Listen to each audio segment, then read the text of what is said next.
Is Happy silenced? Right click. Oh, misses the right click. Looking for surrounding and he gets it on the DK. There's no TP for him anymore. Got it. That's locked in. Oh my god. Could build some Oh my god. This is not a fight that Kiwikaki can win here in the upper right. Can he win it somewhere else? Oh, but this is a moon. Does he have enough damage? Does he miscalculate this?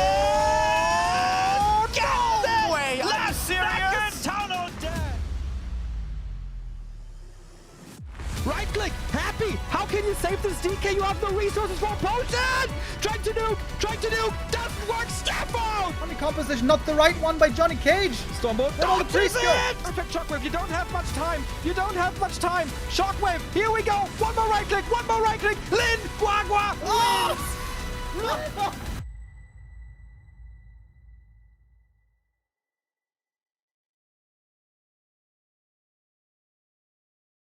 Good day. Ha! Here we are. Good day and welcome everybody to this wonderful Tuesday. Middle of the day here in Central Europe. Hope you guys are having a good start into the weekend so far. Guess what? Today is the next day of the Super League group stage. The running middle of the season pretty much is what we're in right now. A couple of days ago, we came back from the halftime break after the red Super heart League. emoji. Yo, MW3886 with the resub. Thank you very much. Yeah, after Playday 17, we had a bit of a break. 4 days of a break here for the Super League. Now we're back. Playday 18 and 19 already behind us today. Playday 20 with 3 amazing matches. Some people might say 2 amazing matches, but perhaps even 3 at a minimum. It's it's 2. We have 1-0 versus Forti, Life versus Kaho, and Laby versus LawLiet today in that order. I'm in the lobby already, and we got 1-0 waiting for his opponent. Forti sometimes a little bit late to these matches. I wouldn't want to call him something like a diva or anything. He just joined the lobby. Here he is. Okay, I think the players first going to have to do the vetoes, and then we're going to get the show on the road here pretty soon. Forti, of course, has had a great start into this season. He looks to be having the perfect season, pretty much.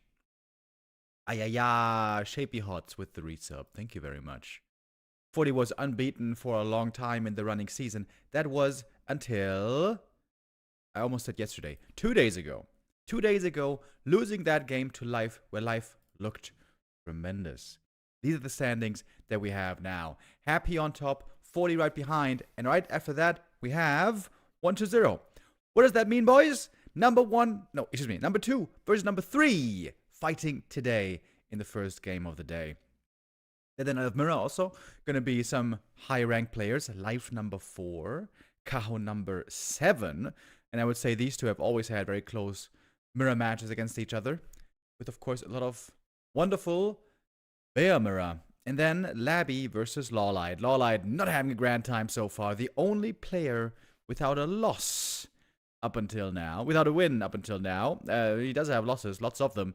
In fact, every single game so far for LawLiet was a loss. For Laby, it's a mixed bag. It is very much in the middle. It's 3 losses, 4 wins, 2.57 point average.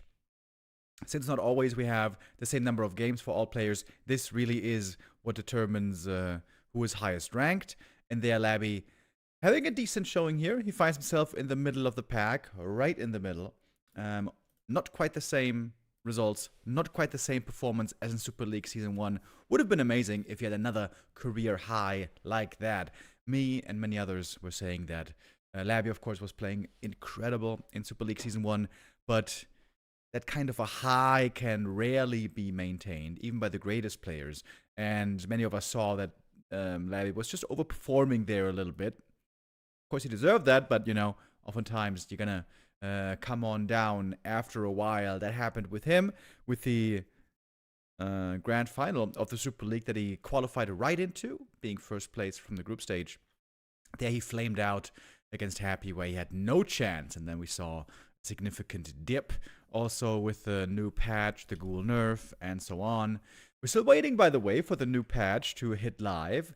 PTR has been live now for a long time. Today is Tuesday, by the way, guys. What does Tuesday mean? Do you know what it means? Tuesday is most of the time the day where the PTR will be transferred over to go to live. Normally late at night, at around midnight maybe, 1 a.m., 2 a.m. I'm probably going to be sleeping by then. But of course, over in California, that's going to be, what is it, 9 hours earlier? So for them, it's like the afternoon. So, chances for the patch to hit the pitch tonight. Not to say that that is guaranteed, but it should be like one of these weeks, either this week or next week, or at the latest, I would say in 2 weeks. Because normally PTRs don't run that long. Normally PTRs run at most 1.5 months. And it's been almost 1.5 months already. Oh, man. That sounds pretty loud. That is our beloved sound of the game starting. For the first map between Forti and 120. Hells yeah, human versus undead on the very highest level. Still my favorite matchup. Still very exciting always to see, if you ask me. Before we jump into the game here, we have 1 or 2 minutes. We can still take a little look at recent results between our two players here. Forti there having the upper hand in the last 3 matches. Before that, though, really good win streak by 120. I would say, since the end of last year, 120 has become a lot better in this matchup. This used to be his struggle matchup for a long time. The multitasking, the Ghoul Expo stuff, the Crypt Lord play didn't really seem to be his. I would say Crypt Lord play still isn't necessarily his biggest strength. But good news for him is there seems to be a new option in town, a new late game powerhouse returning to the meta. Game, if you get to that level 5, Lich is a beast. Crypt Lord more of an early game, mid game hero. Lich incredibly strong, late game hero.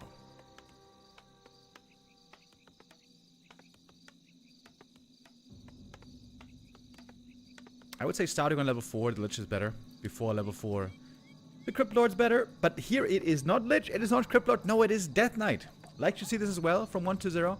Every now and then he is mixing in a Tet Fiend build. Tet Fiend build, gonna try to stay 1 base, rush tier 3, and then destroy the human expansion with a destroyer timing push, maybe with a Pit Lord. I feel like 120 has often played this strat very well in the past. Last few times though I saw him play this, he got Giga count. Players' forces are under attack.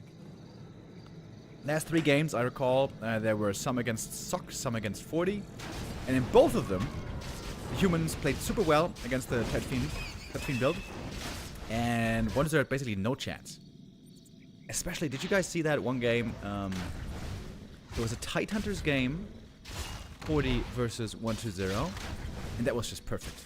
That was just absolutely perfect. That was so impressive. Oh, DK was trying to creep here in the middle, but then with the scout sees the Archmage going for the gold mine super early.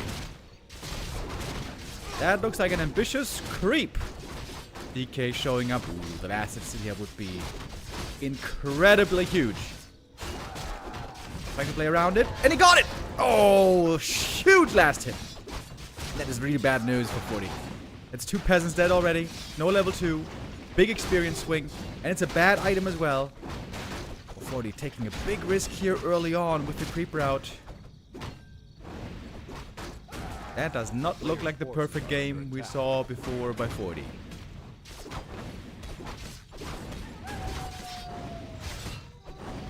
You're getting plenty of experience here.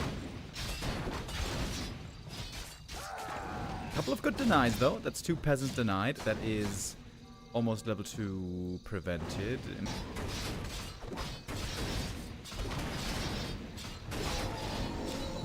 Level 2 now at last, but you really want to have a level 3 Archmage. There's going to be Fiends soon. There's going to be Statues and Lich and Pressure soon. You need something to hold the line. And that something has to be a strong AM and footies. That's going to be it for a long time.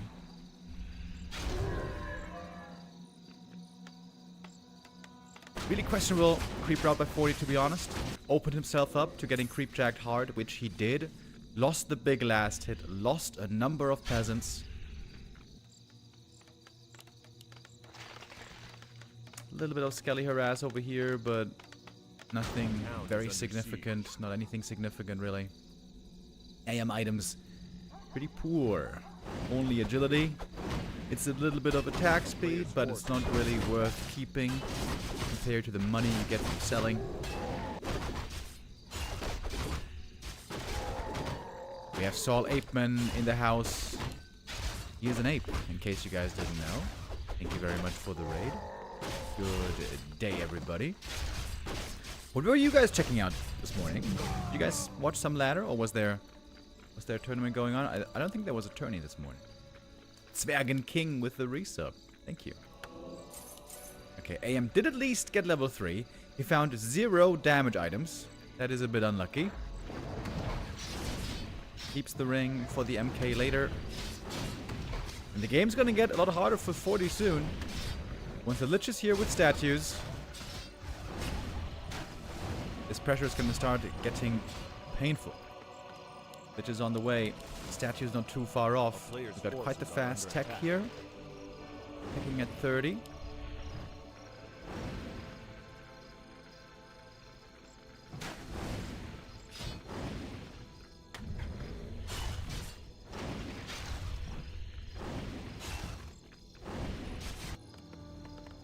Got the tech started. We got an early lumber mill. We don't have a shredder, by the way. This surprises me. Like, on this map, the lab is so easy to creep. Wouldn't you want to open it up normally to go for a shredder if necessary? I feel like... Oh! Was that the last hit? Ah, no. Almost. AM got very close. I was very, very impressed with Forti the last time they played. So I would say Forti shot himself in the foot a little bit in this early game. I would say the creep route here was far from perfect. I feel like he definitely made this game harder for himself than it needed to be. But I remember the last series they played. I remember how amazing Forti did, how amazing Forti looked. So I'm looking forward to seeing how Forti is going to get out of a bad early game. Because Lord knows he has what it takes. Can be kind of hard to wall off at this space as well. It is so much space to cover.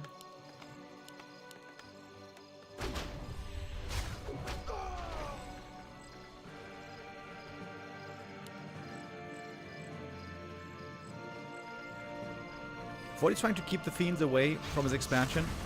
Trying to keep his economy safe, not be forced to repair, not be forced to lose peasants and so on. It's of course all about buying time here. Forti needs to get to tier 3 sooner rather than later. And also needs to get some towers up. Towers to have defense against the destroyer timing. He's going for masonry. And he's threatening a little counterattack over here, but there's a tower already coming up. Tier 3 is about to be done. This is no real threat at all. Might still force the undead army back though for a little bit longer.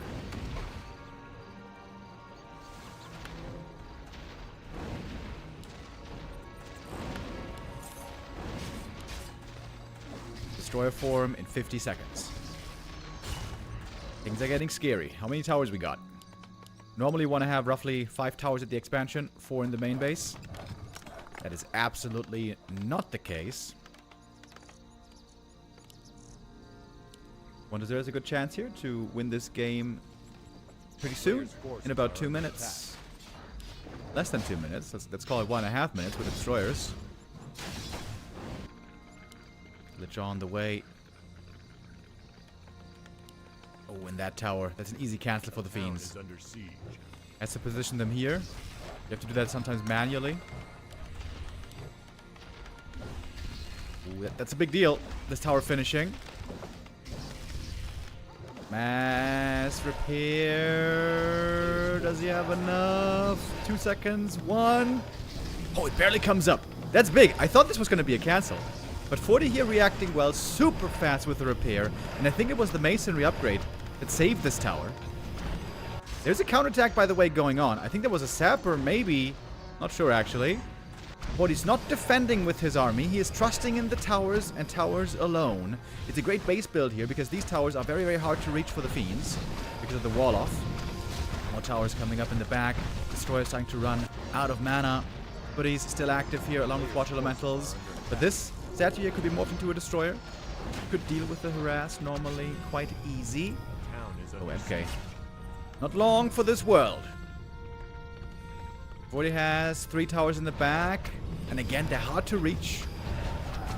The Fiends can't really get into a proper good position. And the Destroyer, goes down. Big mistake by 120.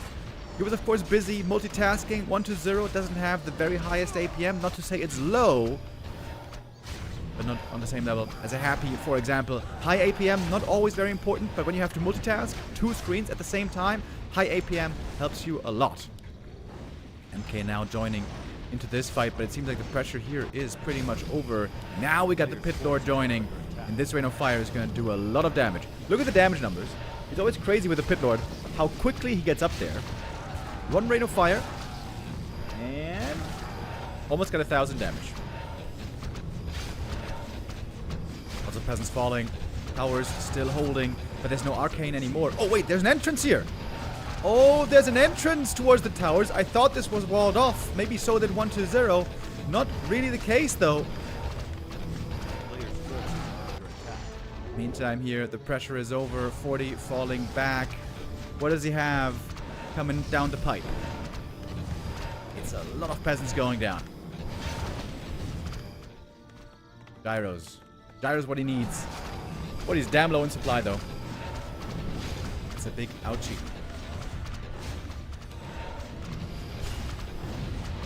And this looks to me like this expo is falling. Look at that Rain of Fire. Look at that damage. 2.2k. Level 1 hero. Just like that.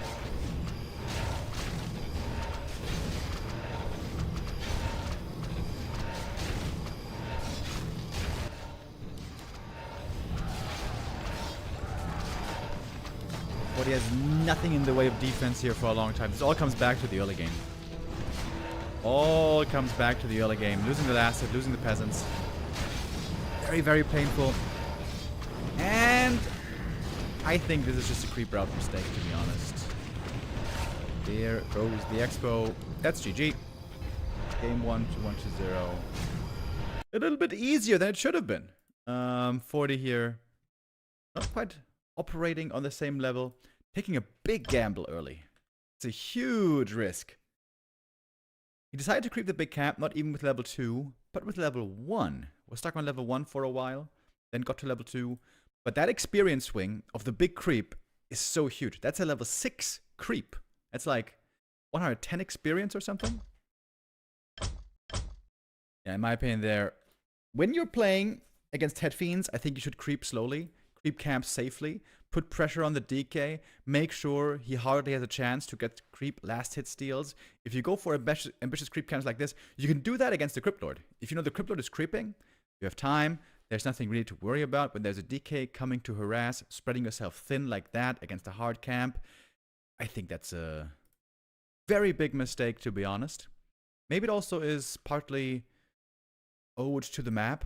Shattered Exile is still pretty fresh in the map pool, and a map where almost every undead out there will play expansion. So I imagine Forti here just doesn't have much experience against Ted Fiend play. On other maps that are in the pool longer, you have a much better feeling for the timings. Of course, with the first Forti scout normal, you always go scouting the enemy base, you check out the build, and then you kind of have your flowchart in your mind. What creeper do I go for? What do I pay attention to? And so on. And yeah, Shattered Exile just a newer introduction to the pool. More difficult to figure out exactly how you want to handle that.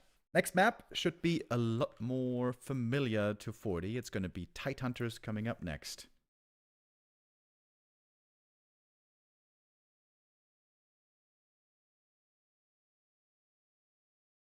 And here Forti is under pressure already. If he loses this map as well, he's going to be looking very, very poor in this series. Being down 0-2 makes for a very unlikely comeback.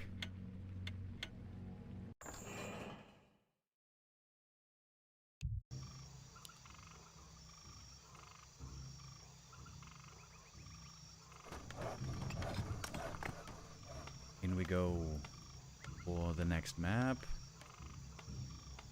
This, of course, being Forti's map pick. And what's the build? Uh-oh. 1-0 made...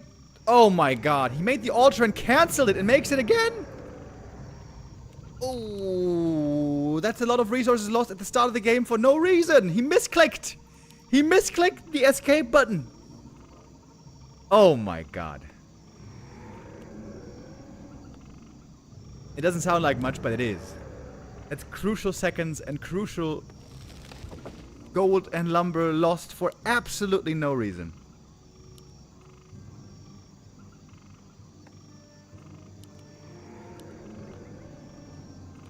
I was half expecting him to ask for a regame. Yeah, you see the lumber's uneven. 17. He's going for the Ted Fiend build again, by the way.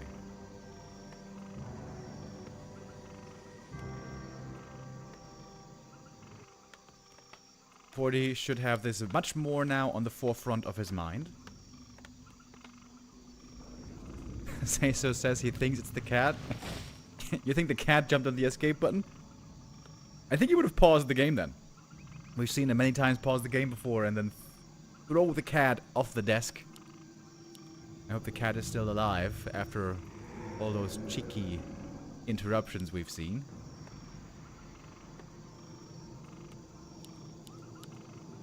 How much later is the hero, by the way? A player's Wait. forces are under attack. Is that a power build? No, this wasn't even a power build. Oh my god. DK is 15 seconds late!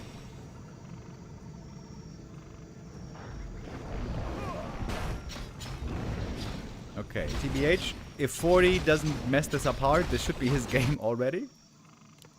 Look how late he is. Big item right away for the Archmage, looking for something better this time than Quel'Thalas. Ruined Braces! Okay, well, it's good late game. It is useless though early. So, to be honest, not that good. Level 2 achieved. And what an easy creep it is! DK shows up only now. He's gonna get 1 steal. Alright. Little bit of experience. I wonder what Forti's thinking right now. He must be wondering, right? Like, he's so in tune with the timings. He's played this so many times. He must wonder, why did this take so long?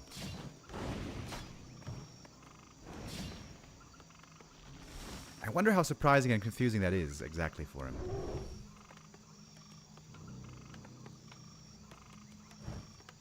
A player's forces are under That felt like the DK first crept the green camp and then came to harass. But he didn't have an item and he was full HP, so that's not really possible either. If I was Forti, I would really like to watch this replay after the game.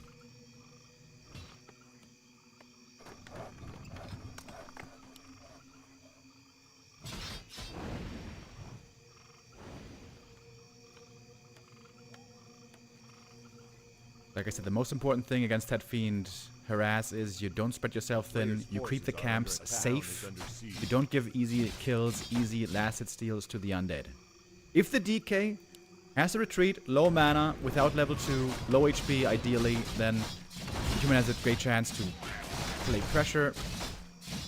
Ooh, looking for us around, not getting it. It was an easy last hit, by the way. Forti also played around the coil last hits better last time they played. 2 last hits stolen. Forti's just giving them away right now. You can try to play around the threshold, you know. Forti here. Not look. I'm not. Yeah. There wasn't even an attempt to bait the coil. A couple of days ago when they played, I will say Forti did this a lot better. And now the DK is almost level 2.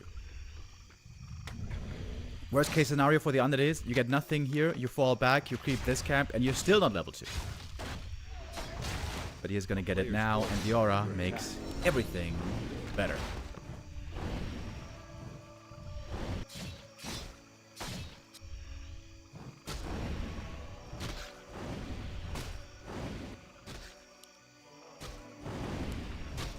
the Archmage. He's missing that one last hit.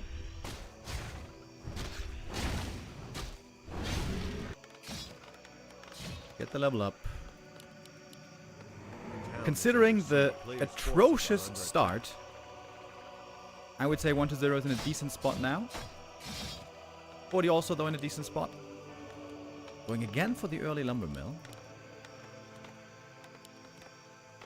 Okay. I think that's something that Sock started doing, right? Is the idea here, if the altar is taken out, then there's another secondary wall behind, maybe? We get a very quick tier 3 rush again. Of course, this early game is a lot better for Forti. He lost like only 1 or 2 peasants. That was an easy creep of the expo.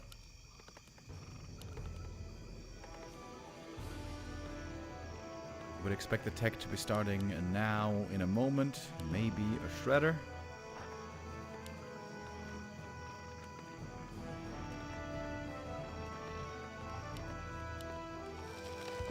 Maybe defend. And the tier 3 here is indeed very fast. Oh, Rune Bracers here actually. Did help out already against the Coil Nova. But he's threatening a base attack. Forti is committing in with them. If he sticks around long enough, they're all gonna die. Is that worth it? Well, killing Acolytes, of course, would be huge. Oh, one Acolyte back here, kind of trapped, goes down. Is that gonna force a cancel on the tier 3? This is big economic damage to the gold economy. Even just one Acolyte. And lost mining time. Killing a statue would be insane, by the way. Forti, though, feeling he can't get much more. He's even gonna TP on home. Getting ready to heal up at the shop. Getting towers. We got the Shredder. Shredder means you can go for infinite amount of towers. And still tech. Or you can try to go for a follow-up attack with these footies. But tier 3 is about to be done. It wasn't cancelled. We're going to compare the gold mines soon when the Acolyte jumps in.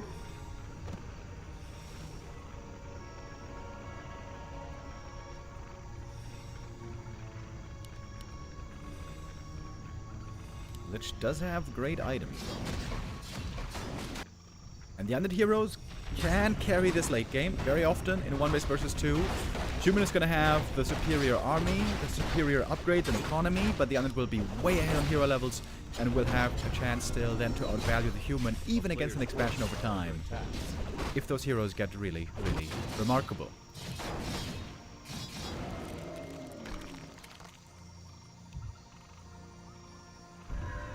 Oh, lag. Normally they immediately leave the game. Okay, by the way, gold mines, 8,900 here, 8,500. So that's 400 gold plus the Acolyte. Call it 500. Gold lost for the undead. Feeling the need to go for a Spirit Tower as well. It's another 150. Forces are under attack. Forti in a counter-attacking position here already. He rebought the TP, trying to get to level 4. Creeping very slow right now without Water Elementals, saving it for the base attack. May have to TP home in the end to hold against this push. How many towers we got? We got 5 towers at the expansion. That's pretty good. With Masonry. Forti didn't quite get level 4. Going for the double workshop. Ooh, canceling those would actually be big. A1-0 can find the cancel right now. Thinking about pushing. Thinking about defending. Can the towers alone hold this? Here's the Pit Lord. Okay, Forti has to be fast with the repair. Peasants aren't in position immediately. Oh, Forti a little bit slow here to react. This Arcane Tower is going down immediately. That means no more mana drain against the Pit Lord. MK shows up now. He could interrupt maybe the next Rain of Fire. That would be ideal here. 2 towers already gone. Not sure about the tower positioning, to be honest. I feel like they're too far up front. The Fiends can reach them. Why aren't the towers further back? That is 3 towers gone immediately. Oh, 1-0. All of a sudden, pulling a rabbit out of the hat. Destroyer 1 goes down, but it's a slaughter on these peasants. And those towers still all fall. A shop was lost, but who cares? It's a dangerous undead army here. Absolutely wrecking this expansion. Is 1-0 really going to win this game? After that terrible start. Forti has to try to clean this up with militia at some point. Oh, tier 3 is still so far away for Forti. You know, after we saw the ghoul nerf, the initial one on PTR, I was expecting lots more Ted Fiends play.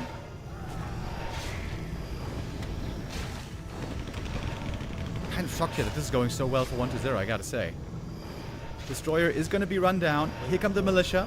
The cool thing here is they can try to deal with the fiends, and also when the militia duration is over, they can get back to mining. Forti's going to try to stabilize until then. But he doesn't have much in terms of a ground army. MK dies. Lots of damage on the militia, and these are important units. These workers are important units. Supply is insanely low for both players here. Forti, he suffered a loss 2 days ago against Life. Maybe today will be his next loss against 1-0.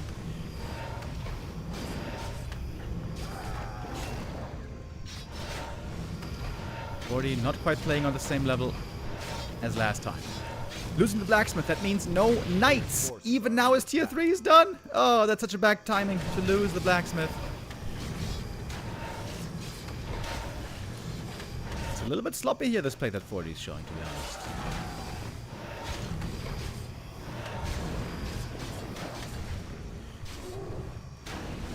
And what do you make now? Can't make knights. What else are you gonna do? Lots of gold suddenly on 40. Gold he can't spend. Archmage. Sticking around here with the heal potion. Absolutely no towers left at the expo. Archmage. Oh my lord. Getting away on a sliver. Where's the blacksmith build? There it is, finally. I am staffed out. But this expo is open for business. Pally on the way. That's gonna help. But Forti needs knights. Real bad. A player's forces are under attack. 1-0 backing off, creeping just a little bit. He's gonna get level 4 DK here in a moment.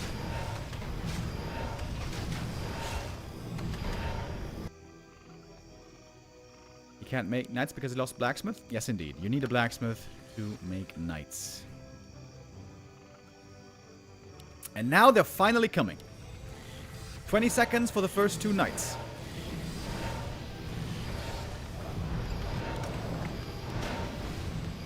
Still gyros in the air, so you can't go for destroyers at the moment. And that army is still pretty small here, TBH. And the knights are gonna have some impact here soon. Or he's counting the seconds for the knights. Here's the first. Has to make more.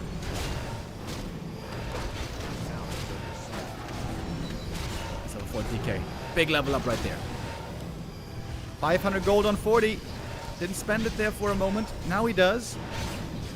MK low HP. About to fall. There's a staff last second. Knights chasing after the fiends. They don't have really good upgrades yet. They only have 1-0. No Sundering Blades. Nothing like that.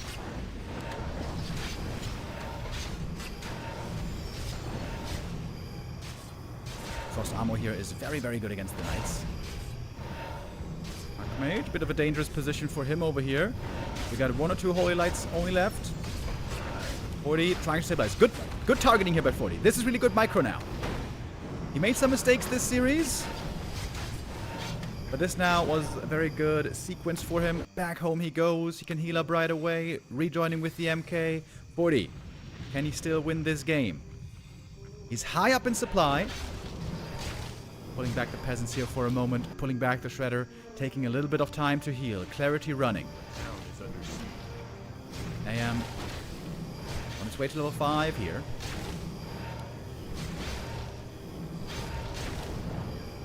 More knights. More knights. That's what he needs here. And we got more knights and militia on the way. There's one knight grouped there for a moment.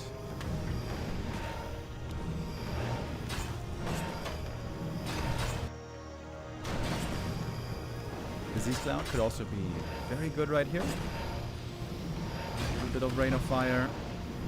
Forti trying to set up a flank, maybe. MK and Knights coming in from the other side. Here's a fresh Knight. Now it's the time to go in. Stormbolt and the Fiend. That one should be dead immediately. Forti splitting the focus. That's the way you want to do it. You want to be attacking multiple Fiends at the same time. These Knights here are attacking the heroes, however. Frost Armor, of course, doing amazing right here. And there's a Knight going down. So far, 1-0 losing nothing in this exchange. Just a little bit of a scuffle going in the Undead's favor so far. And a good coil. Knight about to fall. Staffed out. And Snare on the Fiend. MK is the one in trouble. His MK might be dead. Looks like he's surrounded. More Knights falling. Uh-oh. Forti dipping in supply. Not good news for him. This Knight gonna fall as well. And I got a feeling that Forti is gonna be the one falling in this game. Undead hero levels here are very, very strong. And that's game. GG. In this case, only G. And 1-0 going up 2-0. Looking for his revenge from last time, from in fact the last 3 times where Forti had the upper hand. Doing it twice now with the Ted Fiend build, something that most Undeads aren't playing. Happy plays Expo, Laby plays Expo, 1-0 sometimes plays Ted Fiends, but last few times, like I said, he did. It didn't look so good. Today, it's looking really good. 1-0 executing well. To be honest though, Forti is making some mistakes here, and for a player on Fortitude's level, these are big mistakes. I mean, map number 1, the creep route, was just game losing. Map number 2, not very good counter to the DK, and the natural creep gave away too many last hits there, too easily. And also, late with a peasant repair positioning, and terrible tower positioning. Way too far in front. You want to have them further back, so the Fiends can't attack them easily. Yeah, these are kind of elementary mistakes. I'm very surprised to see this from Forti. This looks like Forti this looks like Forti on an off day, pretty much. It's not bad. There's still strong moments in here, but it's a very different look from the Don't Force Me Cup. In the Don't Force Me Cup 288. That was that game, right? Ah, no, wait, that wasn't.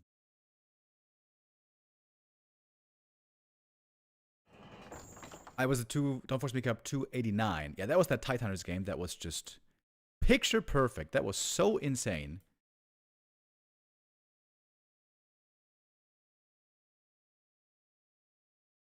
A different look today, a different shape today. That is a thing in Warcraft 3, as it is a thing in all competition. Some days you're just a little bit better than other days. Today, it seems like a little bit of a worse day for Forti. As mentioned previous, Fortitude was on a really hot streak, for winning the first 6 games of the season here in the Super League, then 2 days ago losing to Life, and today, now, very close to losing to 1-0. 1-0 already up on match point.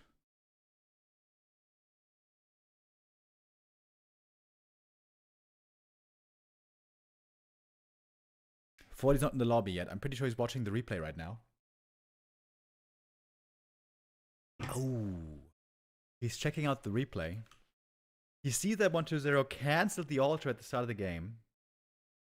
And the deadline was 15 seconds late. And then he still lost. Ooh. That's a kick in the teeth.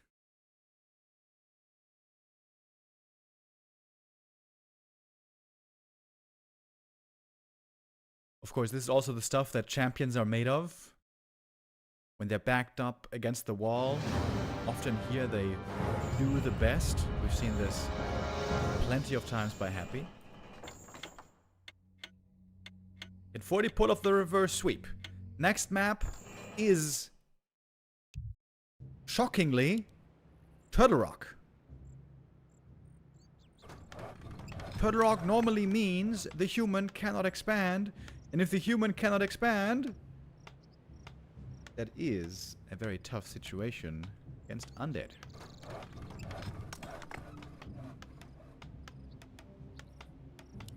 I actually think 1-0, or rather the other way around. I actually think Forti could out-micro 1-0 in a one-base game, playing one-base inner fire rifles. I think 1-0's one-base micro is not that good. It's pretty good, but you know, in the list of players, Laby is the worst at one-base micro, 1-0 is in the middle, and of course Happy is the best. And I think Forti here maybe could out-micro if indeed he is going for one-base inner fire rifles. Very rarely seen, this strategy, but sometimes it can work out. It also being a rare strat means that Undeads don't have much experience against it.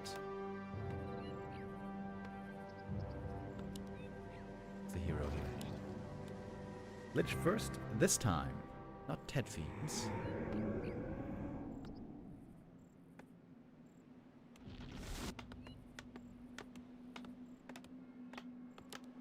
What do you guys think Forti's gonna play here? I really can't say for sure. I mean, it has to be one of two things. Either Fast Expo or Tier 3 inner fire rifles. Actually, that's not true. We've also seen rarely, sometimes, Tier 2 expansion, which I always thought is doomed to fail, but I've seen Forti pull it off even against the greatest. Anything else that he could play? I guess it's mostly those things. Either Tier 2 Rifle Caster Expo, Fast Expo, or one base inner fire rifles. I was saying Pally rifles incoming, but was not that. Interesting creep route here, by the way. I am creeping this green camp with only one peasant. Ooh, and the footy sees the undead expansion attempt. A player's forces are under attack. Which means Forti could just expand himself now. If the undead isn't aggressive, of course, then you can expand. And looks like Forti will expand. Okay. So, first time this series, we're seeing double Fast Expo. That's a lot of damage on the Lich, by the way. My lord. Sick item, though. Toby Mask. Holy. This Lich is going to have a lot of mana, especially once he gets level 4. On level 4, it's going to be crazy.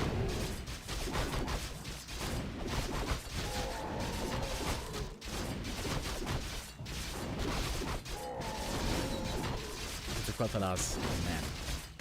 But he's not very lucky with these items today. That's the worst item, actually. Everything else would have been better. Second time he's getting that item today. A player's forces are under attack. Oh, a little bit of a ghoul attack here already showing up. 40! Not reacting for a while.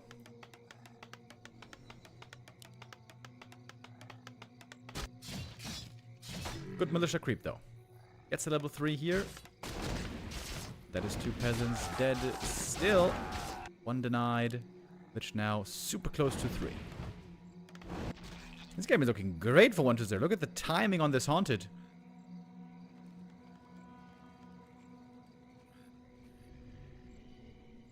The microphone volume is a little bit low. Oh yeah. Sometimes the volume changes by itself. For no reason.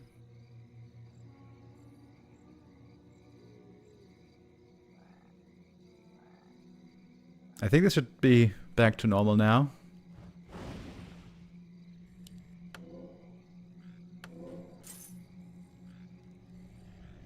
I am at the shop, going for the boots. Both heroes on level 3. And the expansion begins mining first. That's not a good sign for the human. A town is player's forces are under attack. Forti with the attack towards the Undead Expo first. But Lich is gonna show up here in a moment. Oh, thinking about going back, thinking about staying. Okay, now it gets interesting. This could be... Both Expos killed, potentially. Oh boy, okay. Now we're talking.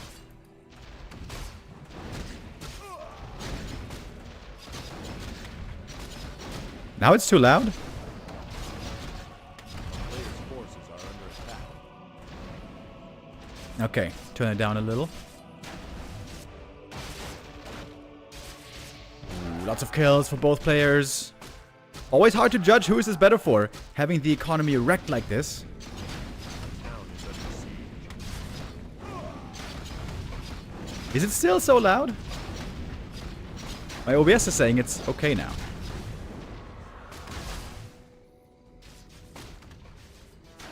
Player's forces are under attack. Militia showing up.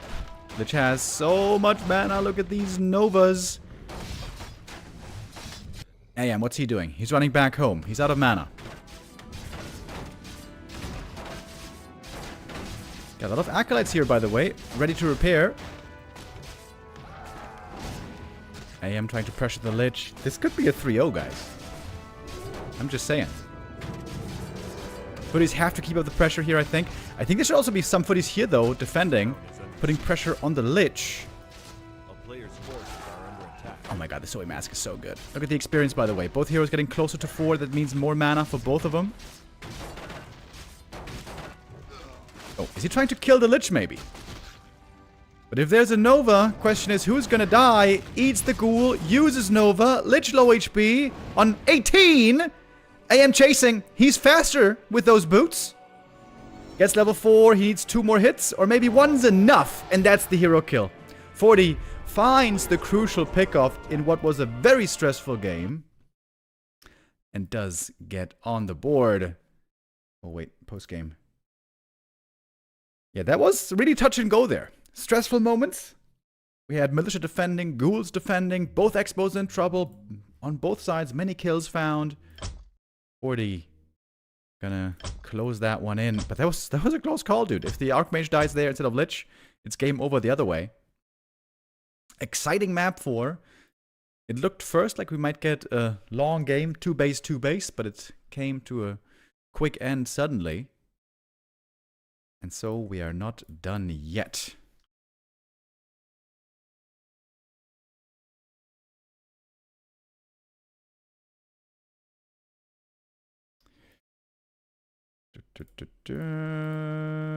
Forti winning. All right. Next Gamba coming up momentarily. That is the next game being started. Autumn Leaves to be our 4th map. 1-0. This is his first loser's map choice here. Very likely going to be going for a Lich opening again. 2 chances still to win this series.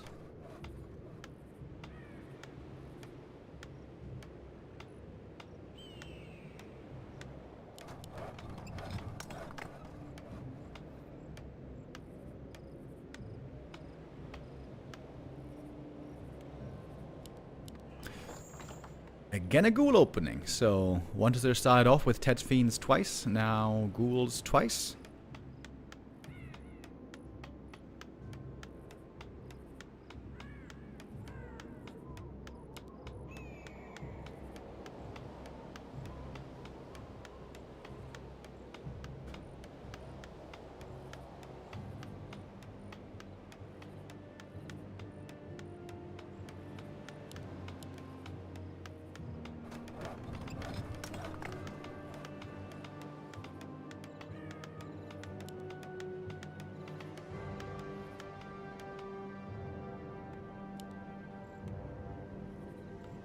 And it is the Lich, as expected. Shop here very, very far forward. I wonder if that's going to be something punishable later by the human army. Though it's very rare to see the human pushing into the undead main base, especially if the undead is expanding here. Then it's very weird to get past the expo.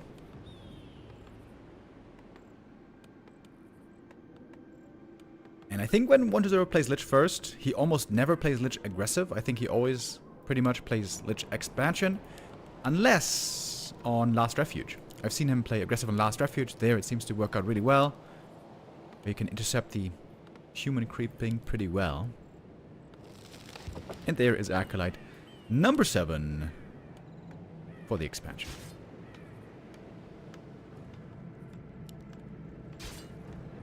Ooh. Archmage gonna go creep the shop first. Oh man. What if the Lich shows up here though? Can the Lich clear this camp and still harass the creep? If the Lich steals one last hit here, it's a huge deal.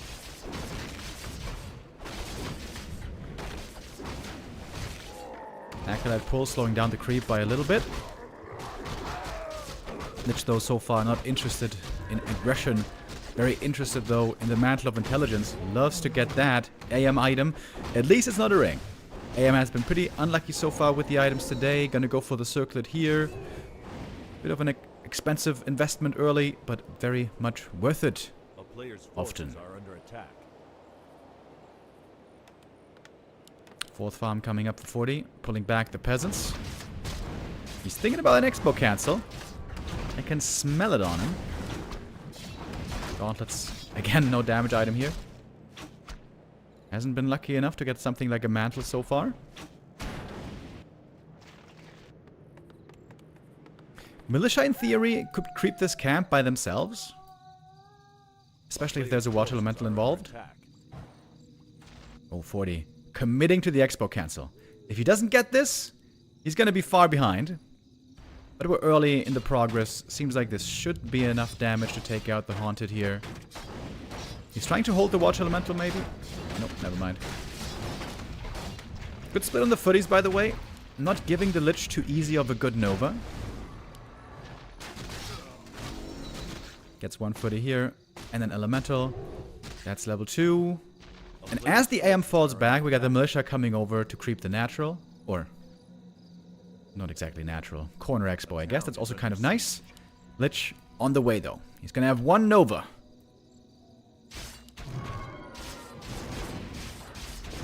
Would have been cool if one footy stayed behind to scout for the Lich. 40 now. Gonna have that one come in as a bit of a surprise. Ooh, the last hit. The last hit. The last hit. Oh, Lich almost had the chance there for the big last hit steal. In the end, though, all experience. Maybe not. Lich could get the Kobold. Not sure if it's worth it, though. Nova on the AM. The Ring of Regen, by the way. Amazing. Okay, camp cleared. AM almost level 3. He needs one more ghoul kill. What about the Haunted? Is he going to be finishing? Is he going to look for a cancel? He's got a Water Elemental. But I'm not sure that Forti is aware exactly how far progressed it is. Another Water Elemental goes down. A little bit more experience for the Lich. He's getting closer to 3 as well.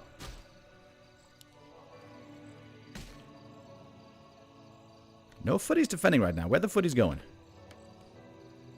Forti's expansion does not seem to be very fast. Doesn't have boots either, by the way, so it's hard to chase for ghoul kills. A player's forces are under attack. But the Ring of Regen is fantastic. And the Forti's now getting a small camp. That is level 3. That is the level lead on the AM. Ahead a bit on experience here. Chop is up. But the end expansion is faster. And the tech could also be faster for 1-0. In fact, it's likely going to be faster. A player's forces are under attack.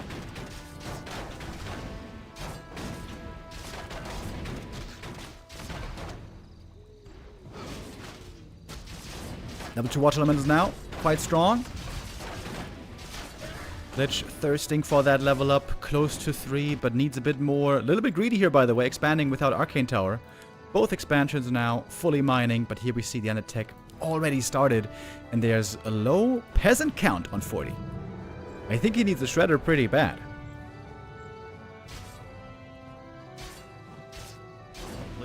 Forti block. Oh, does he get the kill here? Oh yeah, he does. Very nice Forti block. Experience denied, however. Dark Ritual here coming in. Lich really struggling with the low level. This is where this Forti attack could do indeed quite well. Still no tech. Forti has to tech now. Has to make sure not to fall too far behind in the tech. He's noticeably behind already. Tech now started.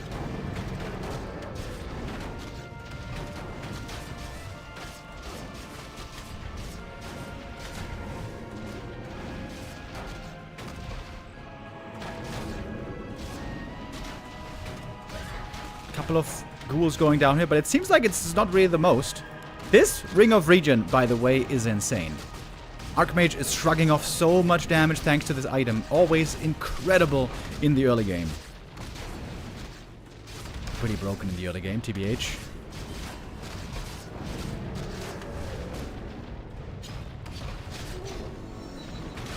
There's a little bit of lost mining here. Forti did a great job preventing level 3 AM for a very long time here. Still wants those ghoul kills with the water elementals. Some good denies here also by the Lich. Trying to keep the AM away from 4. That seems indeed quite successful.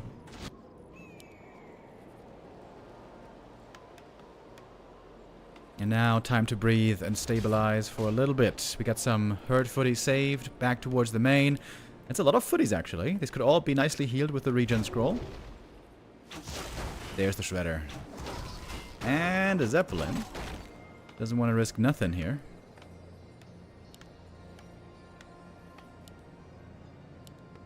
I like how Forti's perfectly at 45 supply here, by the way. So you can fit the MK into the 50 supply army perfectly.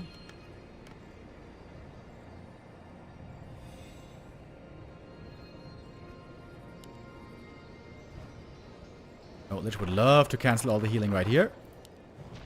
Couldn't quite.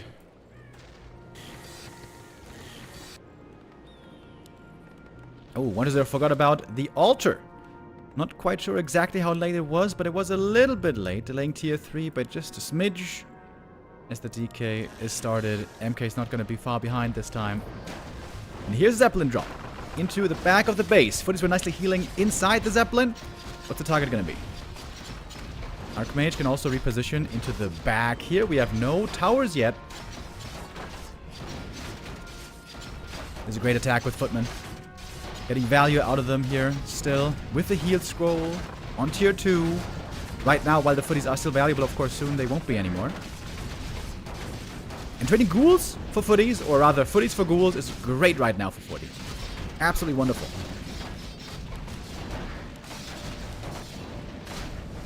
Neither hero here. Super close to level 4, really. Dude, this Ring of Regen is still paying off heavily. Now we got the web, though. Zeppelin gonna be lost, if not for the TP. TP actually saving all these Footies. Well, not all of them, but many of them. And what are we gonna see from Forti?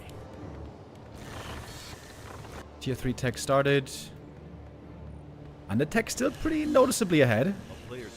This is still a favorite position for 1-0, I'd say.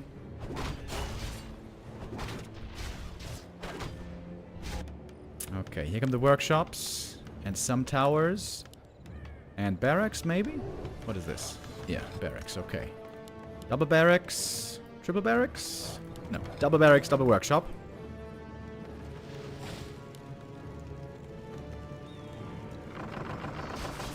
Zeppelin drops here. Again, doing a good job. Forcing the undead's attention.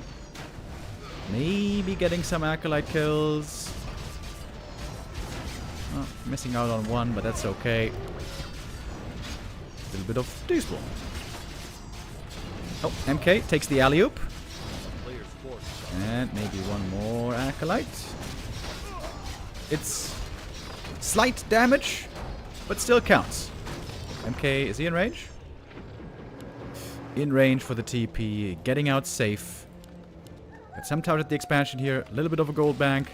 with tier 3 about to finish up. And I guess with all this harass, Forti took a slight gold advantage.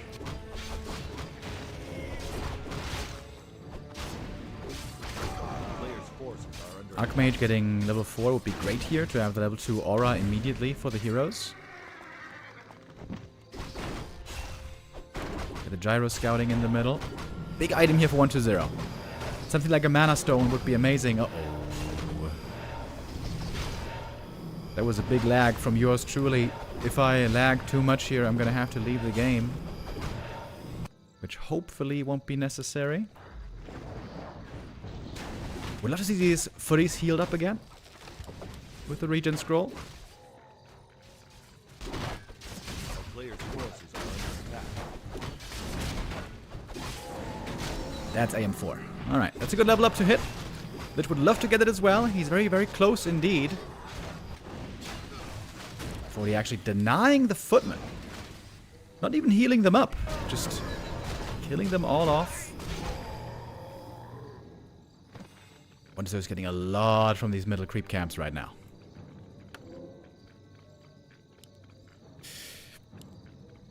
And the gyros so far have no use, really. There's no destroyers.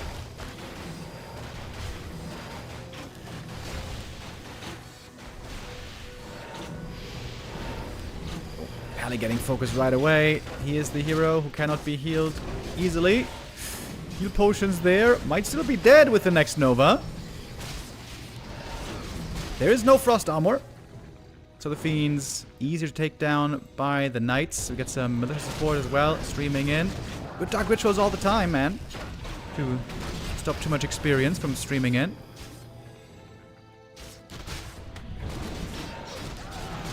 Going for the Death Knight. Oh, no. Switching focus. Doesn't think this is a viable target.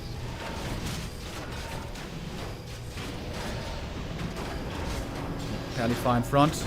Pally probably dead here. Ooh, barely surviving for the time being. Good coil towards the back. Here's a Thrust Destroyer. That's going to trigger the gyros. Where is the Air Force? There it is. Finally they have a target. And they get their first kill immediately. MK level 2. Knight chasing as well. He's going to get the target. Might going to go down. Might going to go down? Nee. Oh, is going to go down. Take some mana. But mana isn't really an issue for the Lich. Now, is it? DK level 3, that's huge. I would say Forti finds himself clearly behind here. We see it reflected also in the supply.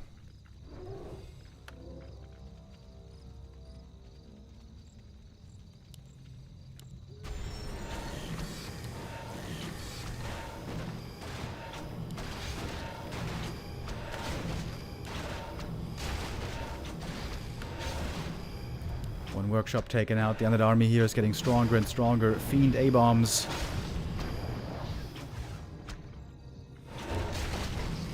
Feels like Forti's expansion and his tech might have just been a little bit too late this game.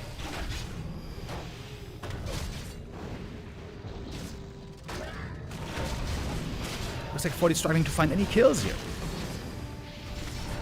Would love to have an Orb of Slow, for example, but resources are just so low, he can't really afford these things too easy. Perhaps he can't even afford them at all. And for 1-0, it's a shooting gallery. Whatever's in front, target fire with that orb.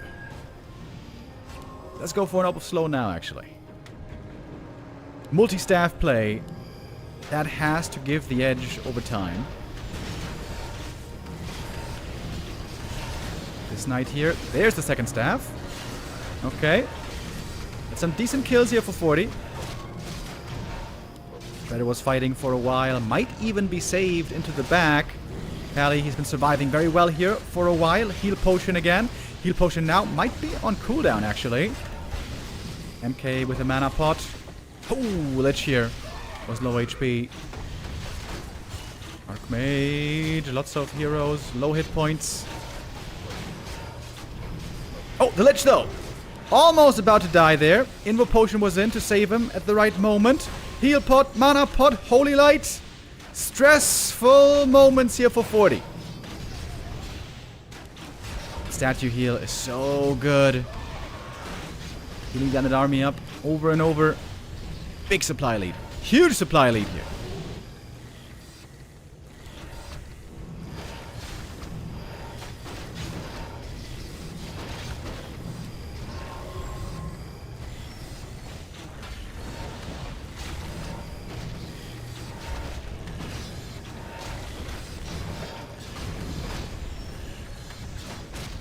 Does kind of look like an unstoppable wave right now from the undead forces. Not even the best upgrades, but the Fiend A-Bomb army is really good. We got the DPS in the back, we got the tanks in the front, we got Disease Cloud, we got strong heroes, and Forti just never really got fully online. Didn't have the necessary supply, didn't have the necessary hero levels. This looks to be Forti's second loss of the season.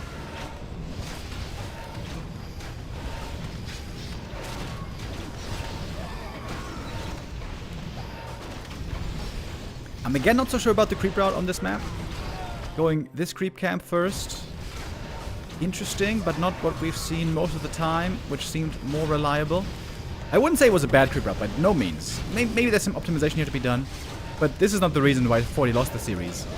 Biggest reason was map 1, which was a terrible creep route. And then map 2, other big mistakes were visible. Forti's gonna call it here, GG. And 1-0. Takes map 4, takes the series, deserving winner today. 1-0 gets the revenge for the 3-game lose streak. It is now over. Fortitude here, not quite on the same insane, amazing level that we've seen him in previous encounters. Forti maybe at the moment on a little bit of a performance dip. As I said, second loss now in a row after Life losing to 1-0. And speaking of Life, that's going to be our next match. Life is featured there. He's facing Kaho in a Knight of Mirror for the ages. Probably the two best Night Elves in the world right now, these two Chinese. They've met many times in the past. They are both amazing in Bear Mirror. And it's going to be our next best of 5 coming up. After that, we're going to have Laby versus LawLiet. It's going to close out our day today for the Super League. But after that, we might even have more matches today. The Gladiator Cup has seen quite a few show matches announced lately.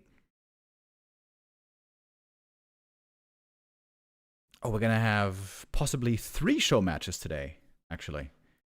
This is quite a fast series, especially for, you know, human versus undead, where normally we see long games, 2-base, 2-base, and so on.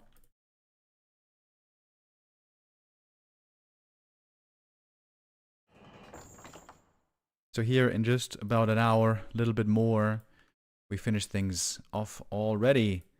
Forti, who has been enjoying so much success lately now, having the experience of a very human feeling, which is that you cannot always win. Looking at the points now, Forti is going to be dropping. His points average is going down quite a bit. This is only 1 point for him today, just like it was only 1 point 2 days ago against Life. 1-0 getting 4.5 points from this, slightly bumping up his points average. And next up, Life and Kaho. Life and Kaho here looking pretty close in the standings, rank 4 versus rank 7, but we can see the points average is a lot better for Life, 3.57 versus 2.64. Separate right now by 6.5 points. It is a bit unusual to see, you know, not full numbers in the point standings. If you're wondering why that is, we slightly adjusted the way that points are distributed from wins and losses this season. This is how it works. A 3-0 score gives you 5 points. A 3-1 score gives you 4.5 points. That's where the half points come in. And a 3-2 score gives you 4 points. If you lose with a 2-3, you still get 2 points. And with a 1-3, you still get 1 point. Last season, it was 4 for a 3-2, then 5 for a 3-1, and 6 for a 3-0. They looked a bit cleaner. They looked a bit more elegant. But I guess they felt that a 3-0 gives you too many points. Oh, I thought there was a message coming with that, but no, it was just messageless resub. Thank you very much, the stud 90 with the resub. Much appreciated. Looking ahead at the season, by the way, we still have a lot of Playdays, of course.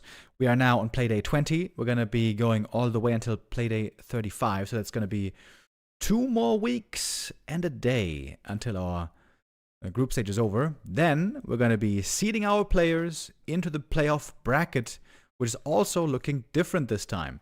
Last time, you may remember, in the Ascension phase, it was a very long step ladder, basically, with no lower bracket, with no safety net. This time, our bracket is looking different. Again, no lower bracket. Oops.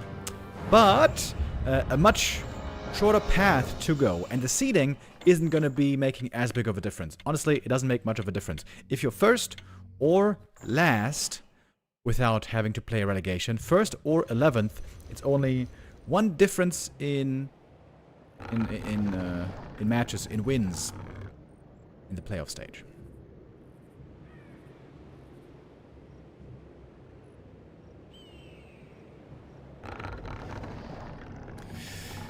Okay, Kaho versus Life. Now our next game coming up. And I want to look at the recent results here as well, where we see, historically speaking, Kaho has the upper hand with 69%. Nice.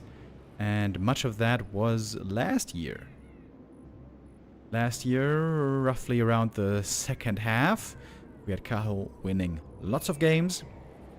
But Life's been playing, man. Life's been practicing. He's been grinding. He also had 2 wins recently. In January in the Gladiator Cup, in Ancient of Wonders last year. Close series there. And then a few days ago in the Don't Force Me Cup, it was another win for Kaho. So it always seems to be going back and forth between these two. Normally always very evenly matched. Normally always very close series. Which is what we should be expecting here from this one as well.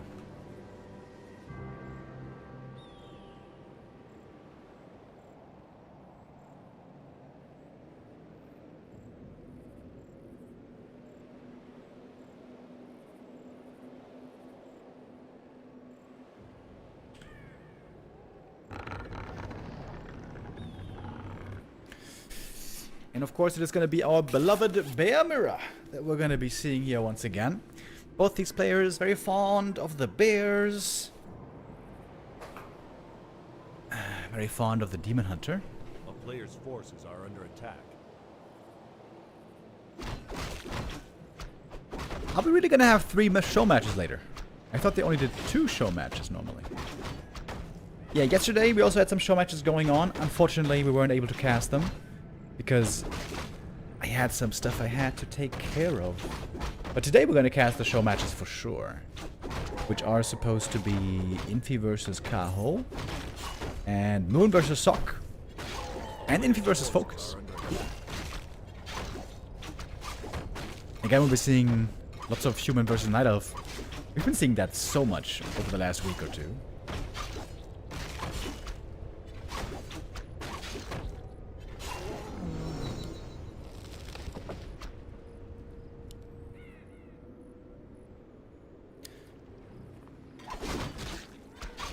Seems like these days everyone is selling the TP. Players' forces are under attack.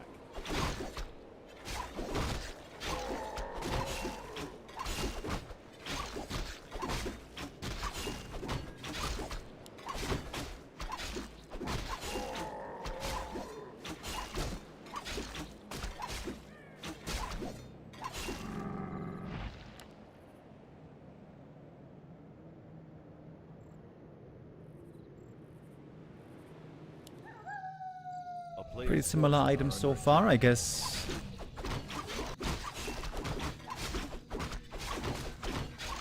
Normally the Ring of Protection is what's going to be more popular. What's the tome? This was a Strength Tome. Ooh, and Slippers. That's very good. Over here, though, Agitome.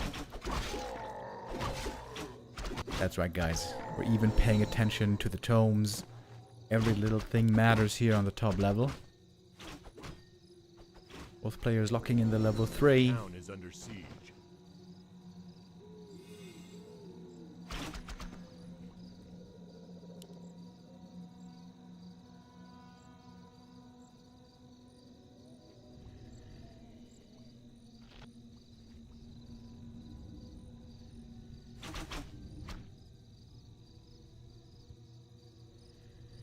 player's forces Alex are under Medger with the resub. Thank you.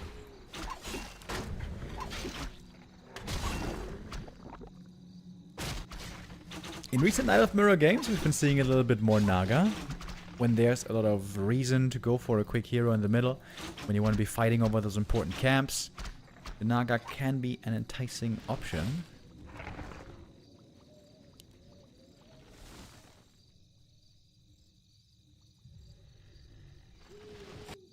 Maybe especially when you have like robe and like right-click damage items. I think the Naga does better with those with higher attack speed than the Keeper. And, you know, attack speed being good for orb carriers. But it is the double Keeper. A player's forces are under attack. I'm still trying to figure out when it is that some Night Elves go for Chim Roosts. We've been seeing it a little bit lately in Elf Mirror.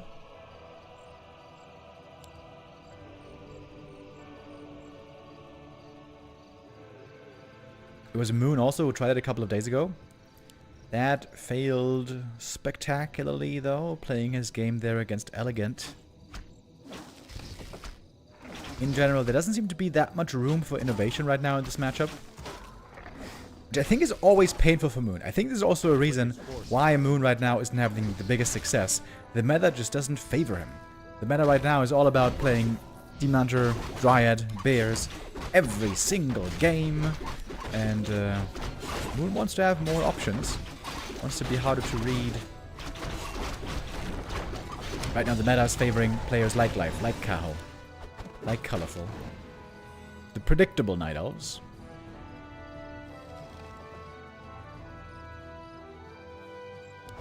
Player's forces are under attack. Mana Stone found here. Normally that's an item we see getting sold. Big permanent item over here. Probably more valuable. Oh, nice pull. Entangle is ready to slow down the Demon Hunter. Is it enough to get the last hit? And item. Yes, it is. Oh, Scourge Bone Chimes, baby. Alright, now we're talking. That is something that Life does not like to see. Use the Mana Stone, actually, to get it another mana burn. But that didn't seem to be worth it at all. That was a Mana Stone for a single mana burn. Going for the Demon, though. If he gets the kill, I guess it is well worth it. Doesn't quite get it. Demon running away. Running back to the Moonwells, which are full to the brim. I'll have you know. Some archers going down. But archers are getting less and less important here as we're moving towards the tier 3 late game stage.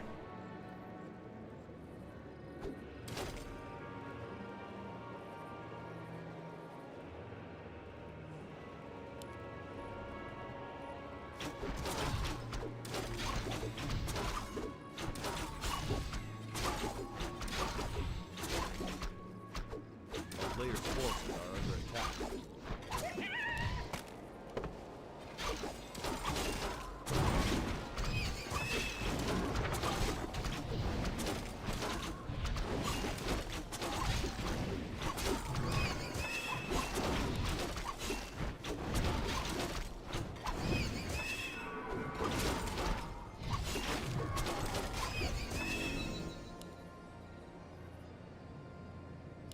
So we are returning to creeping. Outside of the Scourge Bone Chimes, this looks to be quite the even game.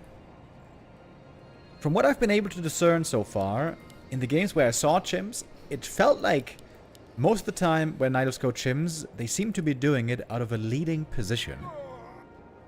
So far, doesn't really seem like anybody is in the lead here. So Kaho trying to snipe next consumable here, but Player's forces Life is are right under attack. there, ready to receive.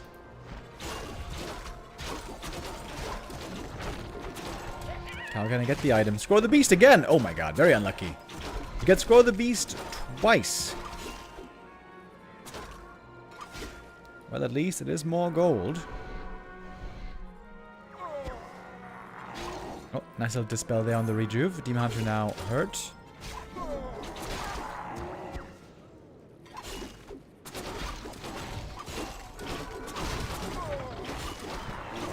Quick pullback by life.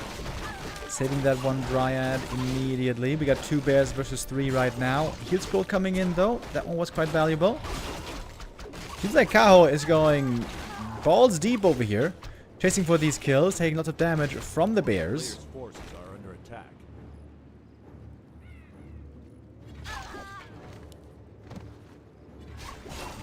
I'd say life took that fight a bit better. But Kaho had the better items to use.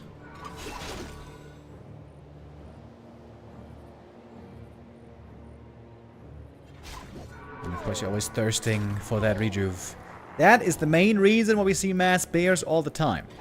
It is so much healing. And healing is really, really, really good.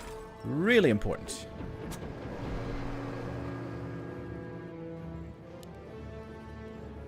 A player's forces are under attack.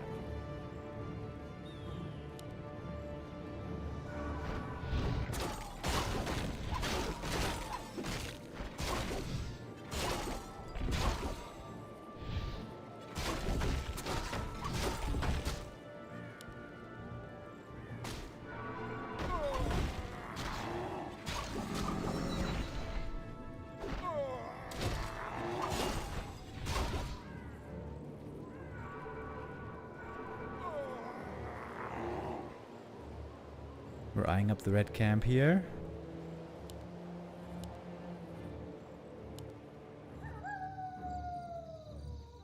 We see Kaho ahead on experience on the Demon Hunter. Life has the lead there on the Keeper. Closer to 3, but not there yet. 1 armor upgrade advantage as well on Kaho. Okay, here's the roar. Life almost starting the fight without it. Heal scroll used. Both demons hurt. Oh, quick dispel. That was a clutch dispel there from the Dryad. Right after the rejuve. And the demon in trouble. Whoo, dispel and staff. Very quick, fast reactions. Crucial as well there. Scorch Bone Times here, of course. Absolutely phenomenal. Archer's actually here doing still pretty well against these Dryads, taking out 1. That's the Keeper level 3. Same though on the other side. And now Kaho seems to be taking a serious edge. Getting more and more kills, going for the Keeper kill. Does take him out. And that seems to be GG. 1-0. Kaho takes the lead. With a good fight here. And also with a strong Demon Hunter. He got the level 4 first. And of course those Scourge Bone Chimes, man. They are pretty good. Pretty good. Very fast dispels as well. That was sick. There was rejuve and then boom, instant dispel. It always seems like Night Elves are way quicker at dispelling things in Night of Mirror. That's probably because they know the other side. They know what the other dude is doing. They know when he wants to entangle. They know when he wants to rejuve. So they're ready for it immediately. Against other races, often it takes a little bit longer for the dispel.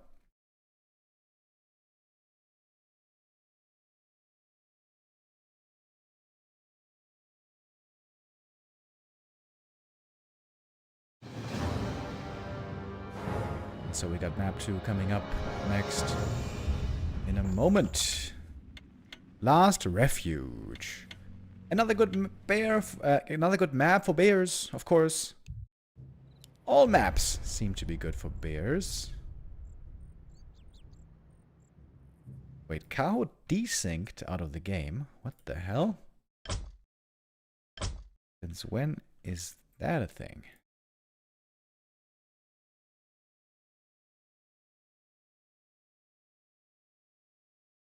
Okay.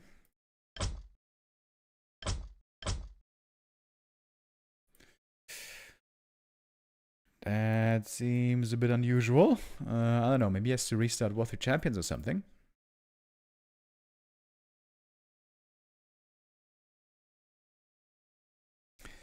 Speaking of desyncs, by the way, I wonder what that's gonna look like on the new patch. Whenever the new patch Cheers. comes out. Gaming Brewer with the resub. Thank you very much.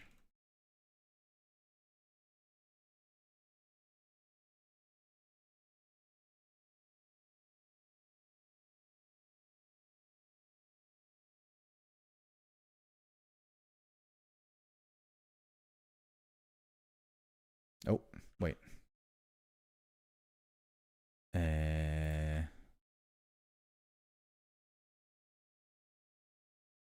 What happened to the lobby? Hello? Okay. I'm in the lobby?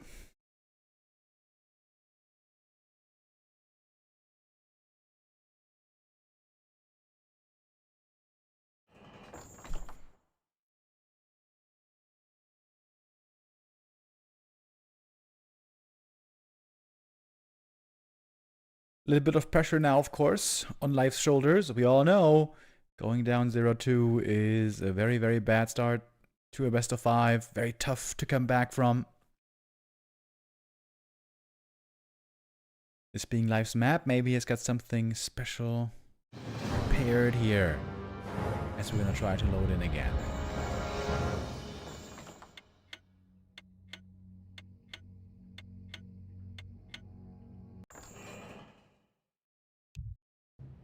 And this time it's working.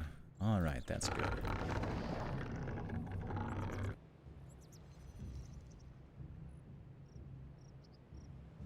Okay, here we go.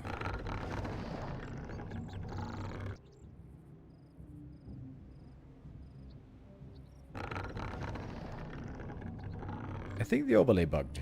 Did the overlay bug? Yeah. Shit.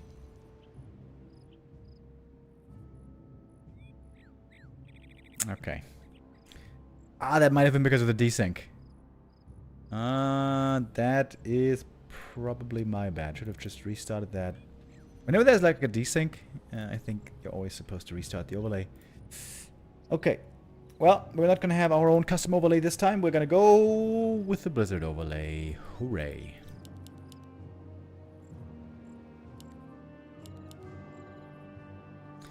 So, we have Kaho this time in the blue. He's down here bottom left with the 1-0 lead.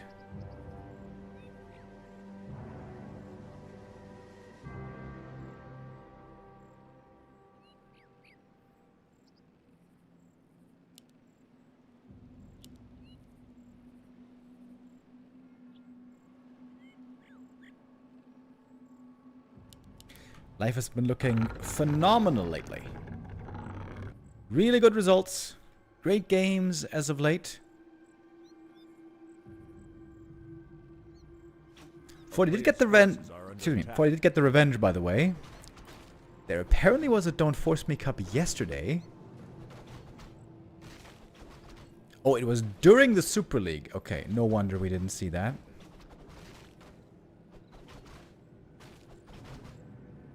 Forti there taking the 3-2.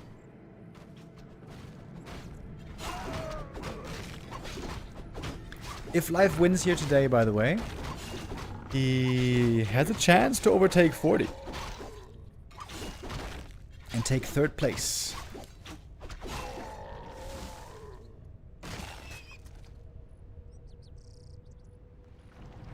Wait. Forti gets 1 point though. So Life would need... Yeah, Life would need a win. 4 points to get even. And with 4.5, he would overtake Forti.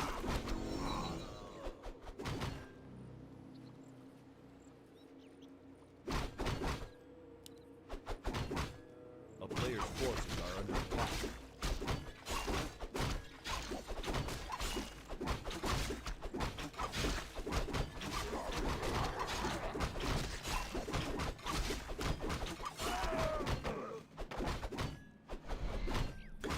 Life, you're getting a bit aggressive early on, maybe surprising. Usually it's always both Night Elves just creeping these camps, and maybe that's why. He knows that there might be an Ensnare thrown, so he can pick off an Archer for free in the early game. He's got a Sentry Ward here. That sentry ward now gives perfect vision. And life up by an archer. This seems like a very good start for him.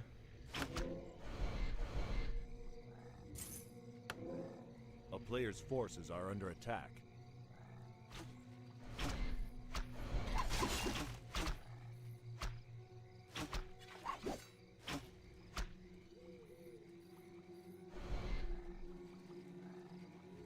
On Last Refuge, we see Nagas a fair bit when we're fighting for these shop creeps.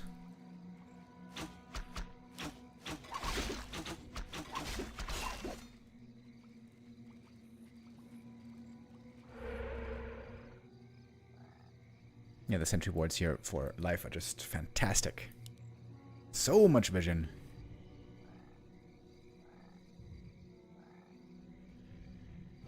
Life sees the camp here being taken. Not interested right now in a creep jack though, he's just gonna creep the same camp.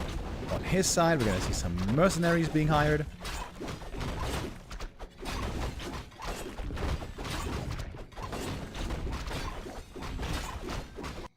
Life's tech is a little bit slower.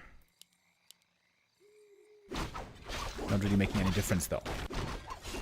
So Mask and Flute, both not good items, should both be getting sold. We're seeing Keeper on both players.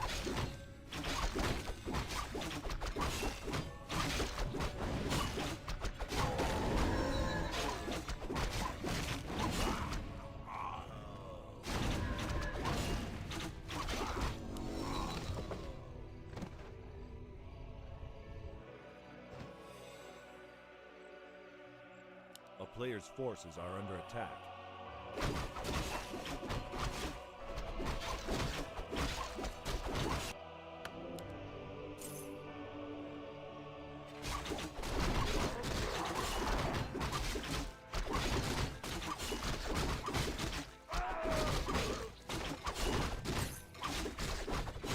Another Scroll of the Beast for Kaho, if I remember right. On map 1 we had 2 of those. It's gonna be more gold.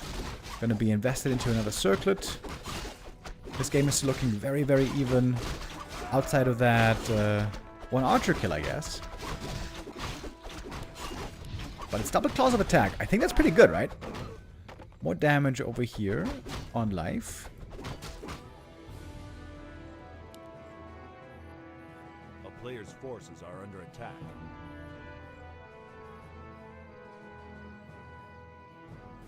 Oh, Kaho. Low HP. Thinking about red camp snipe, but there's a wisp scout right there. Oh, this could be dangerous for Kaho right here. Entangle almost in range.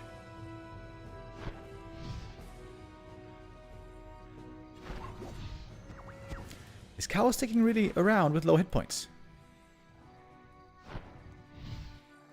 Maybe he's just gonna creep the null camp here and then contest for the next red camp after he's healed up.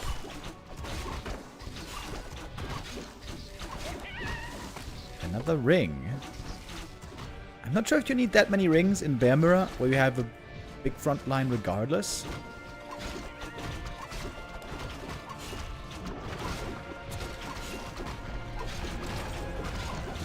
Big item though for life. What's it gonna be? Hood of Cunning. It's like okay. The int not really something the Demon Hunter likes so much, but he's gonna keep it most likely for the agility. Early invul and heal scroll on Kaho right here. If life gets the next red camp item, he knows he's gonna have a serious edge. Ooh, the Bursey. It's a huge kill to get. Life here may be reacting a little bit slow to this. Level 2 advantage now on the Keeper. No Dispel ready there for a moment. On Kaho. Big mana burns being exchanged. Both have an invul potion. There's the invuln to break it. Desync by Kaho again. He had that at the start of the game as well. Oh. Was a very even game still. I mean, not much has happened yet. Oh, Jesus. In the days where I wasn't here for the Super League, did this happen there? This is the first time now I'm seeing that players in the game are desyncing. I've only seen this be a problem on Flow TV recently. Oh, Jesus. Is this another concern for us? Okay, they're going for the regame immediately. There's not even any discussion. Chad is saying it felt like Kaho was ahead. I mean, he had the heal scroll and invul, that was pretty good. But as far as kills were concerned and the amount of hit points and so on, it seemed very even in my opinion.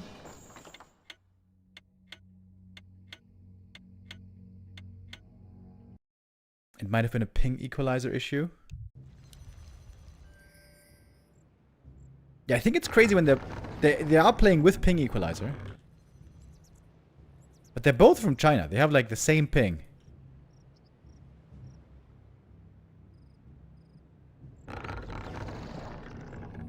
Wait, can I look? I can take a look at what their ping is, right? Can't I?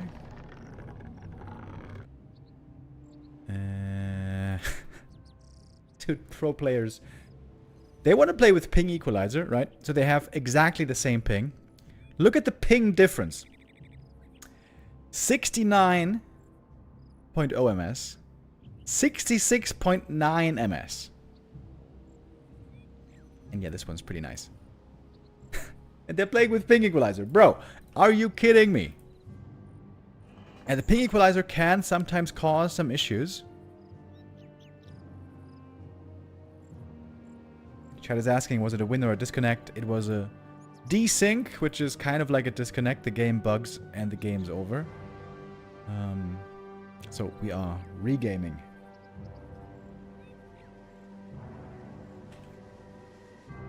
Ah, wait, shit. Is the overlay bugged again?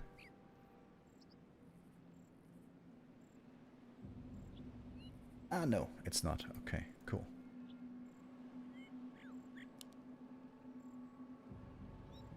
Okay, I guess Kaho is back in the red now. More Night of Mirror for us to watch, guys. That's a big yippee. A player's forces are under attack. Who's the host of these games? Sponsor and organizer is iTuntun. I don't know who's actually doing the adminning today.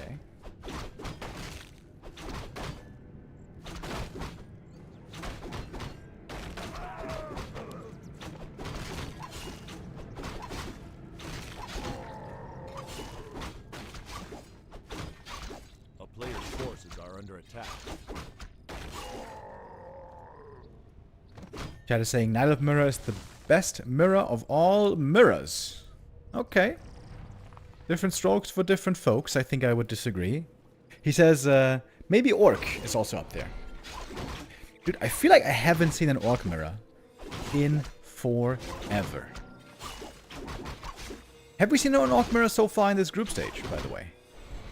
We got 3 Orcs, of course, in this group stage. We got Lin, we got Soen, and we got Focus. Players' forces are under So attack. Lin didn't play one yet, I know that. What about Soen?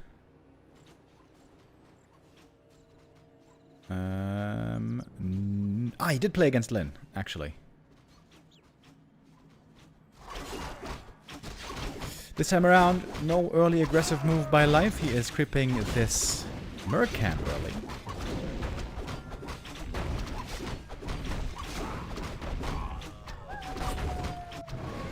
I didn't see the game Lin versus Soen. Did you guys watch? Was it Torrens or was it something else? On the first map, they played Farseer, but then the other maps, they played Blade Masters, what I saw.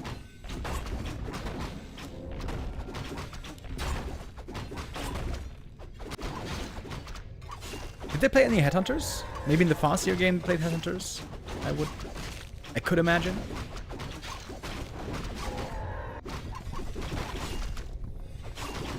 Very, very defensive items here for Kaho. Rings, pretty good. Rune Bracers, not so good.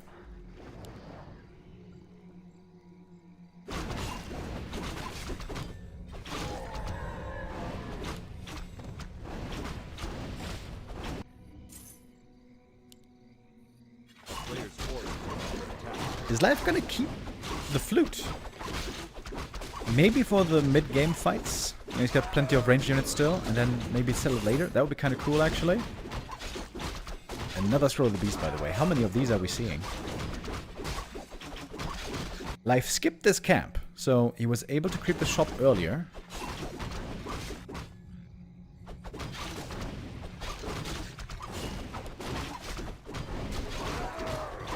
Scroll of the Beast again! Dude, are these drops bugged? Just Scroll of the Beast every time.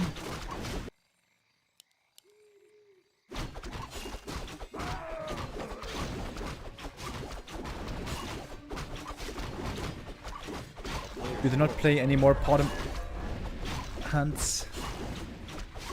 Now it's life desyncing.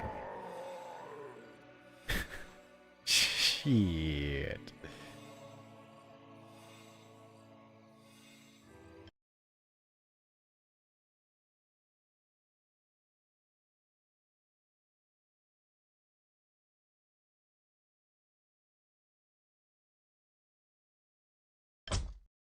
Okay. You know, we were a little bit too far ahead of the schedule, so we're trying to drag it out a little bit. Is the Reforged release all over again? So it's the third time in a row now. But why is it now only this series? And this map?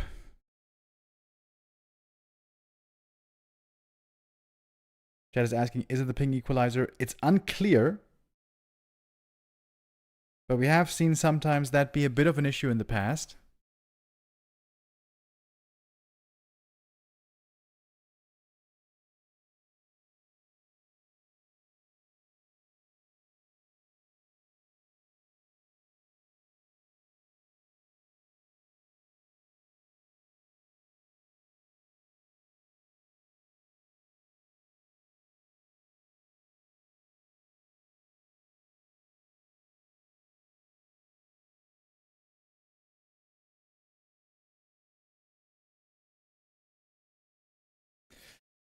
It never gets boring. There's always some new things popping up, aren't there?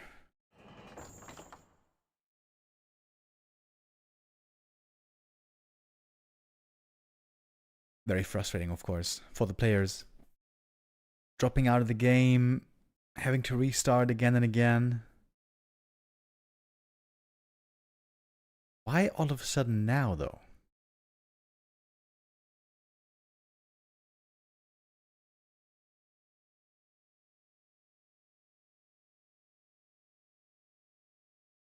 I think they're asking the players if they want to play without ping equalizer. And it seems like they're saying no.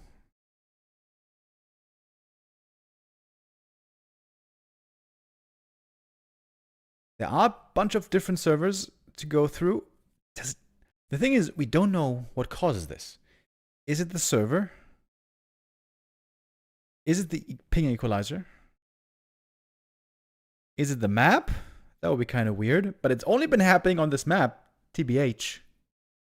I'm saying TBH a lot today, I noticed. Okay, we're going to try again.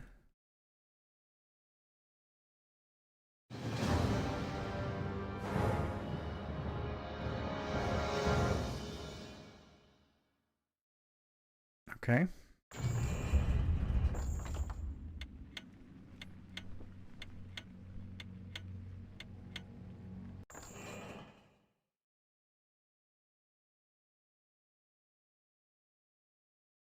We're trying to load into the game. Alright, I'm a bit worried. Is it gonna work this time? Well, we're gonna find out. Next attempt.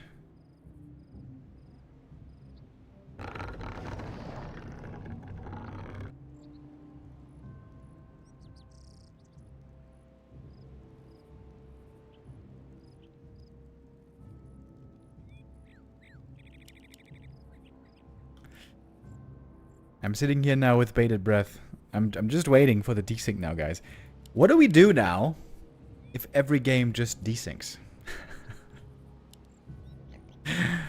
That would be a nightmare.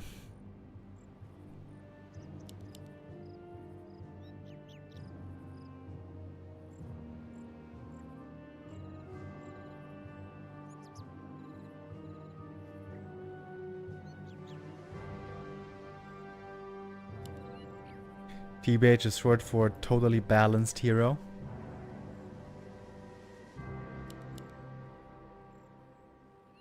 That's one way to use it.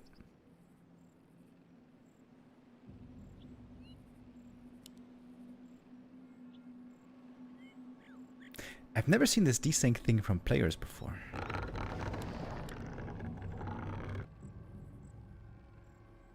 Do a desync Gamba. I can't do a new Gamba as long as the old one's running. The old one is still running. Forces are under attack.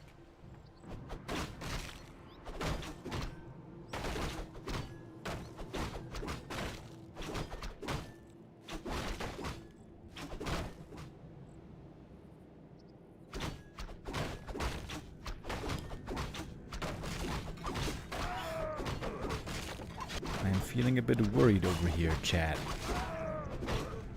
Okay. Oh, wait. Wait. Players are actually like this. Okay, Kaho is again in the red.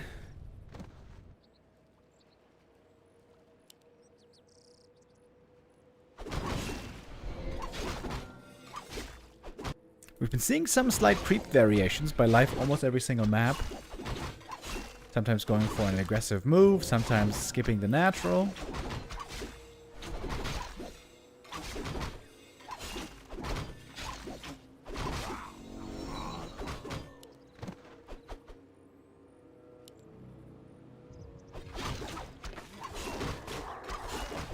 Crystal ball here, probably the worst item for Kaho.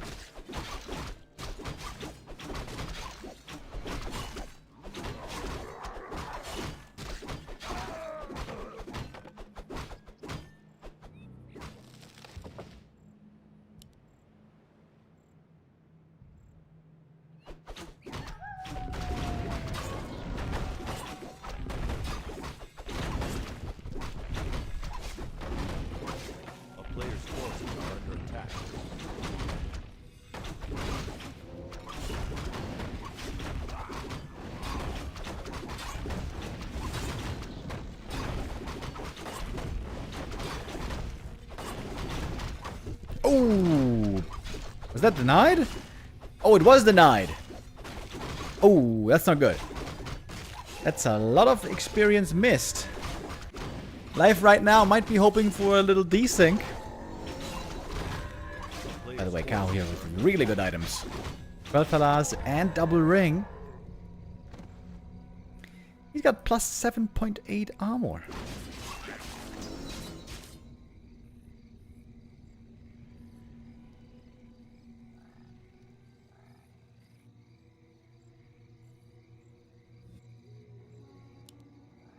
Did these desyncs happen at around the same time? It seemed like it happened at around 7 or 8 minutes, right?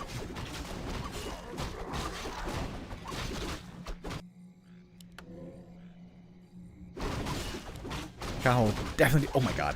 Big heal potion! Oh my god. Kaho's items are insane here. What do we got here? Big mana. Not good.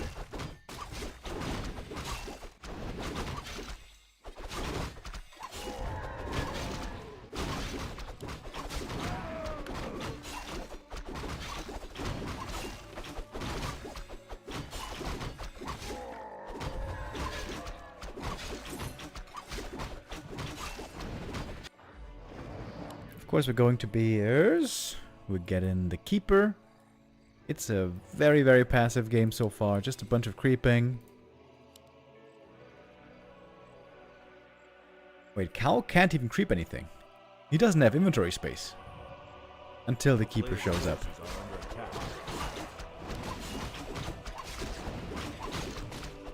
Next consumable for life. Book of the Dead. If they're fighting out in the open, maybe that could be good. Engine of War here. Eliminated, by the way. We got 2 Wisps scouting on the high ground.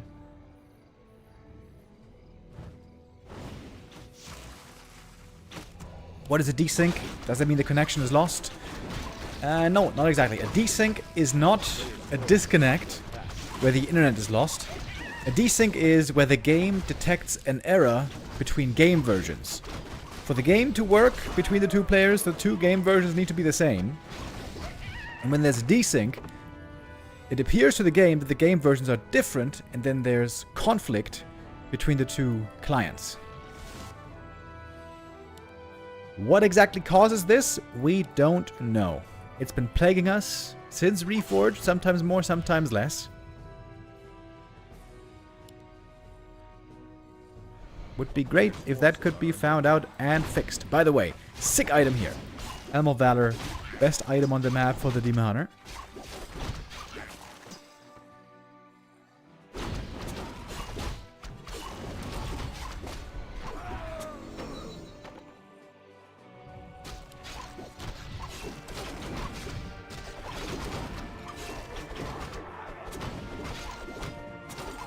Plus 12 here also very good.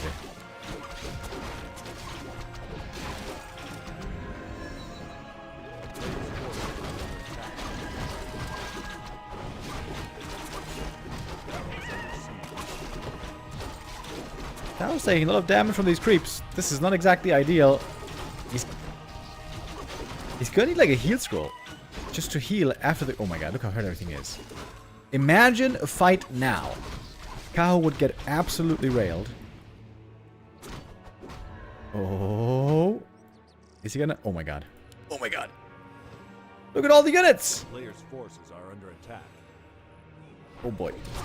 Oh boy, oh boy, oh boy. Kaho though with the Demon leading the charge. He's got a heal potion. That heal potion is big. Waiting to pop it. Doing it now. There's an invuln on the other side.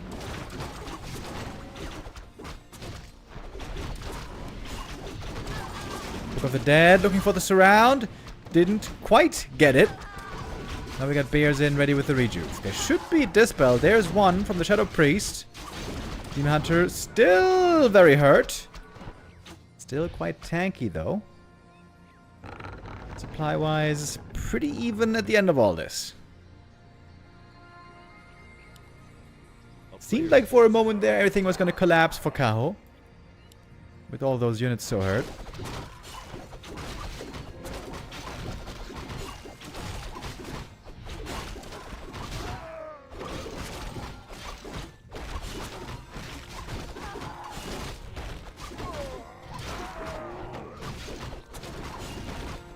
Thank you, Madge, with the resub.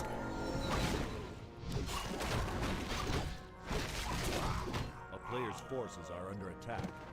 Looks like Kaho got a few too many rings here. Can't really properly hold them all. Bunch of claws on the keeper, that's good. You can always hold those.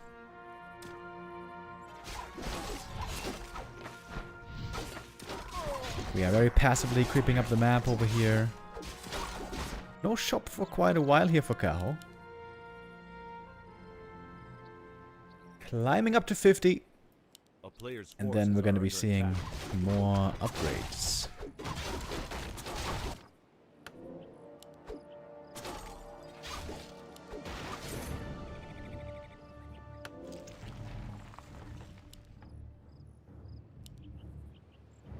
Ancient of Wonders uprooted. That might have been a little bit unintentional. There we go, orb and staff. Finally. Might we see a Chimroost this game? When the game is very slow and not much is happening. Sometimes we see it.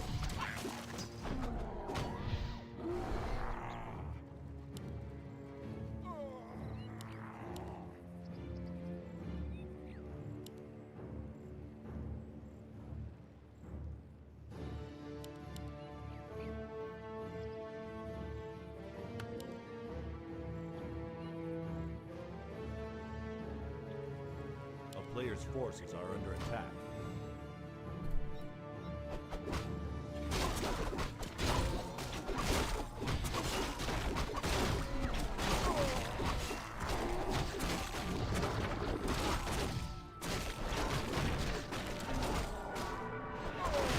Kaho now far on the enemy side of the map. Seems like here the fight should be pretty favored for life. The creeps also getting involved, but don't know quite who they're going to be attacking more.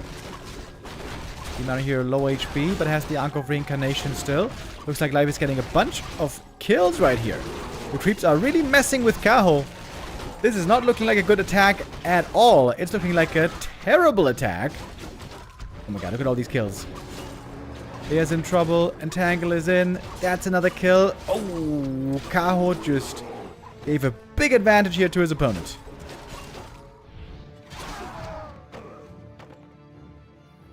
Ten supply lead now for life.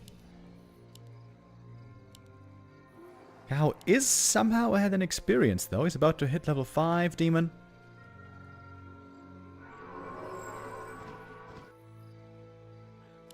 Oh, he's going for talents. The player's forces are under attack. Does that mean he's expecting chims? I kind of think so.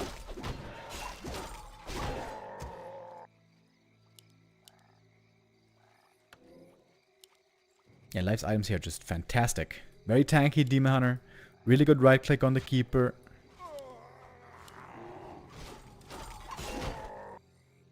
And in comparison, Kaho's Keeper is looking pretty under-equipped.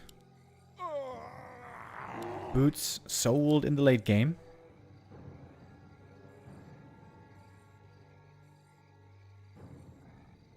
The player's forces We got are one under talent attack. being made here.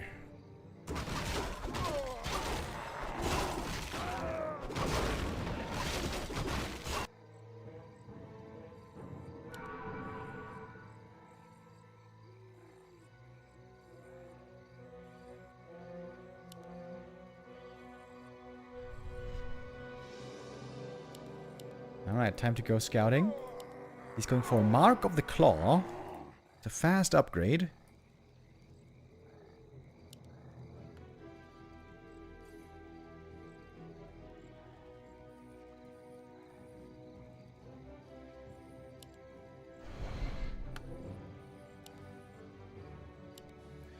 Now we got a bit of an experience lead on life.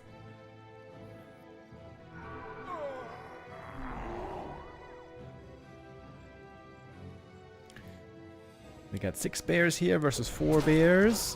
1 talent for Fairy Fire. How good is that, really? It's a little bit of minus armor, but not on too many targets. Oh, good detonates, though. Detonates getting rid of the roar. It's a big deal. If only he used them. Hello.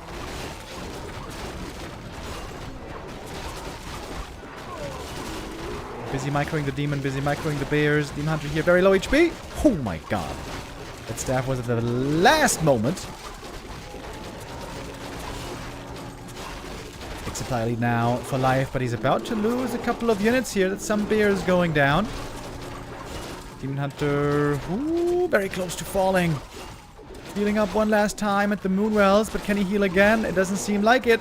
Life gonna tie up this series here.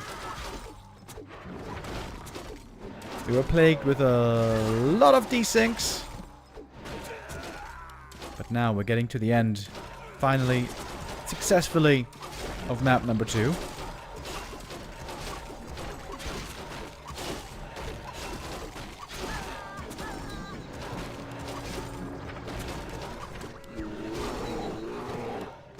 Demon Hunter trying to fight on alone. Can't do it. GG. And life takes map number 2.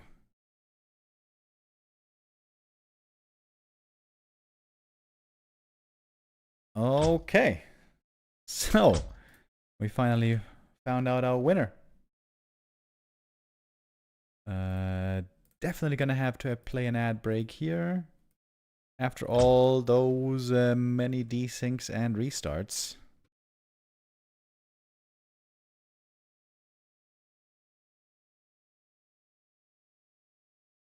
Series now nicely tied up. You know what? We're gonna do the Gamba.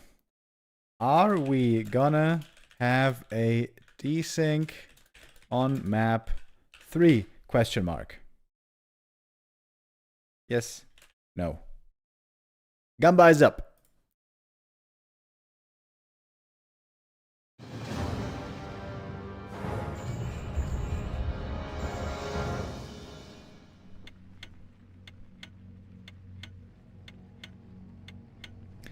So we had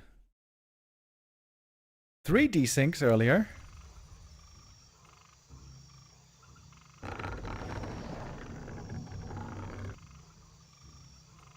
By the way, it was proposed to play without ping equalizer, but the players declined. And players really like that ping equalizer. We're playing on CN South 2 at the moment. This is also better ping for the players. The biggest danger of these deep Chinese servers... Oh, wait. Oh. It's not the overlay. The biggest danger of these servers deep inside China is that the observers from Europe and Russia are going to be lagging. So far, fingers crossed, we didn't lag. But you never know if that might not change.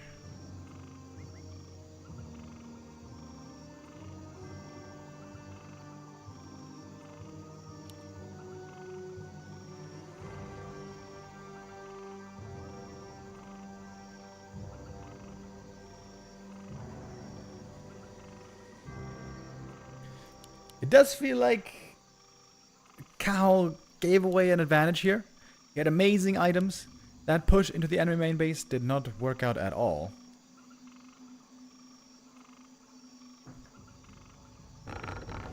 By the way, now we are on China South. Here the ping difference between the two is indeed a bit higher.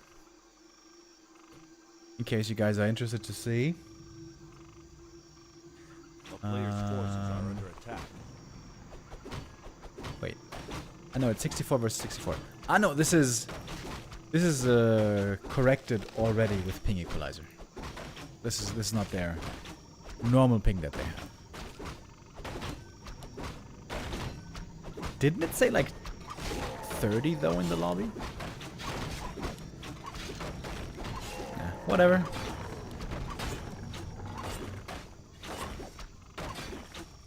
A player's forces are under attack.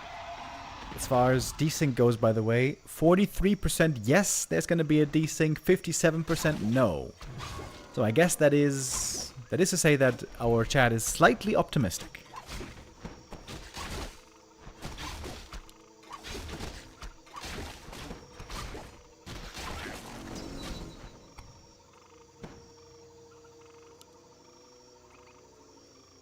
Double claws versus double gloves. Normally the claws certainly favored. Ooh, and slippers. That's some really good items for Kaho. Also slippers though here for life. These slippers, man, they're so good. So good.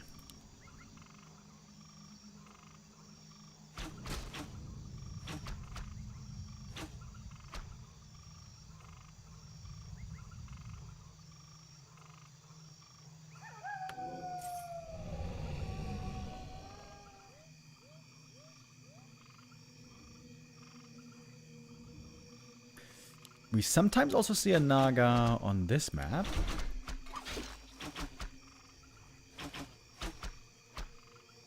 When you're fighting for the big camp over here, maybe fighting for the shop as well. Little bit of damage on the demon. Nothing crazy.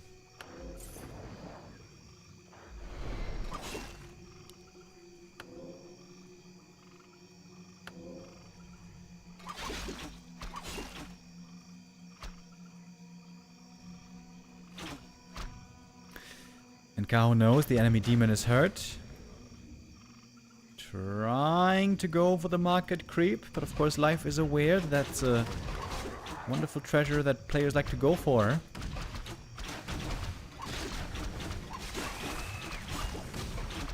Alright, Kaho gonna claim it. Big heal potion! Wow! What are these items? Insane items for Kaho, even better than the last map.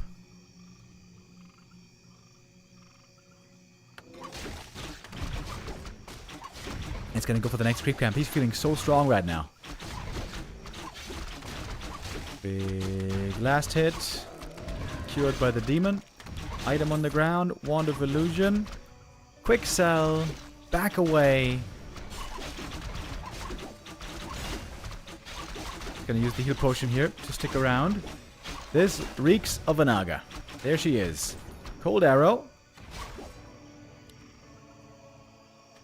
A player's forces are under attack. Not sure if he's gonna be able to catch the Demon Hunter though. Demon Hunter's pretty fast with those boots. Oh, Naga slow, Naga slow, Naga. Oh! Gets the kill. Okay, that's a big one. GG. Alright. That was a short game. Kaho takes the lead again. After only 5 minutes 30. This game is his with some incredible items. That was 4 out of 4 perfect items. Kaho here thanking his lucky stars. You know, that's the way it goes. Sometimes RNG's on your side. Sometimes things go well, sometimes not so much. Sometimes there's a desync, sometimes not. This time there was no desync. Hallelujah.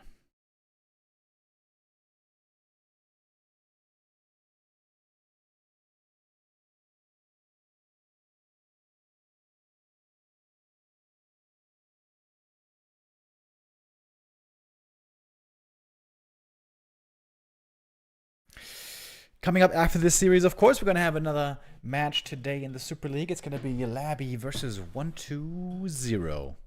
And after that game, there will be more show matches from the Gladiator Cup.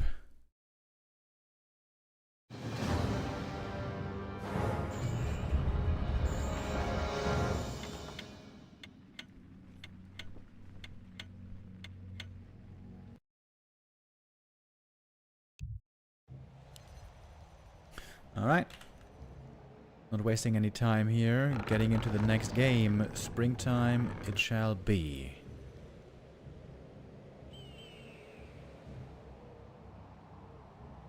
Here we have it. Wait.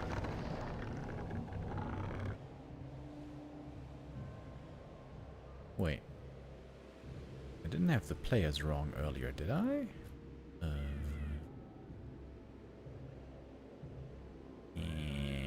Hold up.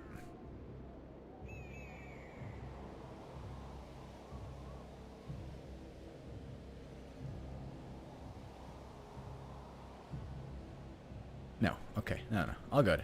All good. Okay.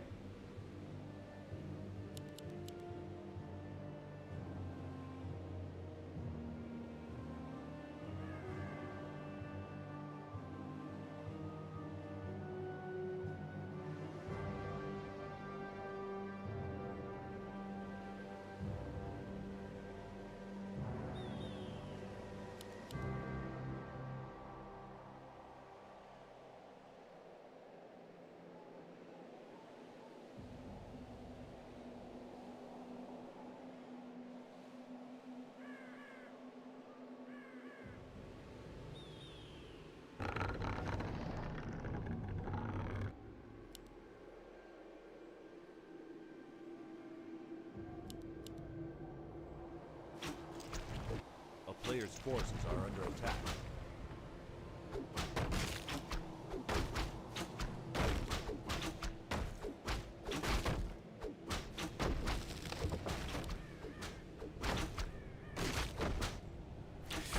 Surely now, Lady Luck will be more on life's side. We've seen some incredible items so far for Kaho, and there already we see a little bit his item luck maybe slightly dropping off. Only Gloves of Haste this time. Only Gloves of Haste for both players.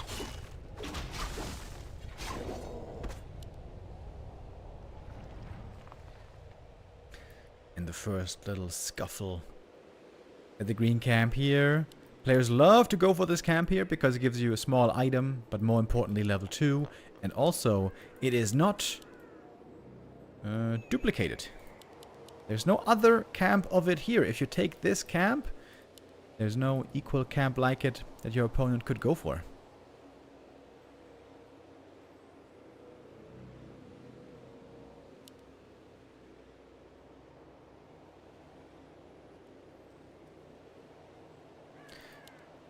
Now, if we're scouting over here in this corner, I wonder what that was about.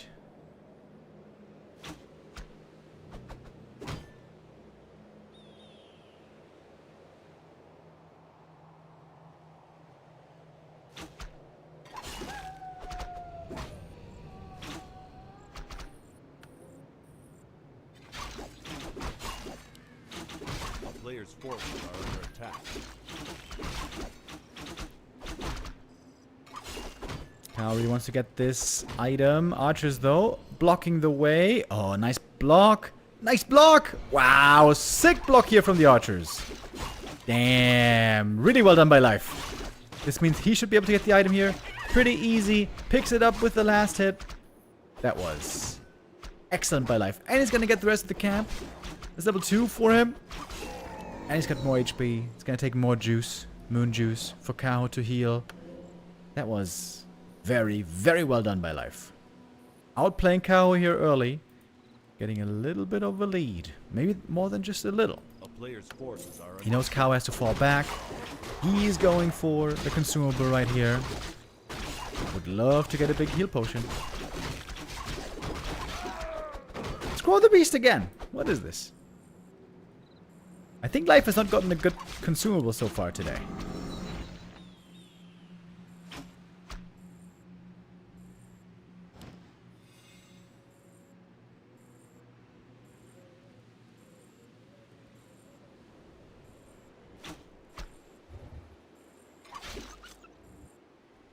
And it's gonna get the next consumable for free. Oh, wait, maybe not.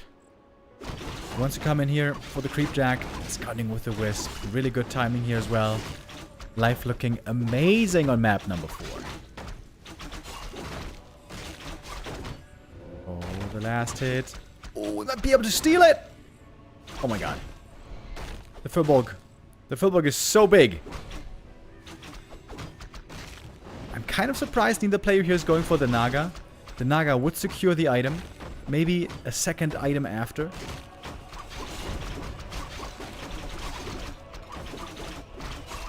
Looks like Life is a little bit lower HP, but it's very close.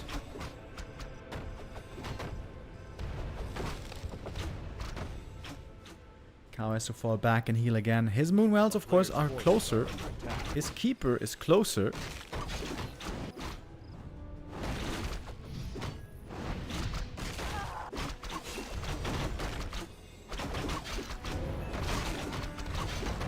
Okay, Life now creeping the other camp. Should be done with ease. Kaho is sweating in this game, isn't he? Not an easy start at all into this 4th map. Belt of Giant Strength. Is that good? I guess it's okay.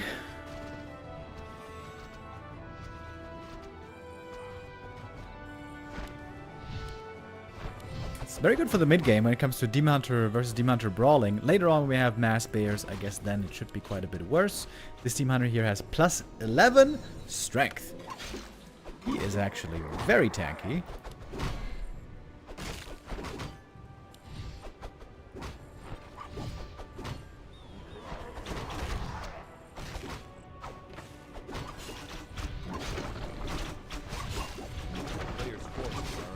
Last hit here. Goes again to Life, but the item's stolen. Big Invo Potion. Over here. One archer also dying to the creep, so right now Kaho is down by 2 archers. And a little bit behind in experience. Maybe more than just a little bit. Life with a clear lead here, getting towards the tier 3 stage.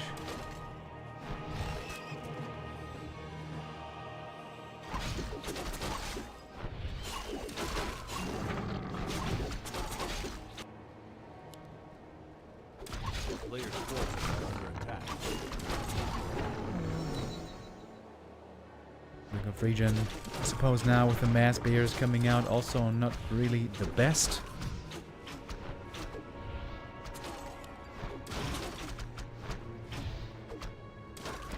Demon with plus 13 strength. He's about to hit 100 hit point, 1,000 hit points, right? With a level up here.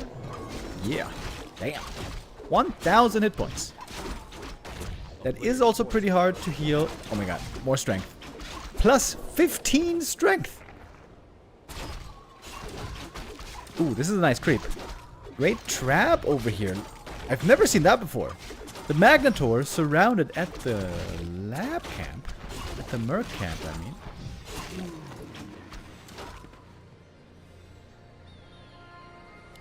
Okay, more move speed. This can sometimes be less useful in a bear mirror, where we have static front lines. A player's forces are under attack.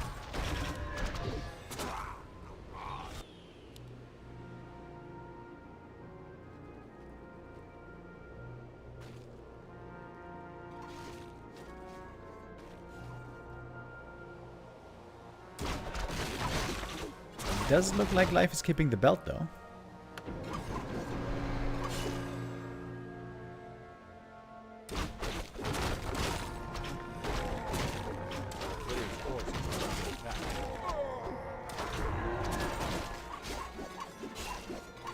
So how big of a lead does life have? Oh. Now with the telestaff, it's no problem. Demon gets out.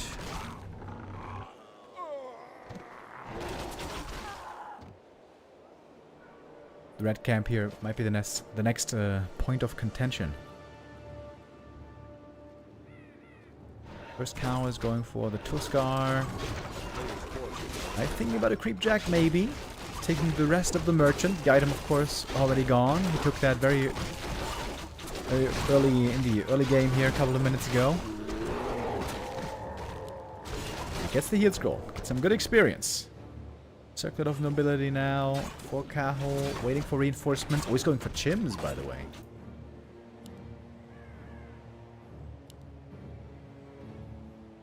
Wait, didn't I see a chim roost somewhere? Am I crazy right now? Wait. What is... Ah, there it is. I was like, what is going on? Am I having a stroke? There it is. We got the chim roost. First time this series.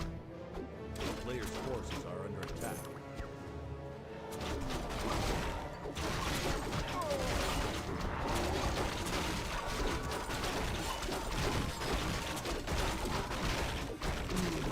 Level 4 Keeper. Ooh, Helm of Valor, really good.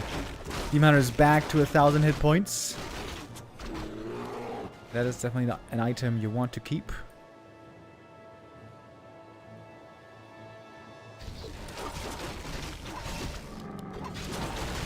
Player's forces are under attack. Gyms, of course. Unaffected by Keeper. Oh, the scout. The scout. The scout. Did he see it? Did he see it? Did he? He doesn't have Ultra Vision. He doesn't have Ultra Vision. I'm not sure if he saw it. What's this wisp doing?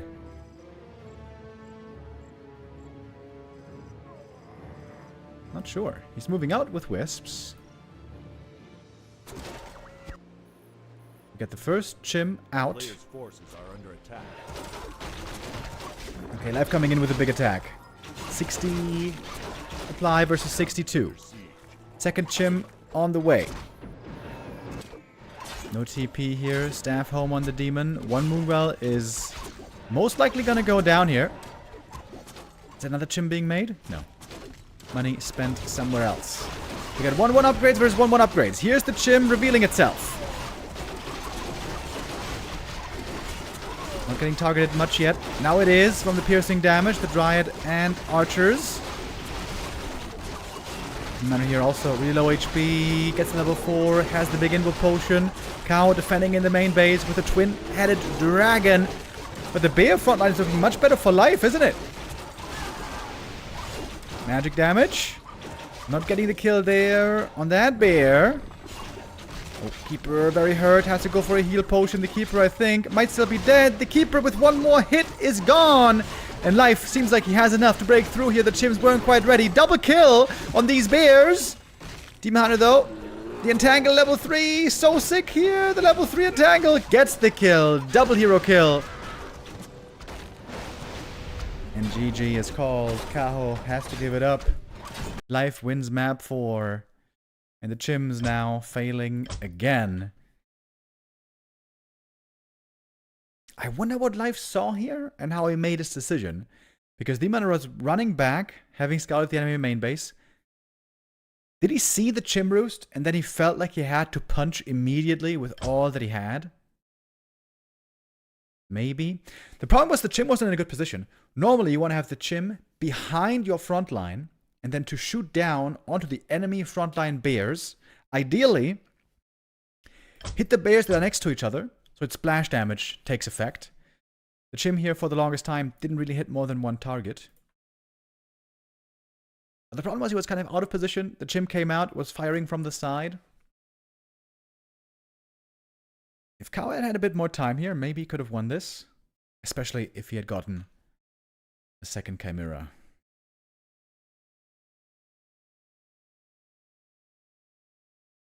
Alright, last map. In our Night of Mirror today. Hammerfall it shall be. This also means if Life wins here, he cannot quite overtake Forti, but he can tie in points with Forti. If he takes the win here now.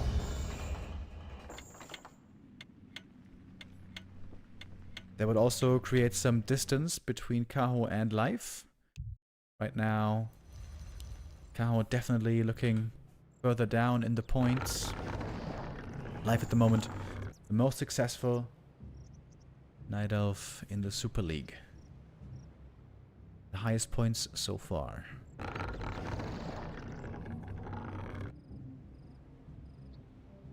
Oh. What is this? We got an Ancient of War creeper here at the gold mine.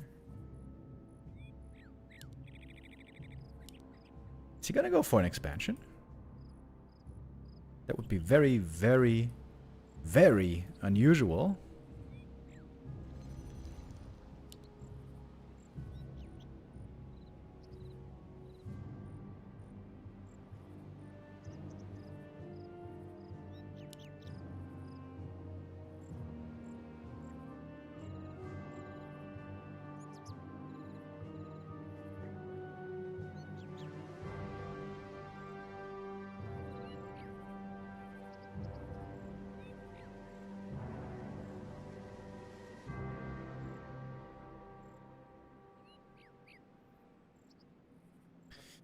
It's gonna be double Demon Hunter here, of course. A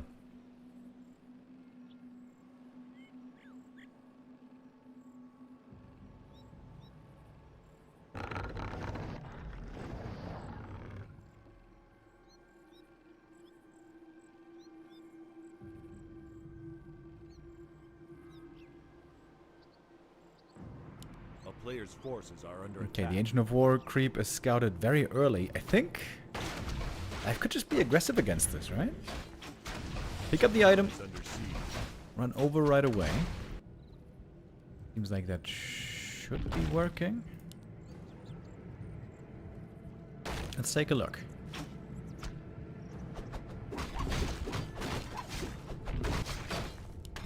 So, here's the Demon Hunter. Gets the item, Ring of Protection. But he does not go to harass. So Kaho has a lot of time to creep this camp right here. Gonna get level 2 immediately. Most likely a defensive item. Cause of attack, never mind. He gets the one offensive item. A player's forces are under attack. Is straight up expanding here. Really? With life right there. Excuse me.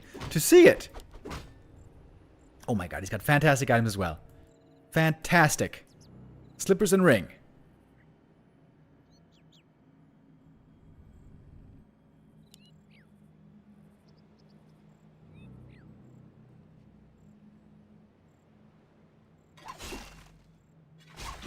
Archer trying to go for a little bit of a block here. Straight up fast expo. My. It's gonna be cancelled though, right?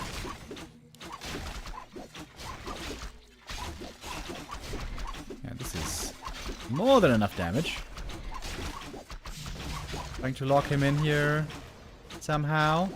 That's a cute little wisp block. Oh, that's actually a TP force. Okay, that's pretty nice, but yeah, expo is cancelled.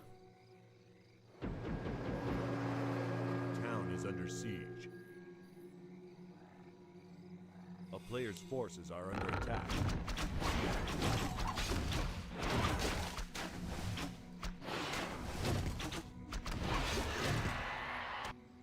Another try with the Tree of Life. Demon are coming back. Not quite full HP yet. Wants to go for some more stat items here, I'm sure. Go for Circlet. But I assume there's going to be a Naga showing up in just a moment.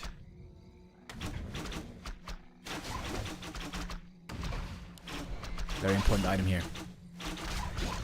Oh, Circlet and the boots here are really good for life. Really good. Gets the next one. Another ring.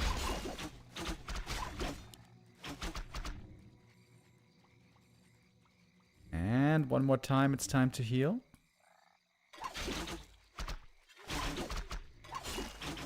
The Archer to go down here. Okay, we got tier 2 finished. What's coming up next? Demon Hunter going to the shop, but there's no circlet ready. Can only go for the boots here. Goes for the boots and the staff.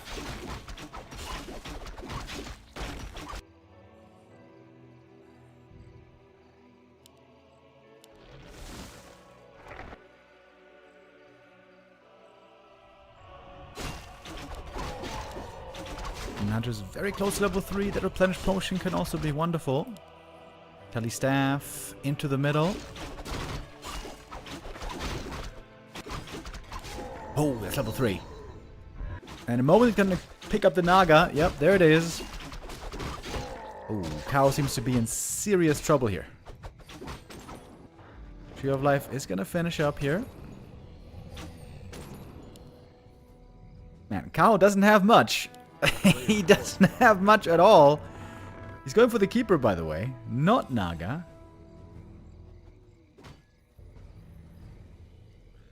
Oh boy. It's gonna be a tough defense. Finds the shop. Cancels the shop. Town is under siege. Cancels the Moonwell. And look at Kaho, he's trying to creep a little bit more. Oh, another ensnare.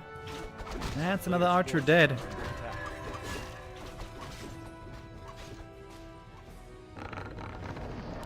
And Keeper. It seems like that's going to be very bad against Dryad soon. Demon really trying to get that level 3. So close. But needs a bit more. Keeper is in. Falling back. You don't have much moon juice here. Thinking about going for the Naga. The targeting here was a little bit off. Giving her a ring of protection even. Entangle once more. Looking for that kill right here. Doing a lot of damage with the Demon Hunter. Gets it though. It's level 3 finally. Big mana burn return. But here come the Dryads as well. That might be the kill on the Demon Hunter. Block in front with the Archer. And he gets the kill. Well done by Life. Shop seems to be getting cancelled as well. The amount of items here are so good. Going back all the way into the main base. But it's a lot of losses, man. It is a lot of pain.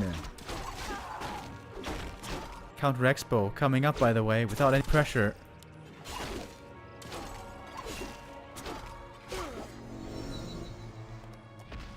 And that's level 4 demon. Hoo-wee! And if we're gonna have Mass Dryads versus Mass Dryads, then the Keeper normally does a lot worse than the Naga. Really good game by Life. Punishing every step of the way. Super, super solid.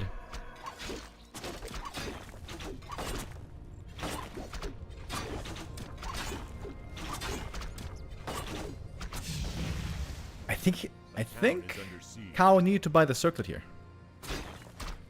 When he had the chance. A player's forces are under attack.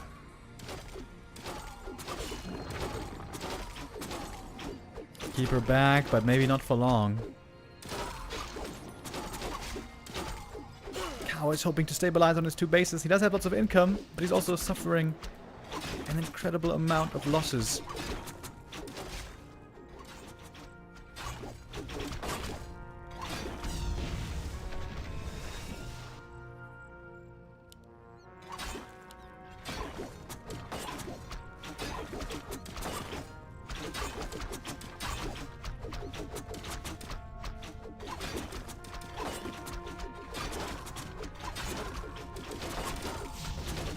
All buildings being cancelled, Moonwell's being taken out. It looks like Life is gonna extend his little win streak. A town is under siege. Well, I guess. No, wait, it wasn't a win streak. Never mind. Kaho won the last encounter. Life trying to reclaim the Knight of Mirror King title.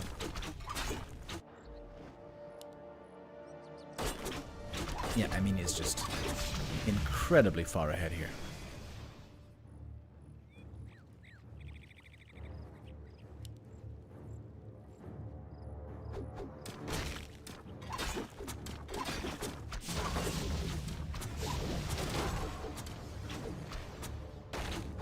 A player's forces are under attack.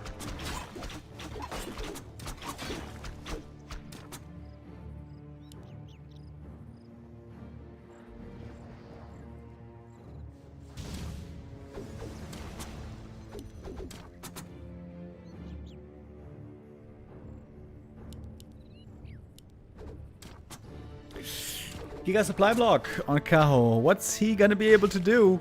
If he had like some sappers to blow up the expansion, I would say maybe there's a way, but he's just getting, well, not exactly contained, but the enemy army ready to intercept anything that might be coming out of the buildings, but there's nothing really coming out. So much gold, but no way to spend it. All those moonwells going down again and again. Alright, some drags being exchanged. Kaho's gonna give it up now. GG it is, and Life does win the series. Losing the lead, not once, but twice, but never giving up. Not getting flustered as well with these annoying desyncs from earlier. Only happened on the one map. Again and again. Kinda weird. I wonder if this is gonna be a continued problem on Last Refuge. We'll see about that as the day progresses. But Life with that is tying even with Forti in points. So, oh wait, is that true? Yeah, that's true. Yes, that is true. Before today, this was the standings in the Super League. Fortitude had 28 points. He got one map earlier, so that's 29 points. And Life with a 3-2 win gets 4 points. So now both Forti and Life with 29 points are sharing third place. 1-0 in second place, behind Happy. No, wait, did 1-0? 1-0 tied in points, right? 4.5 points earlier, so now 31.5 points. Fortitude tied in points with Happy today, but of course, Happy has another match to play. Happy right now with 7 matches, Forti and 1-0 with 8, and Life. Along with Colorful, Infi, and Soin, who all have 8 games, but they are pretty far down. Those 3 have not been having the grandest of times yet. Speaking of players who haven't had the greatest time yet, that's also true for LawLiet. LawLiet right now is, if you saw it already, he's not plumb last, but he has a bad run so far. This is 7 losses in a row. He had a little bit of joy to finally discover for himself. It was a few days ago where we had the WSB Korea show match where, pretty surprisingly, LawLiet took first place, was able to beat Sok in the grand final, was able to beat Moon before that in the semi-final. Maybe the tides are starting to turn for LawLiet. One would hope so.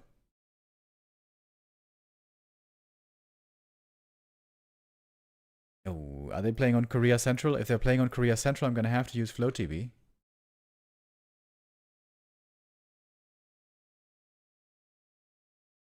Which is a little bit unreliable. Okay, players are doing the vetoes right now. We're gonna go into a short break here and then come back with Laby versus LawLiet. And don't forget, this is not gonna be our last match of the day. We're gonna have more show matches later in the Gladiator Cup. Those games might actually go longer than our Super League games today. Thinking about it. Infi versus Kaho. Moon versus Sock. And Infi versus Focus. Are these gonna be... There's also another tournament happening right now, by the way. The Duanba Cup. Where Forti is playing a show match against Focus.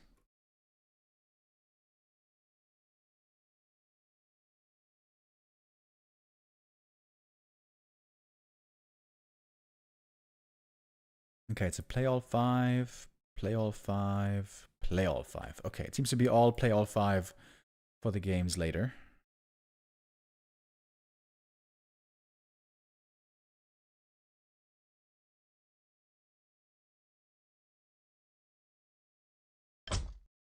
Okay. I'm gonna have to go Flow TV here. And hopefully that's gonna work.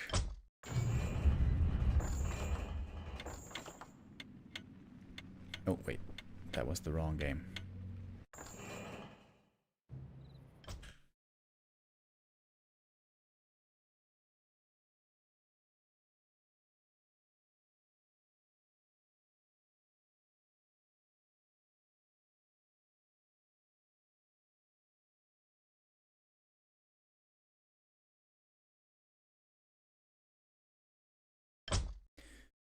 Alright.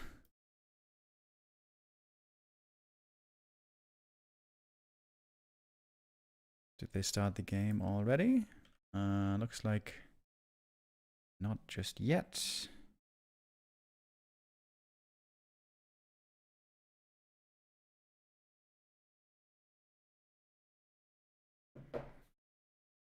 Okay, might have been a join bug. We haven't had too many of those lately. I don't mean to jinx anything, but hopefully we can avoid those as much as possible.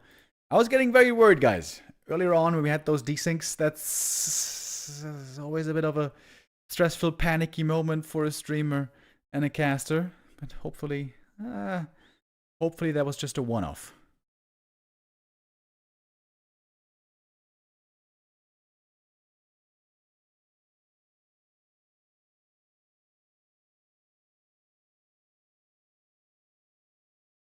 Okay, trying again with the hosting of map 1. Okay, it looks like we got it. Scattered exile. Oh wait, I need a password.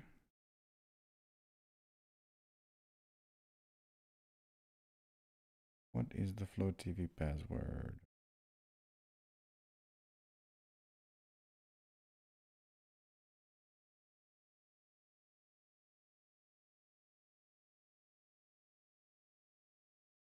Oh, come on, guys.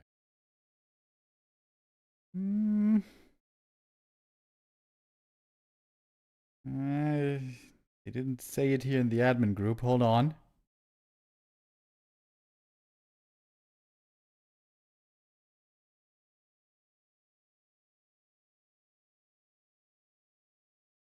Is it this one?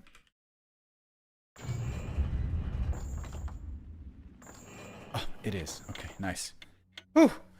Getting worried. Okay. Alright guys, we are on Flow TV here, playing on Korea Central. The connection from Europe is real bad. We make the game lag when we're in the lobby, sadly. And normally, that's no problem. Normally, Flow TV is wonderful. It is amazing.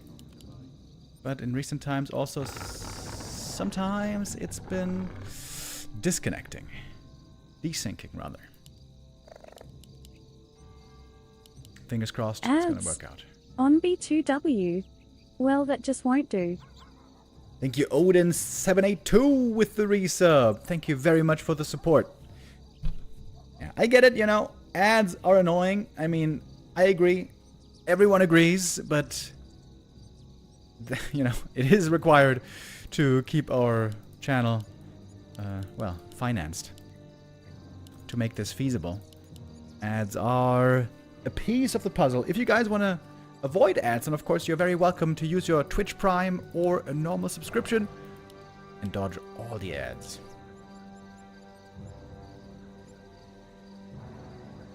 Demounted first by LawLiet. You never know if he might not bust out a Warden on certain maps. Absolutely a possibility. If we go to Twisted Meadows, I'm definitely expecting a Warden.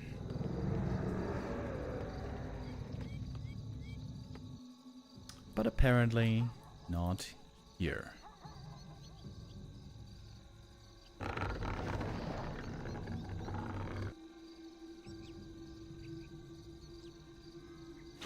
A player's forces are under attack. So I assume LawLiet is certainly expecting an undead expansion here.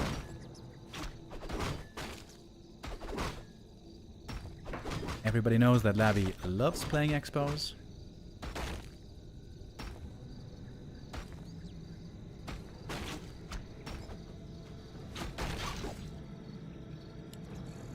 There is Acolyte number 7. Oh, nice play by LawLiet, having his eyes on the wisps, pulling them back.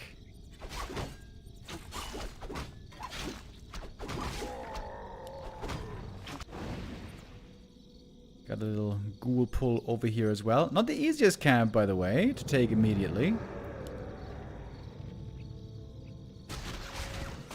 Detonate.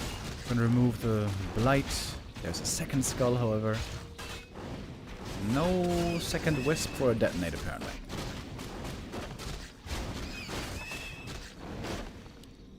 Here comes the Demon Hunter. Normally it's immolation here when we see the harass. Indeed it is immolation. Oh, last hit! Did he get it? Oh, no he didn't. Ooh. Wait, did he? No. Wait. I'm confused. No, he didn't. No, he didn't. No, he didn't.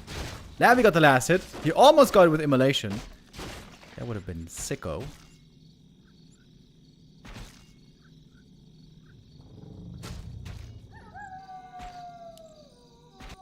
LawLiet is counter-expanding already.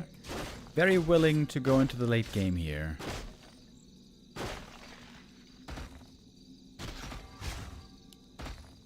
Arab Tower not far off anymore. That's gonna make life for the Demon Hunter then a lot harder. Wisp here ready for the detonate. Maybe waiting for more skellies, but there wasn't more. Only got the one with the Deado. Demon Hunter didn't get level 2 from the harass. I would say that's not exactly ideal. And now Death Knight level 2. Periapt is the worst item here, I guess. A player's forces are under attack. Can be sold.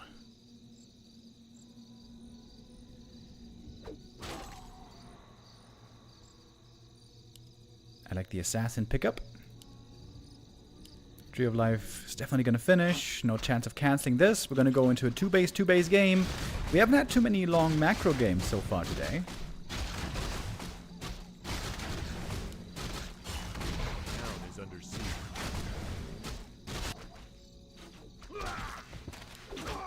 Demon Hunter items also not very good. Neither Death Knight nor Demon so far finding anything nice. But DK is going to find level 3 right here. That he will enjoy. Oh, good Skelly Scout. Sees the timing of the expo being cleared. Oh, and the DK is going to show up. Oh, shouldn't he creepjack here? Oh, that's a mistake, right? With level 3, that would have been some kills here easy. Oh, I think that's a big missed opportunity by Laby. He had the time here to go for a creepjack. very, very surprised he didn't do this. That could have been painful for LawLiet. He's very lucky not to have gotten punished right there.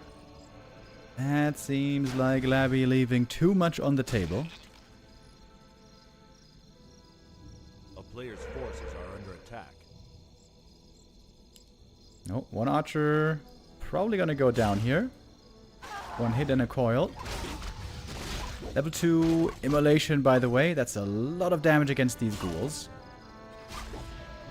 And now the Demon Hunter has really good items. A moment ago he didn't have much. But he found the claws, he bought the circlet. All of a sudden, he's looking strong.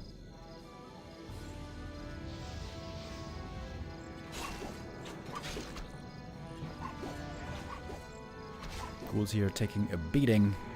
Having to fall back into the main base, where it's safe.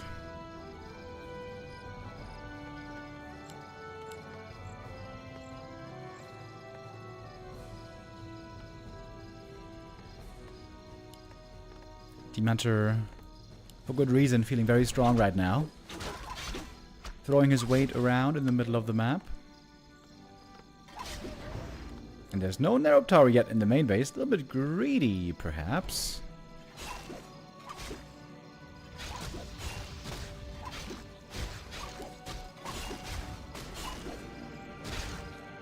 Oh, it's gonna be one acolyte. Maybe going down. Or some ghouls. Oh, Laby. Slow reactions here. Losing 2 ghouls unnecessarily. And an acolyte. Oh, never mind. Maybe acolyte. Oh, what about the demon? The staff. Ooh, was really late, man. That was greedy by LawLiet. If he gets attacked there by the Death Knight, he might die. DK was blocked by the ghouls. LawLiet almost giving a big advantage to the opponent. Player's forces are under attack. The macro's looking good. LawLiet on the way to tier 3. Got the shredder. Getting all the lumber.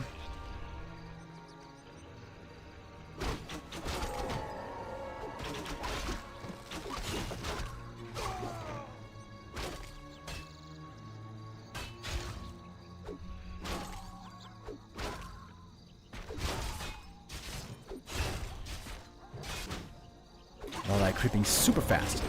He's known to be extremely efficient with these Ancient of War creeps. Really, really sick. This one Ancient of War crept a lab and a gold mine, another lab, and now the red camp. That's the big item. The Wand of the Wind. It's going to be very bad later against destroyers, but before destroyers, sometimes it can be a playmaking item.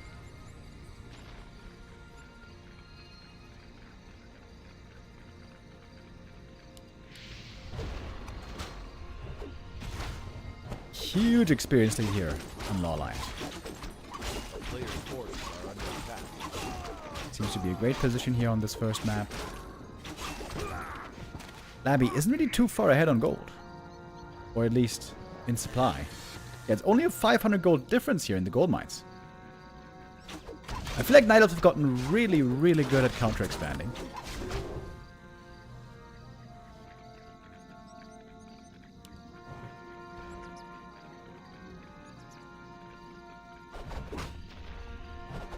Player's forces are under attack.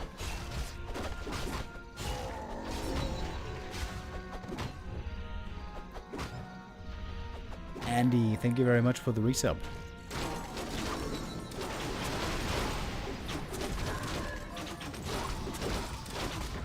Big experience here again. Heal scroll used for creeping. Okay. Belt of Giant Strength. This Demon Hunter now looking very, very tanky.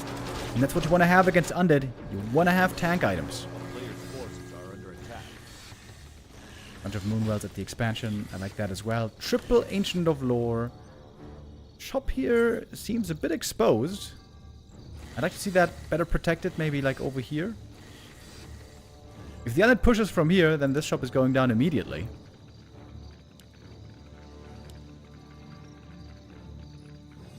Are we gonna see a third hero? 1-0 lately has been playing with lots of Disease Cloud, A-bombs, and wagons. And only dual hero. But here for Laby, it is the Naga. It is the tier 3 timing push. And Laby all of a sudden is far up in supply. LawLiet set up the buildings, but didn't build the big army yet.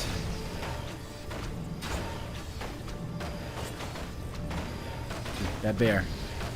Almost getting caught. We have a gargoyle in here, as if this is direct strike. Mixing in one gargoyle for fun.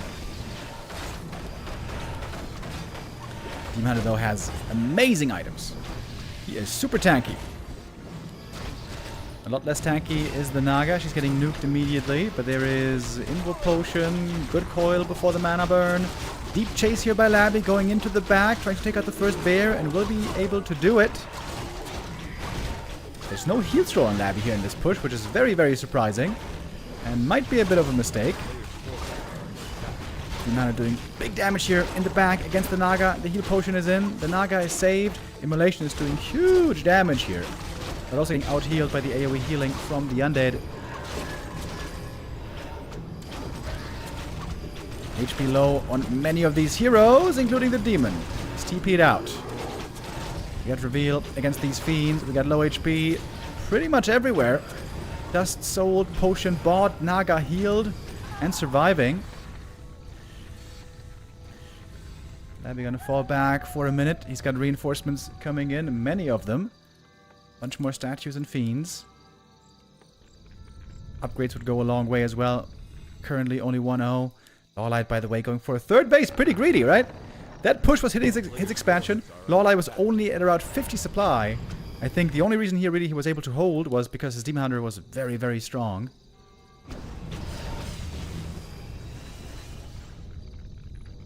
Laby now going into Disease Cloud. I like that he has some ghouls back at home. I feel like Happy sometimes makes this mistake of over-pulling the ghouls and then having no lumber for the end game. It's actually only 3 ghouls without Frenzy. This is actually not much lumber income at all. But the lumber bank is still looking quite decent. Double level up here from this camp. Bell of Giant Strength, not a bad item for the DK. And once the Expo is up, LawLiet should be favored. Currently, though, supply lead still with the Undead player.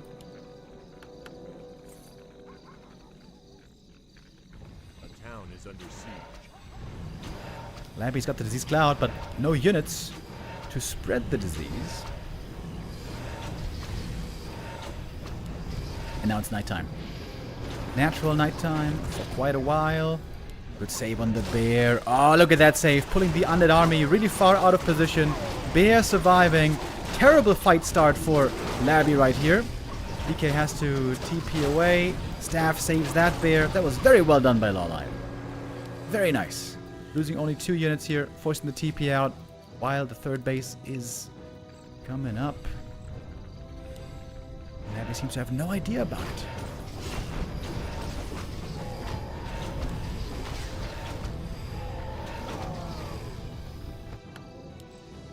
Demon Hunter already level 5. Upgrade-wise, we got 2-2 on the Dryad Bears.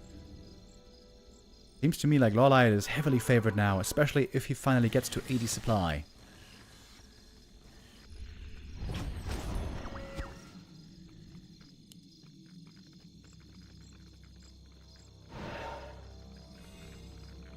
LawLiet knows that Laby's over here at the red camp. Laby pulling out the camp. He's expecting a creep jack. Sitting at 80 supply. Getting to 3-0 upgrades. No armor upgrades, however. Mana Stone. Ooh, that's huge for the DK. In general, though, mana very low here on these undead forces. I would love to see a Podum for LawLiet, by the way. Another orb carrier. Oh, Gargoyle now going scouting. I wonder if he realizes how much gold has been mined here. Does he know how much gold is in this mine? It's only 10k. Not everybody knows this, though.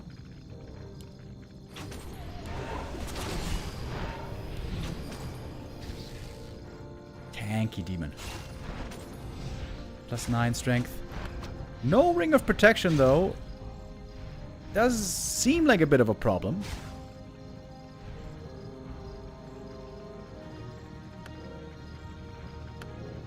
TP double heal scroll. Laby can't go into high upkeep now. He doesn't really have the gold for it anymore.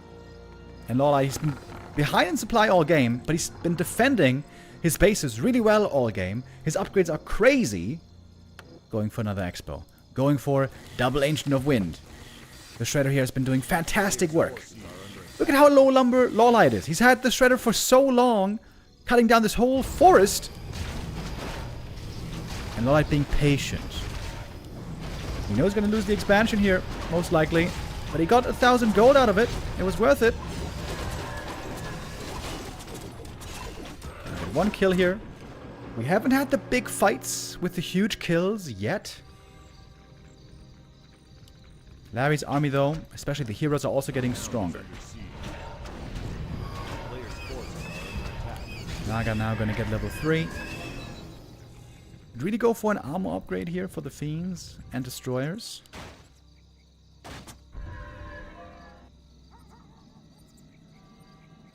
Looks like this third base is going to be prevented. LawLiet now on 3/3 upgrades. And double Sapper. That could be a lot of ziggurats blown up. How quickly does Laby react? Does he go for the main? If he goes for the main, maybe he stops the TP. Doesn't exactly. Nova takes out the Sapper, but the Lich is out of mana here.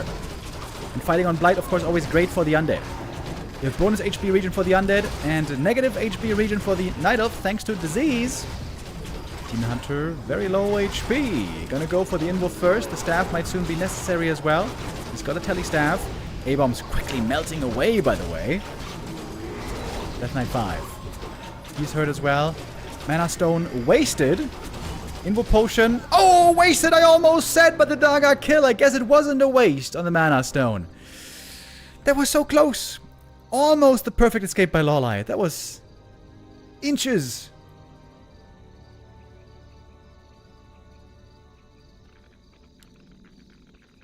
Five, 4, 3 heroes. Nothing to sneeze at.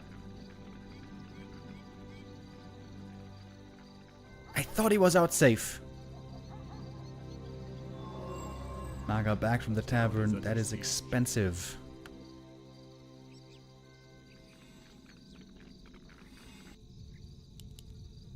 More A-Bombs joining in, but the A-Bombs have 0 upgrades against 3/3 Bear Wow. Dryad. A player's forces are under attack. It's kind of crazy. The Fiend Destroyers definitely need some armor upgrades, though. At least one. The first one's really cheap. Laby now in an aggressive position. Could try to set up a third base, maybe. He's got the resources for it. The main base not gonna be running forever. Ouch. Lots of damage on the demon. But there is the moon juice.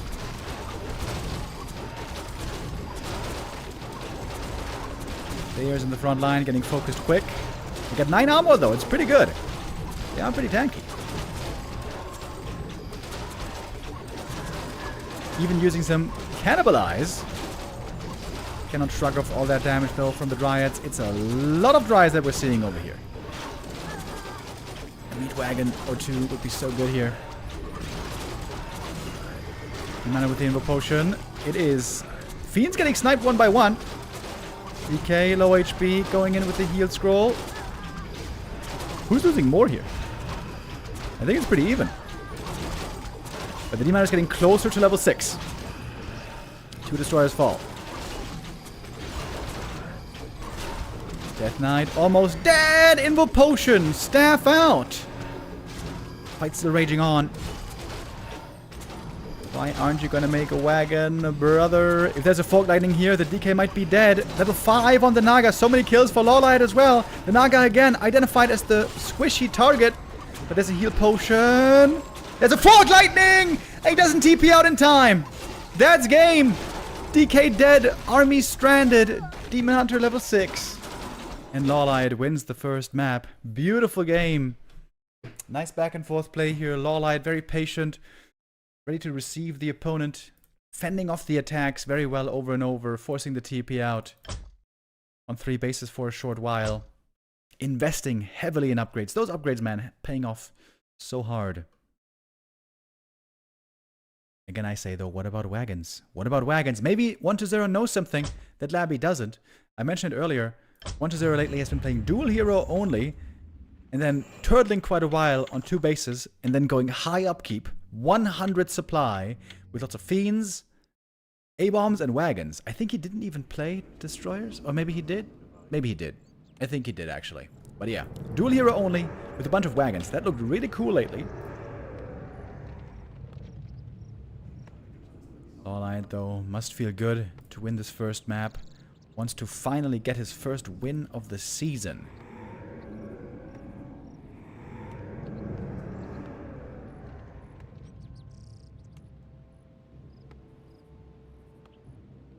I'm trying to look through LawLiet's results right now. I think he had some close series, right?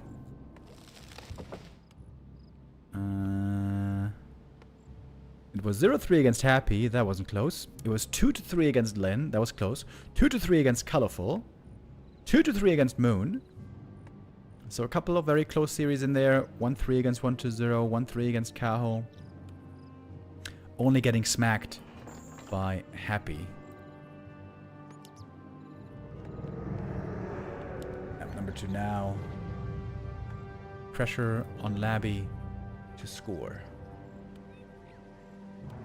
What are we gonna see from LawLiet? It is not a ward against Happy here. Any primers in chat? In their bag B2W heart. Yo, Freakzilla with the resub. Thank you very much.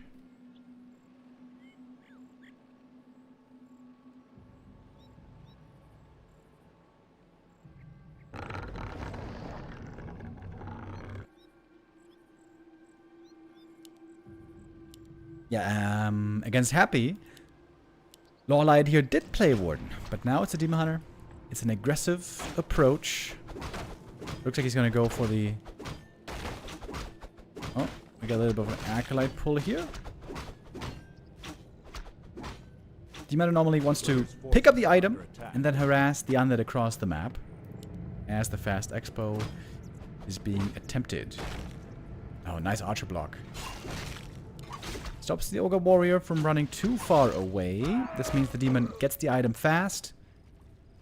Oh, and the Archer's showing up for the harass immediately. Archer isn't even creeping the rest of the camp. She wants to mess with Laby's creep down here. Oh, detonate. Hitting both of the skellies.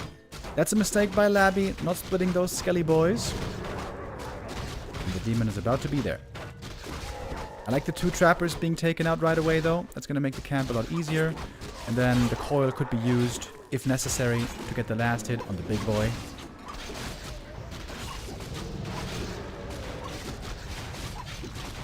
I feel like ideally you want to split the ghouls here as well to minimize the impact of immolation. Yeah, put one on the archer. Exactly. Clean creep here by Laby.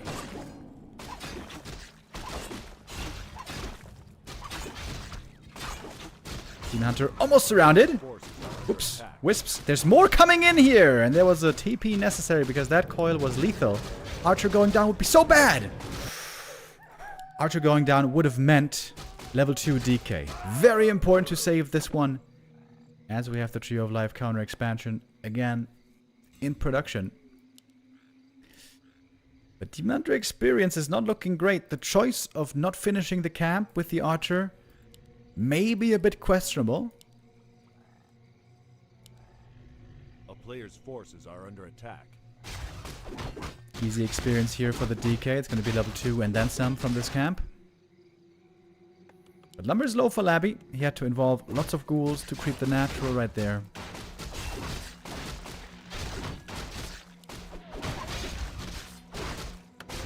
Oh, Demon would love to get the last hit steal here.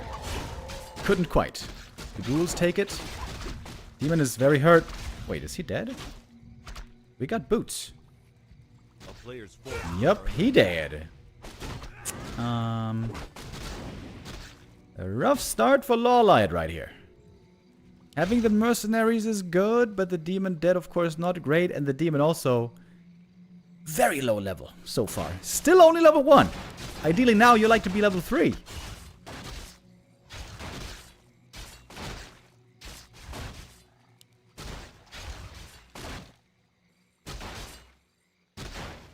Laby showing up to play here on map number 2. But look how late the Haunted is. This is indeed very late to start the production.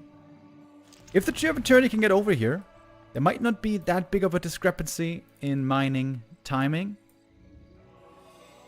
Look at this demon, dude. He's level 1 without boots, without ring, without claws. And Laby is super fast with these boots that he has. One coil on the archer. No, LawLiet nicely realizing there's no dust. What? Why did he move the archer? Micro mistake. That archer didn't need to die. 2 level lead now on the Death Knight. Demon would love to get this kill. That's level 2. Huh. Trying to reach. There we go. Finally.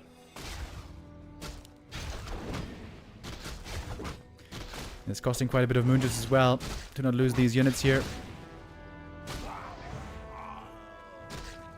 Shadow Priest going down. That is more healing removed. Oh, where's he? Uh-oh. It's a very important unit right now. That's one of 2 units that LawLiet has, and he loses it. Just lose it like Eminem.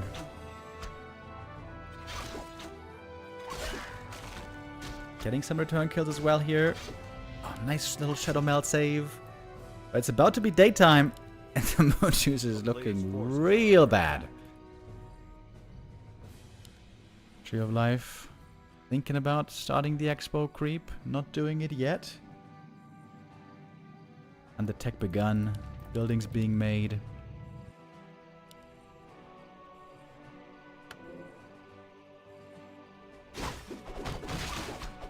LawLiet has a long way to go to stabilize in this game. Down to 22 supply with the weak looking demon. This should at least be level 3.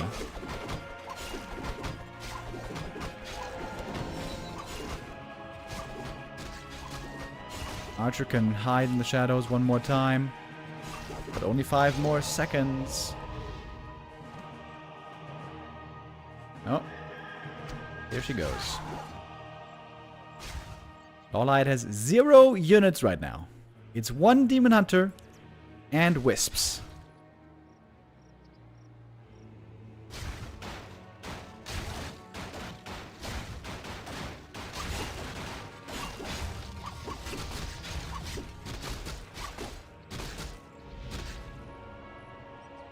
A player's forces are under attack. And what about the healing? Demon Hunter running back to the Moonwells. Can he get... I mean, it's certainly not full HP. How much does he get here? Alright. 75% hit points. That's not too bad. But now we got a long daytime. The town is under siege. Classic tier 2 Invis Potion play. Something that Happy has popularized. A player's forces Oh, are under attack. wait a minute. It's gargoyles.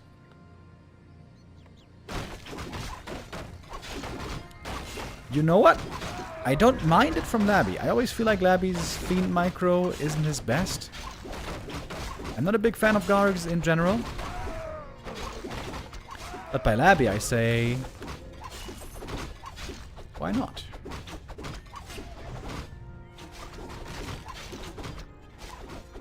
He sold the big Invo Potion, by the way. Kept the small one that he purchased earlier. Most undeads, when they play Gargs, we see going triple crypt, but here Laby on dual crypt. This could mean Frostworms for later. I hope he's not going to skip the statues, though. In some recent games, also from Happy, we saw some statues being skipped, which seems not very wise to me. Statues, after all, very, very good. Acolyte. A player's forces are under attack. Is gonna make the slaughterhouse. Okay, good. LawLiet is going triple Ancient of Wind. Oh. Is he gonna go Hippogriffs? Oh, mana potion, Naga dead. It's gonna take a while, by the way, until these hippos are out. A player's forces are under attack.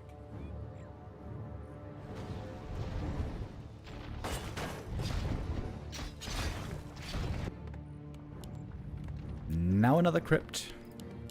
With 3 crypts in a slaughterhouse, I doubt there's gonna be enough room for frostworms. Frostworms actually really good against hippogriffs. The hippogriffs tend to stack up, and then one frostworm shot slows them all down. Also, Frost Armor and Nova. Very good against hippogriffs. Lich, though, likely not gonna go Frost Armor here. The very annoying thing about hippogriffs is also you cannot creep with them. Forces are under attack.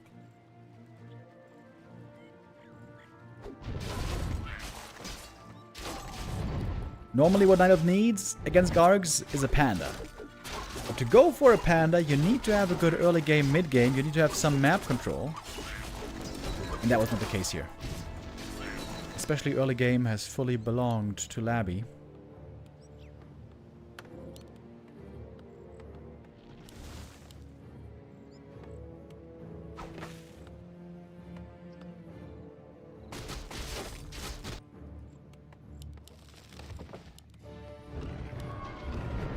Working on 2-1 upgrades for the Gargs. That's quite strong. Ghouls just wanted to work, but now they're having to fight. That's more experience for the undead heroes. DK gonna hit level 4 here. Lich not too far away from 3 anymore. And the Naga has great items, actually, but normally not the best hero against mass Gargs and Ghouls. The Panda seems to be lacking severely.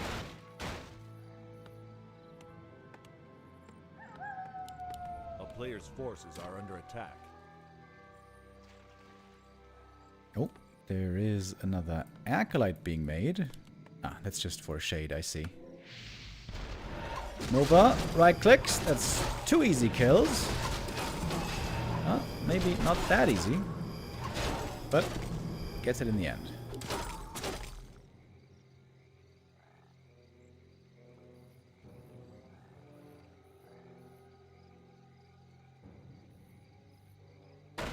Ooh, web now being researched.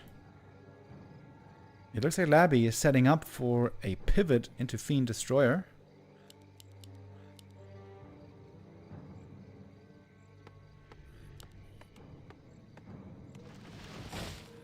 A player's forces are under attack. And Banshees. Wow, this is costing a lot of lumber. But Laby has 8 ghouls on lumber, so you can afford it.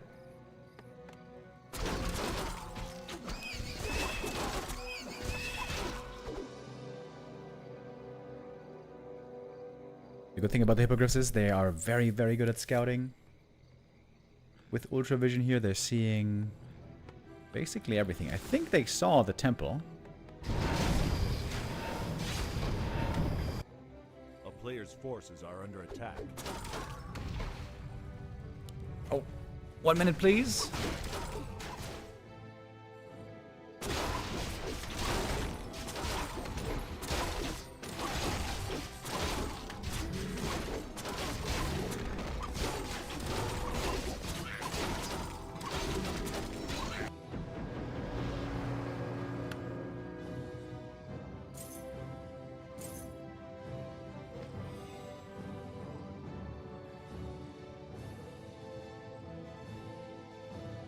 Player's forces are under attack.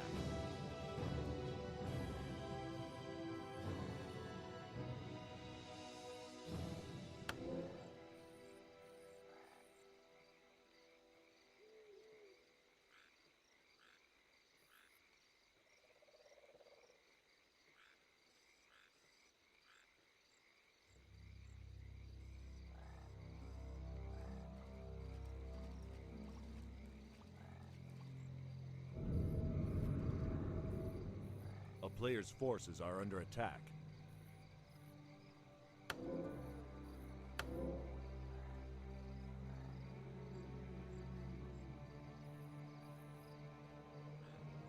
Sorry guys, there was someone at the door, but now we're back. Seems like we are in a little bit of a Calm moment anyways. Did you guys hear the doorbell ring, by the way? Or is that too quiet? Chad said cling-a-ling. Seems like you did hear. Okay, we got mass talons now coming out. Talons and hippogriffs, bears and dryads. Quite the colorful mix here for LawLiet. Talons normally don't do well against Garg, but we're not really gonna see Gargs anymore. We're going Banshees. And we have a lot of gold on Laby. He might be going up to 100 here.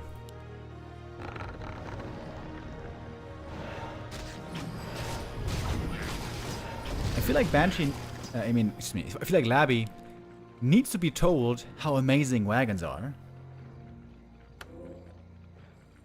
Certainly, it seems like 1-0 has realized this in recent times.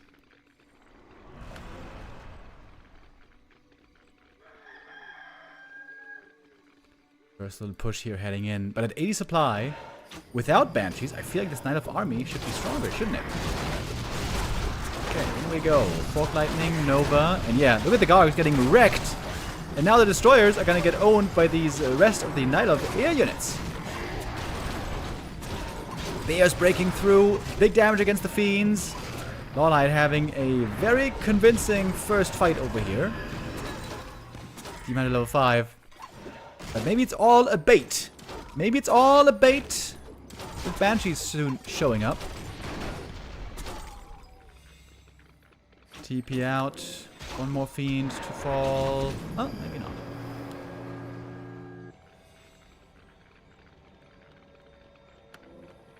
LawLiet has master training on these talents, so in theory, he could interrupt the possession with Cyclone. In theory.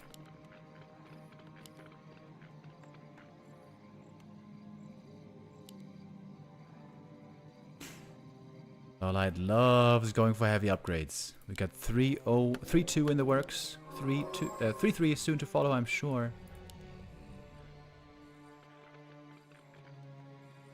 By the way, wouldn't Laby have been better off this game just staying mass Gargs and Frostworms? Playing this pivot here, I feel like it has backfired on him.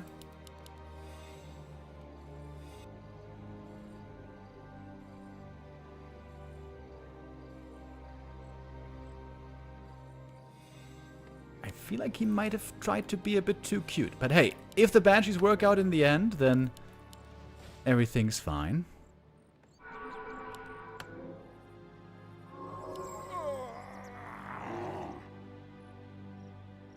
LawLiet now going MGs. A player's force Gonna have to break into high upkeep.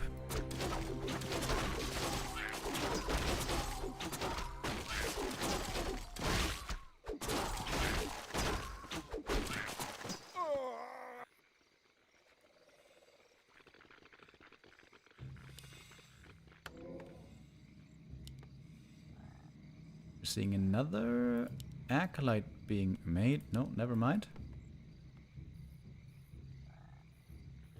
Yeah, behind the attack. Laby trying to go for a third base. I do like that.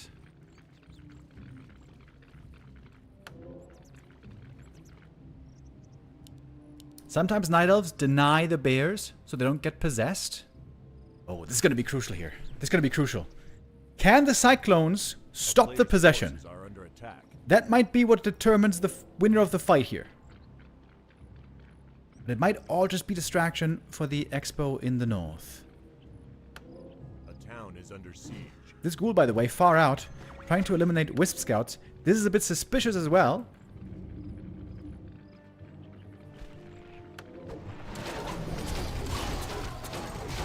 Okay, here's Cyclone. Lots of it. Trying to take out the Talons in the back. The possessions. Where are they? One bear stolen. But there we go. Cyclone. Cyclone prevented some of the possessions. 2 bears have been eliminated. The Naga also dead. Talons definitely taking a beating. They are very frail, as we know. Now we have Destroyers in the air. Not too much anti-air against them anymore, I guess. It's a wild fight. We have Fairy Dragons also in the mix. And the undead bears getting eliminated quickly. There's still bears in this fight, by the way. They've not all been stolen for once.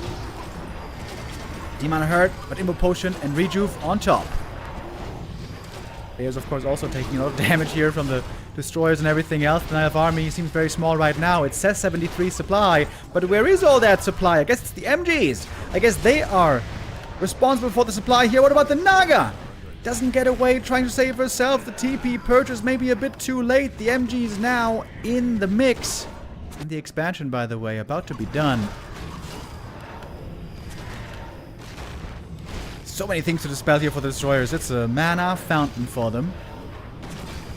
With the roar, the fairy fire, the rejuve and everything. In the end, Laby might even have to TP out here. Demon is still putting in good damage. MG's tough to deal with. Please, Laby, go for some Disease Cloud now. Laby trying to buy time. He has to focus something else other than the MGs, though. Fairy Dragons, easier to kill.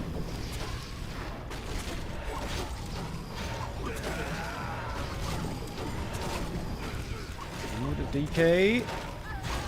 Now has to TP away. Time seemingly was bought. Some more fiends went down. Supply-wise, we have Laby, though, clearly in the lead. Now with the Expo, ready to start mining soon. And I think you should tower this up heavily. This is going to be the game-winning position. Go for like 4 towers here. Turtle up. And then this game should be looking very, very good for Laby. I was worried for him that these Banshees were not going to do anything. But it was good enough. Stealing 2 bears, killing lots of Talons. And after the Talons were gone, the destroyers were again able to do well.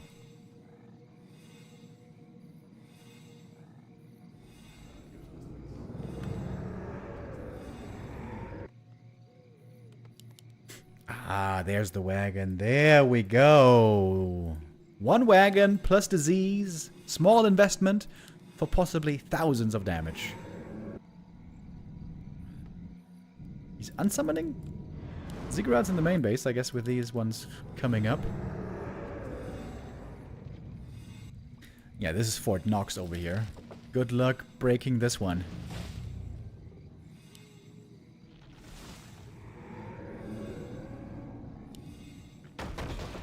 Alright, MG's picking up the sticks. It's nighttime right now, so this is where Disease Cloud is a little bit worse. Because Night of units here have natural regen.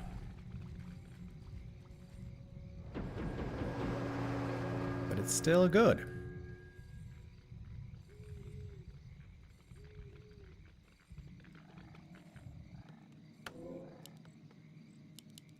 And now we're seeing more upgrades.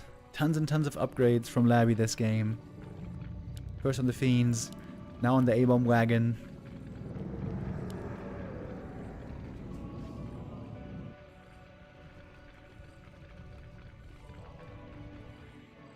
Fun game. Interesting tech switches we've been seeing. You know, many games get clarified and decided by a level 6 Demon Hunter. I feel like level 6 Demon might not be enough to win this game. TBH. Oh, look at the disease. Look at all that disease! And now Laby, he was in a bad spot here, TPing over to the expansion. Back onto Blight, where Shop's about to finish, where he's got the 3 towers. And the disease keeps ticking. It's gonna get worse at daytime.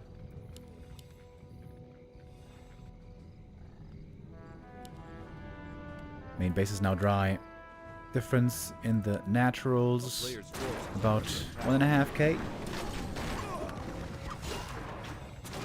Cool long macro game by Laby here.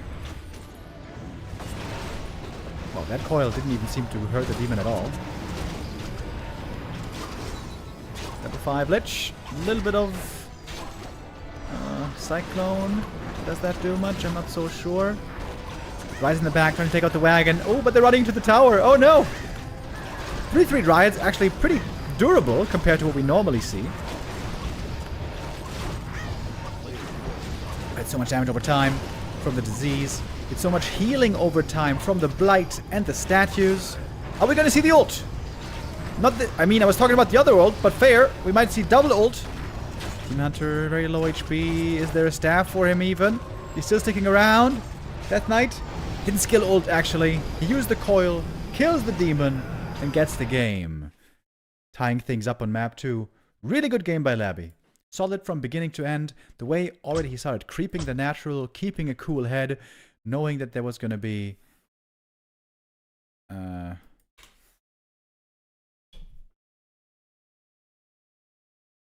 knowing that there was going to be...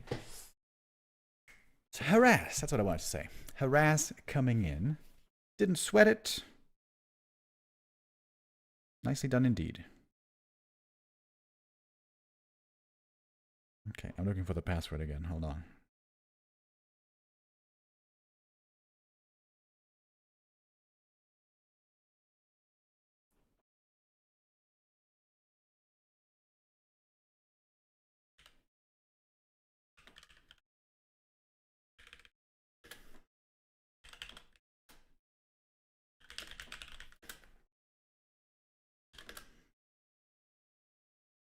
Okay.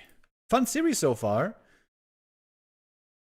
After Forti versus 1-0, I feel like today was a little bit disappointing with 1-0, with Forti, excuse me, not really showing his very best gameplay. I feel like this has the makings of a great series between these two. And we are continuing on. Map 3 coming up. Turtle Rock. Unusual to see this be the Night Elf pick these days. Used to always be a feared Night Elf map in the competitive scene, but nowadays a lot better for elves with the better Ancient of War creepin'. And maybe most important against Laby, it's pretty hard to expand on this map. Not to say that it's impossible, but these are some hard camps. If the Night Elf is there to harass with immolation.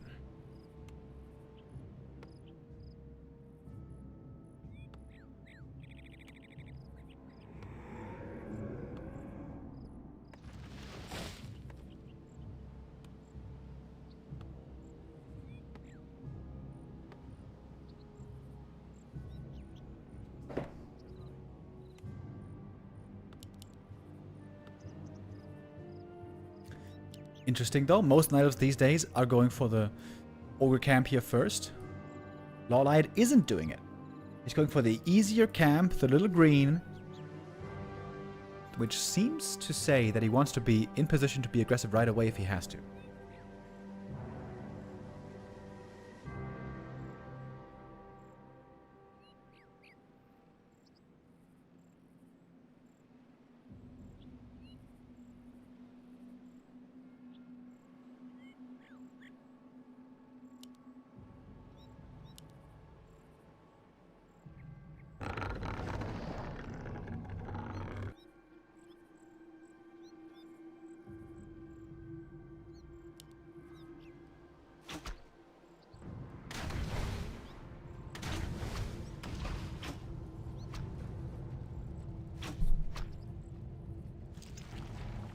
Acolyte here once again being Player's annoying. forces are under attack. Wait, I think he went for the pull a bit too early, didn't he? Yeah, there was maybe a little bit too early. But still, slowing down the creep here by a little.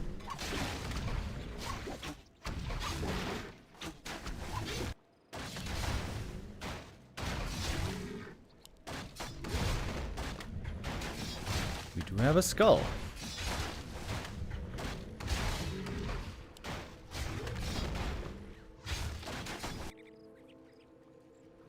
Ooh, this Wisp Scout. Wait. He's not checking A for player's what the forces Death Knight are is under attack. doing.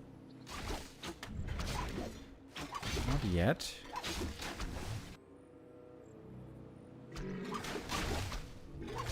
Demon here gets level 2. He took quite a bit of damage from the creeps, though. Okay, there we go. Now the Wisp is checking for it. There's an Acolyte here.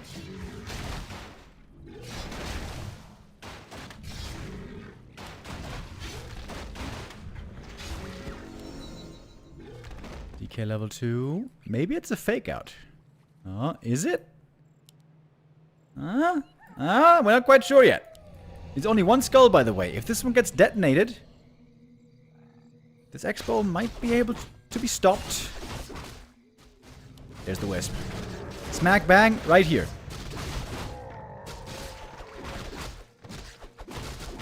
The Blight's gone. Yeah, and now a cancel on the Ziggurat. And the tech has started already, by the way. Ooh, this is looking pretty scary for Laby right now. Camp is far from finished. Uh-oh. Uh-oh. That looks like an Expo cancel to me. That might also very hurt. Same goes for the demon. Oof. Scary moments.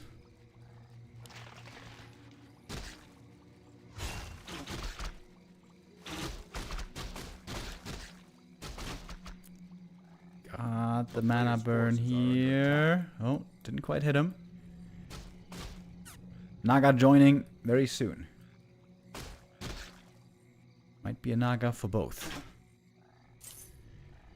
Boots and staff for the demon. It's quite a few archers, by the way.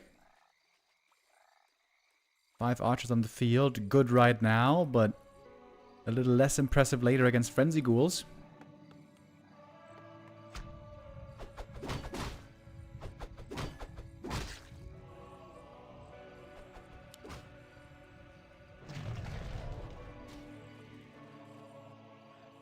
And I think in the end, it's just not going to be an Expo.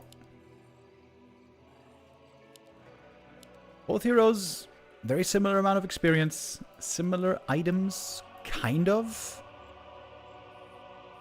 Oh, but here's the Naga. It's around here, would have been big. Can't close it though. Oh, Laby. Oh, Death Knight about to die to the Wisp block. Oh, Laby. Wrong choice to go in there. Has to go for the Tavern Res right now. Can you afford it? Yes, he can. Got the dust. That's a lot of kills possible against these archers. Still Wisps here for the detonate. Demon Hunter, though, looking still very healthy. Ooh, big deado. There's another Wisp. Another detonate. Oh, sick play by LawLiet. Very nice. Trying to get in front again for the block. Heavy losses on both sides. Naga already level 2. Just came out from the tavern. That was a double hero kill. Yikes. GG. And LawLiet takes map number 3. Taking the lead and match point. Really good play. Very good scouting. Very good counter to the expansion. Good Wisp usage. Even with a low HP Demon Hunter here. Able to do lots of work here. And yeah, Turtle Rock just not a very good map for Laby. Maybe you should consider banning this one in the future against Night Elves. Looked very good here for LawLiet indeed.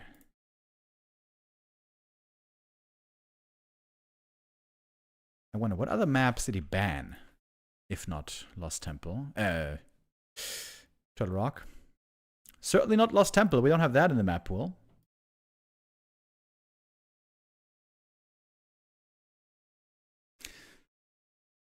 So 2 vetoes each. Maybe he vetoed Twisted actually because of the Warden.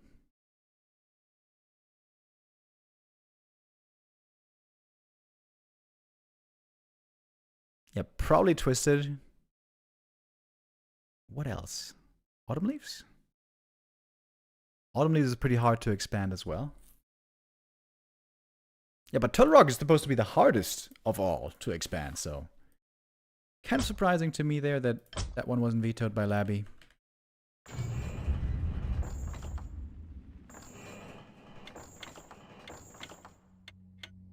Next map coming up. Laby's map choice is Last Refuge. And our avid fans and viewers will know that Laby has one favorite strategy here on this map, and that is Lich Fast Expansion. Would love to see that here once again.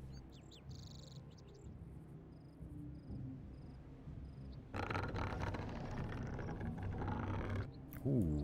Whoa! LawLiet is going Tavern Hero. Is this Dark Ranger? Yo. Yo! This could be Beastmaster as well. What is this? LawLiet busting out the Tavern build. Hell yeah. So, it could be a couple of things, actually. Firelord, in theory, is possible. Dark Ranger, possible. Beastmaster, possible. Anything else? Very slim chance of a panda. But I doubt it.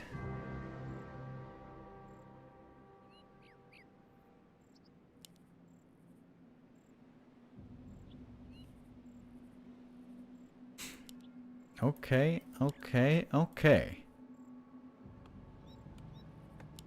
It's a DK first, though. It's not the Lich first. Not the Lich first special that we see so often.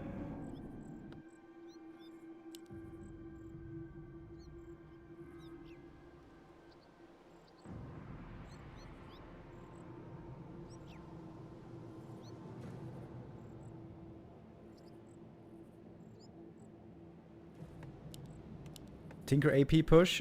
No, you don't want to push an undead player. Undead base is too strong. Okay. It is a Death Knight fast expansion. Looks to be an instant expo as well. Okay. There she is. Dark Ranger. Mira Shade Wither.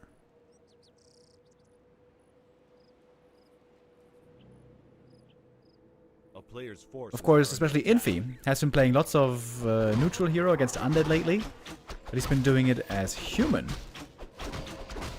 LawLiet now with a Dark Ranger. Very cool. You can tank the creeps easy with the Dark Ranger. You heal it all up with a life drain.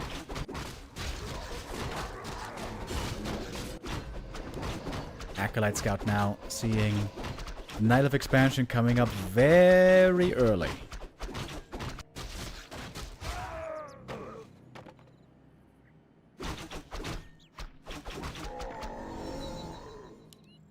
Dark Ranger with a very fast level 2. He detonated one skeleton. That was enough to get the level up. Forces are under attack. The town is under siege. That's why we love LawLiet. Very creative, very unique. And the Haunted, by the way, only coming up now. Tree of Life, pretty close to finishing. Well, not very close, but you know what I mean. Getting there. Sentry wards here, very good. No easy hiding for the archers. The player's forces are under attack.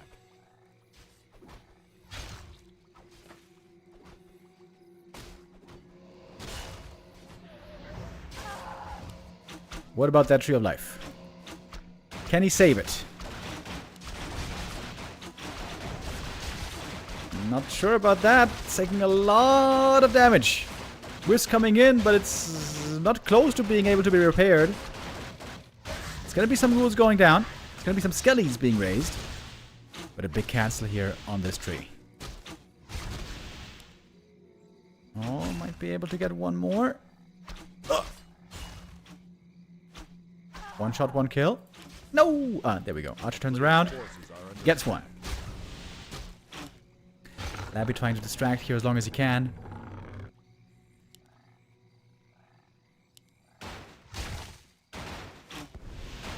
That's another cancel. Yikes. And now it's time to fall back. And wouldn't you know it, it's just enough time for the Haunted to be done here in a moment. Great start for Labyrinth that we're seeing.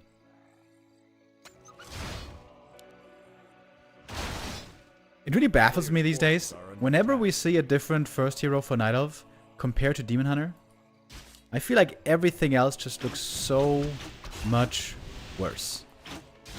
Doesn't matter if it's Keeper, or Potom, or Dark Ranger, or Beastmaster, or in fact Warden. Everything just looks so much worse.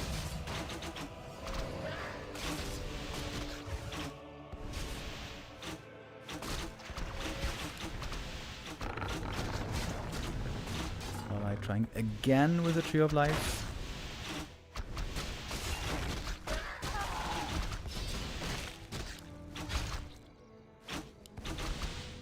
Still quite even in experience here, other two players, but the Undead Tech has started. Night of Tech as well, but Undead Tech is ahead.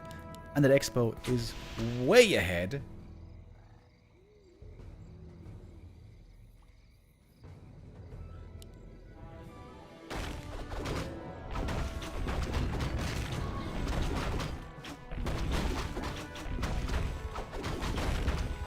Looking very, very rough for LawLiet now.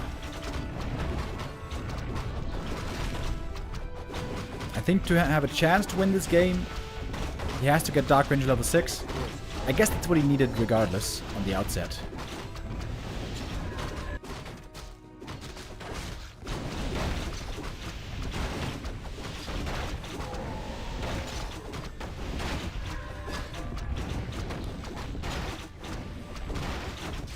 We got the level 2 skellies now. Those are actually really nice.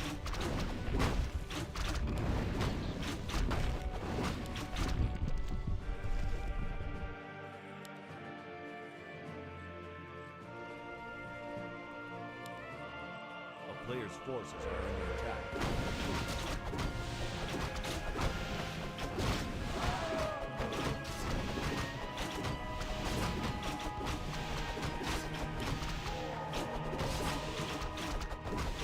Dark Ranger also always seems to be perpetually out of mana.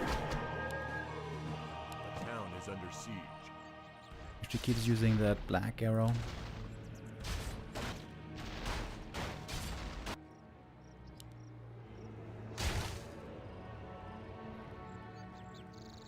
A player's forces are under attack.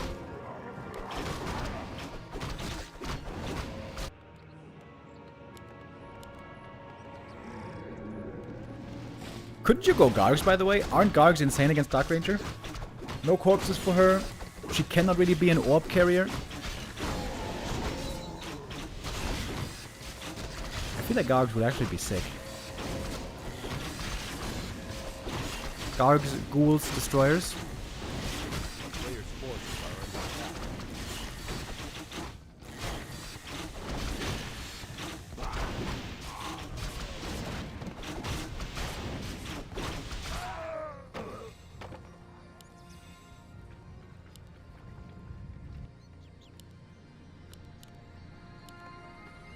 Looks to be a standard Fiend Statue Destroyer game here for Laby.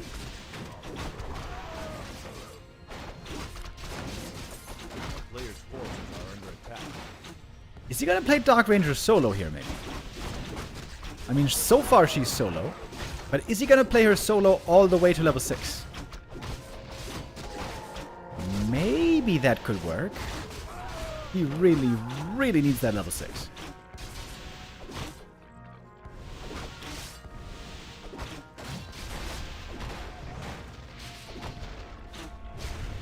Skellies are doing very well right now. Ooh, almost a surrounded the Fiend there. That would have been sick.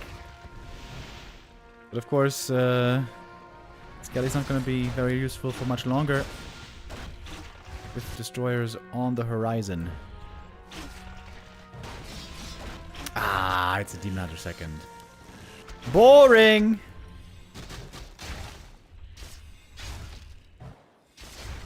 Demon Hunter also oftentimes has a little bit of a tough time as a second hero or third hero if you're under-leveled, low HP, not many good items. Demon Hunter tends to be very squishy.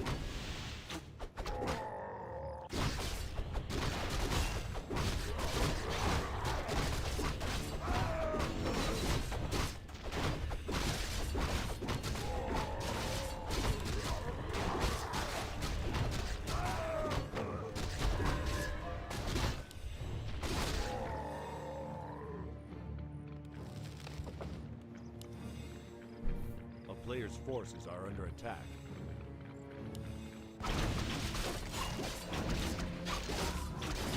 Black Ranger still has a little bit to go to level 5, but I imagine in the next fight she should get level 5.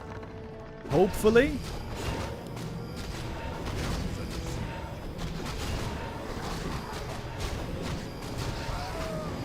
Oh, baby. Catgust Pipe. It looks like the Warcraft gods definitely want a 5th map decider here. Today we've been going almost completely full distance. It was a 3-1 win, I guess, for 1-0.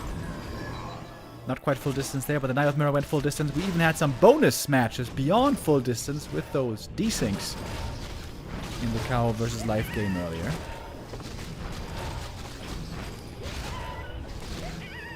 And the army looking pretty strong. Destroyer's also very, very good against Skelly boys. Look at the Demoner. Oh my god, he's taking so much damage right away. It's so crazy, right? When there's no rings and like circles on the Demoner, he's just a paperweight.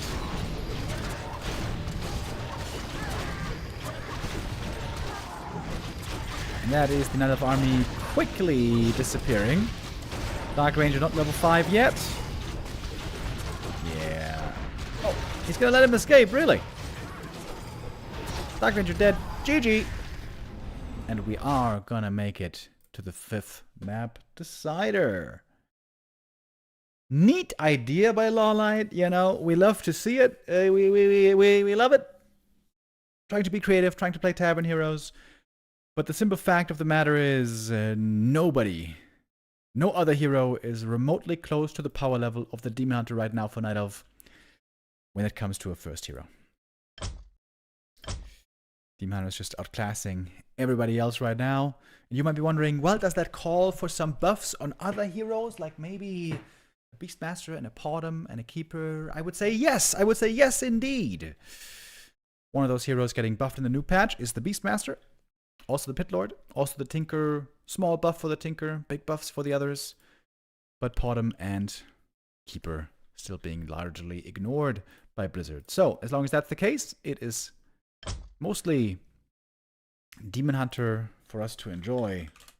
And I'm sure the Demon Hunter will come back once again for round number 5, where we're going to get to LawLiet's map pick.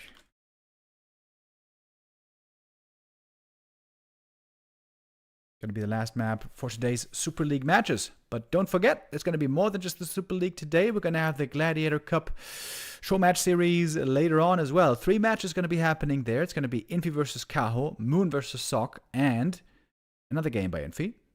Infi versus Focus.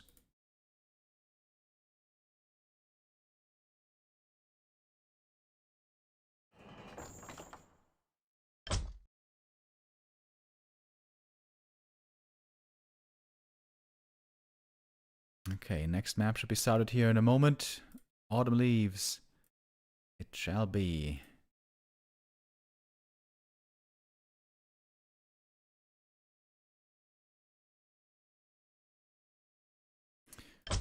Not the easiest map, perhaps, to expand on for Laby, but shouldn't be impossible. Natural, easy to creep, but also easy for the Night Elf to harass. Corner Expo, a little bit harder to creep, but a long way to get to for the Elf.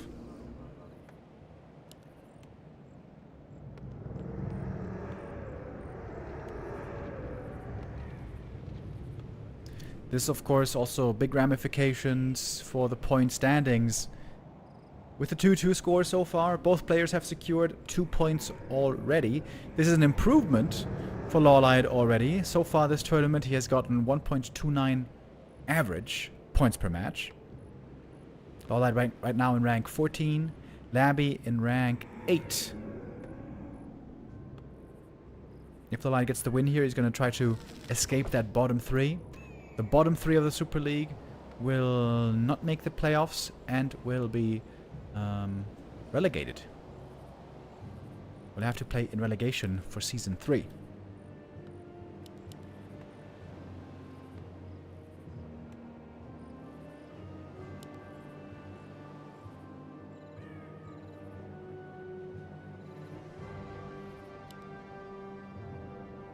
And there he is, back again.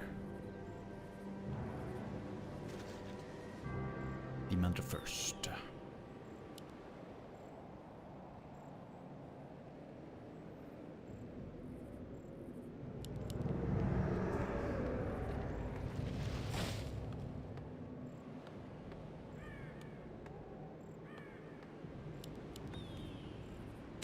Oh, and here's Lich first, by the way. I was kind of expecting him on a Last Refuge, but no, we're gonna see him now.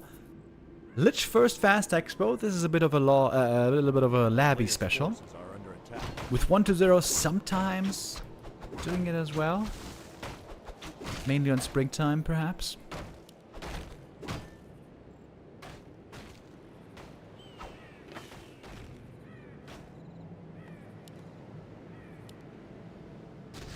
So normally undeads here want to save the mana on the Lich early game, use 2 Novas on the enemy Demon Hunter when he comes to harass, and after having received 2 Novas, normally Demon has to fall back.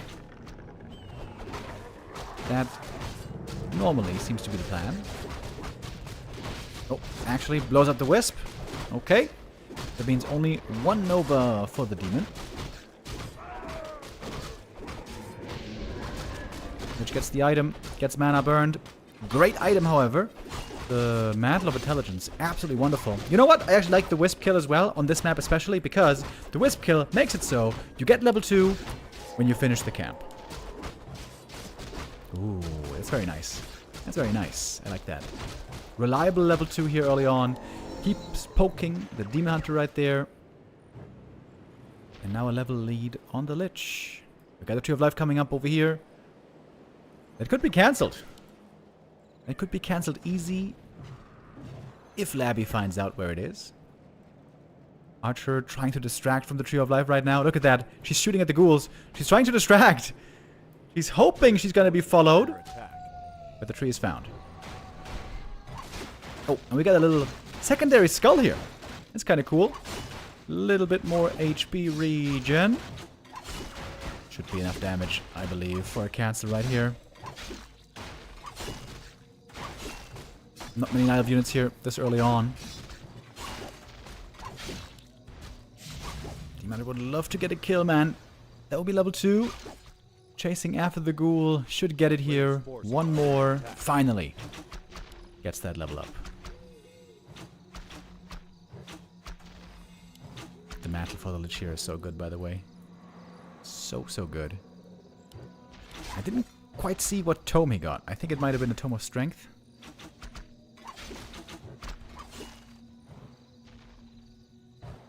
A town is under siege.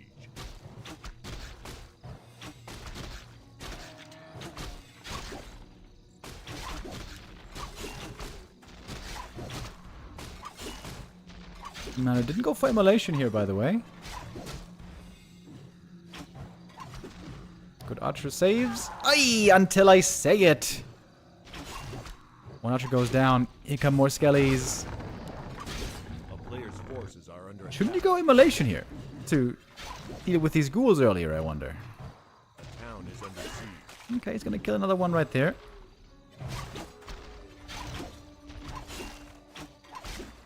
And the Frost Armor. Very good against the Demon Hunter. Demon is saving lots of mana here. Maybe he wants to have very cost-efficient Moonwell healing.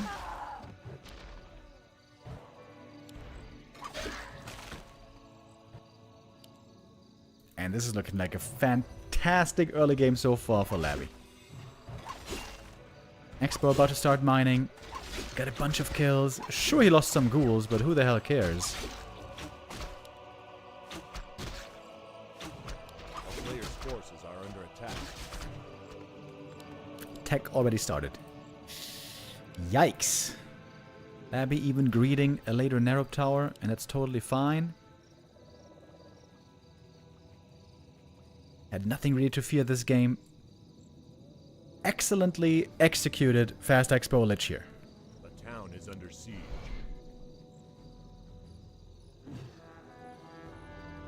All I has only a handful of archers. No counter expansion coming. Laby was again scouting for it, doing a good job here. Has his eyes on the map in the important positions. A player's forces are under attack. Surprising not to see Boost of Speed yet, but I guess they should be coming later. Shortly.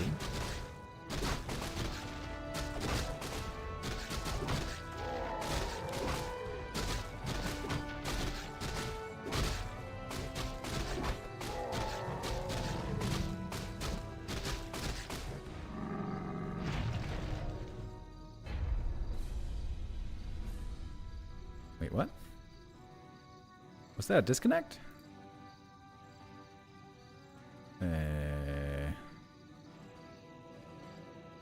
GG or was that disconnect?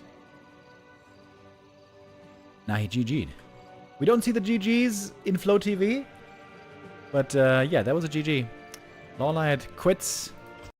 Gives up map 5. I mean, I think that was a fair GG. He was so far behind. He didn't even have an expo coming. Didn't have a strong Demon Hunter.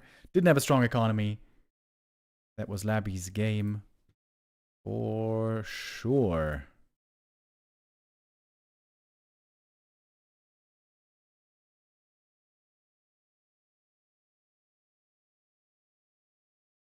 Okay. With that, Super League is done for the day. Of course, we're going to be back tomorrow with more Super League. Do we know who's playing tomorrow? What? What?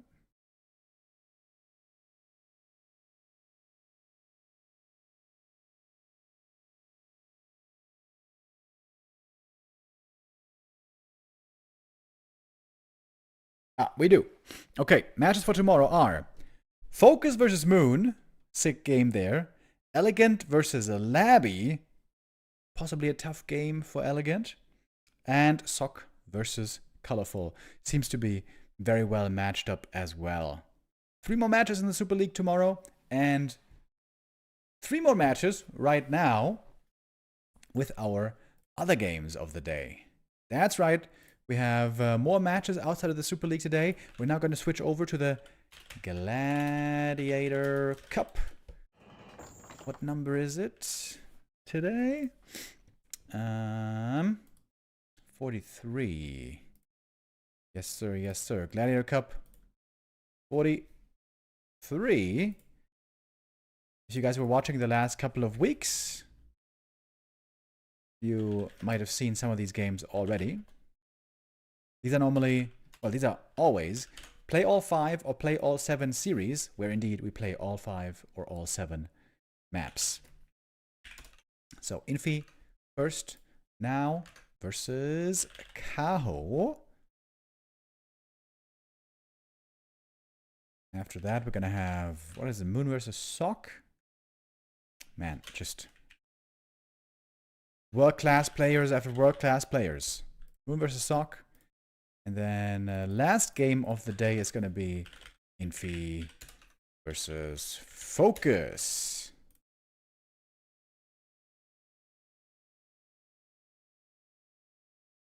Okay. I think it's going to take a few minutes here to get the vetoes done. So we're going to run an ad break here as we are switching over to the other tournament.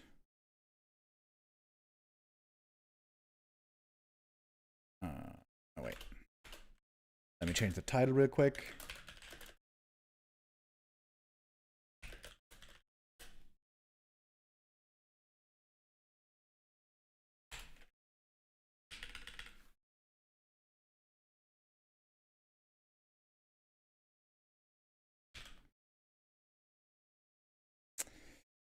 All right, and then we're gonna change the grid command as well, and then we should have everything.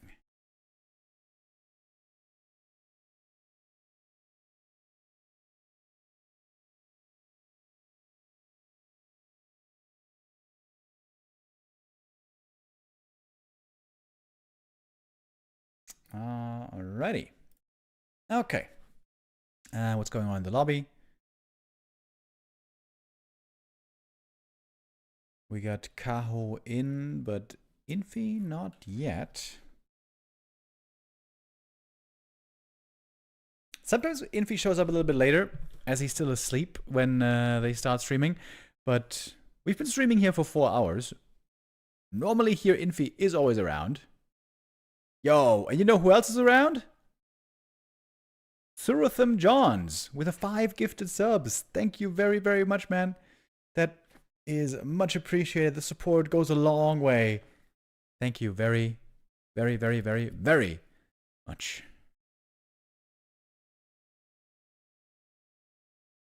So the Gladiator Cup is a show match series that was started in... Was it 2026? Oh yeah, that's crazy actually. January... What is that? January 4th. So since January 4th, we've had the Gladiator Cup, where lots of players have been participating and playing in tournaments. Shouldn't say tournaments, I should say show matches. Here we can see we're now at number 43, 44, and 45 are also announced already for today. So it's been basically show matches every day. After the Super League is over, there is more Gladiator Cup show matches. And can we see? Oh, yes, we can. We can see who has gotten the most prize money so far. And the most first and second places. So it's always just a 2-player show match. So Live played in 31 of the show matches already. That's almost $4,000 already. Infi also playing lots of them. The best win rate so far is Happy. Happy actually only played 4 of these matches up until now. And we haven't had Lin yet in them, which is kind of surprising. And Forti not playing in them either. That's probably because Forti has his own show match series very often going on. The Don't Force Me Cup and even the Duanba Cup he was playing in yesterday. Speaking of which, we might have some results from that. Indeed. Duanba Cup earlier, Forti played against Focus. Forti winning with 4-1. I was hoping we might see what the heroes were, what they played, but actually we don't see that here.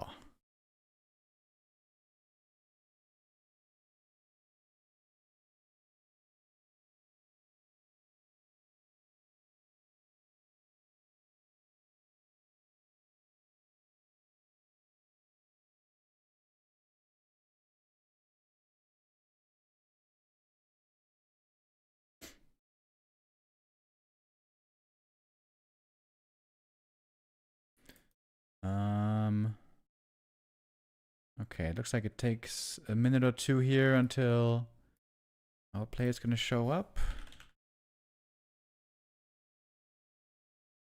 Speaking in Chinese, so I don't know what they're saying.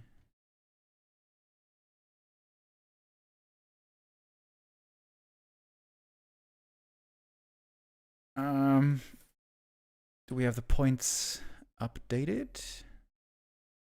Wait. Wait, Live has 8 minutes? Wait, what? Live has 9 matches played already? In the Super League? Oh, there must be one not recorded in this other sheet.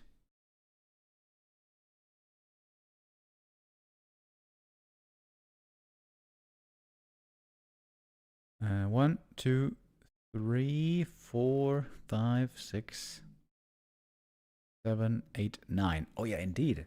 Live did play 9 matches so far already. Indeed, in the Super League right now, Live is at the top of the board. 33 points after 9 games. But of course, we can't take that rate too seriously. 1-0 close behind him. Tied in points with Happy right now, but 1-0 only has 8 games. Happy only has 7 games. Happy so far with the best win score, the best map score. No, I guess 1-0 has the better win score. 7-1.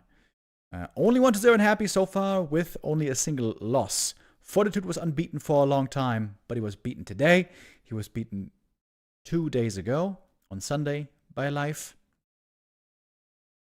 Who did Life lose to, by the way? He lost to Lin. And he lost to... Who else? Ah, to Laby. Got 3-0'd by Laby. That's kind of shocking. He's so good in Counter Expo. Don't remember if I saw that series or not. I think I did.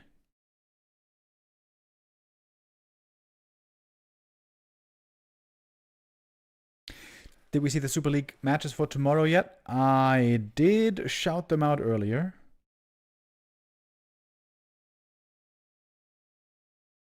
Matches are for tomorrow: Focus versus Moon, Elegant versus Laby, and Sock versus Colorful.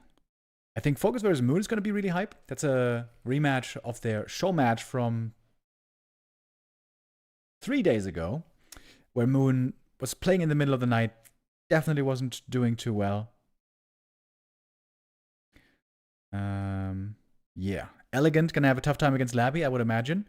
But Sock versus Colorful, also a very high level game.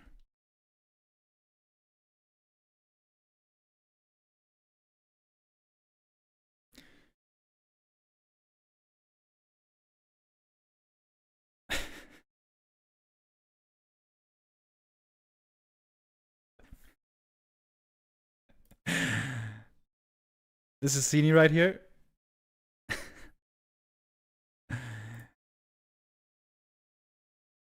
He's asking if Dimaro needs nerf on the mana burn. This is a meme, by the way. All the Asian players are making fun of me and crucifying me for wanting mana burn nerf.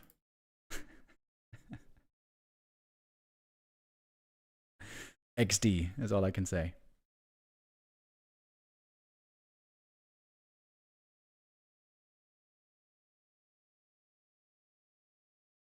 Okay, I was trying to Google Translate. What were they saying here?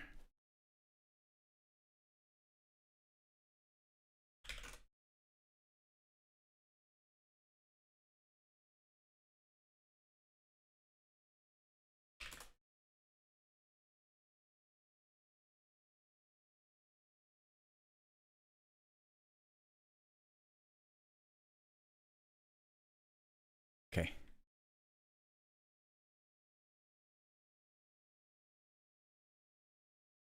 So they said Infi will play the last map at 10 p.m.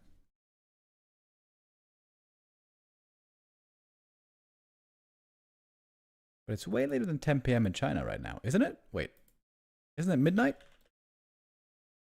It's 11 p.m. actually. Okay.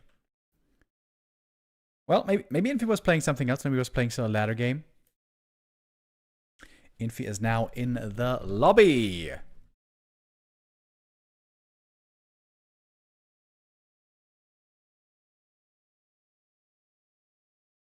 Doing the vetoes right now as we speak.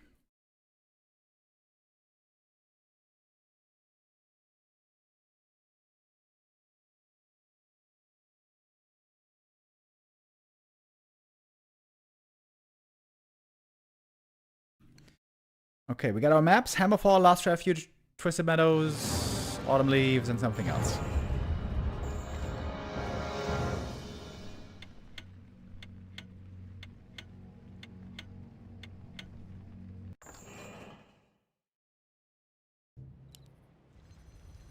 We've been seeing lots of show matches in recent days from top night elves and humans, and I imagine not everyone has seen this one stat so far. This really shocked me when I saw it the other day.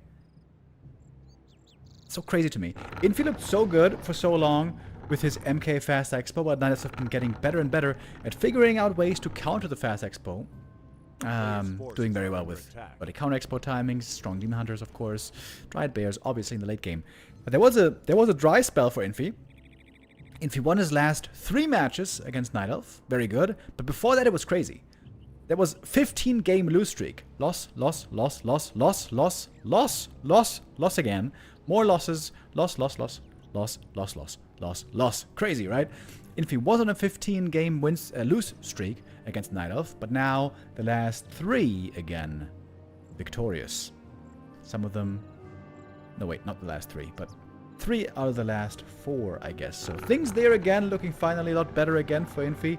I'm sure he felt a weight come off his shoulders. He is spawning down here in the bottom right. He has been playing mostly MK lately.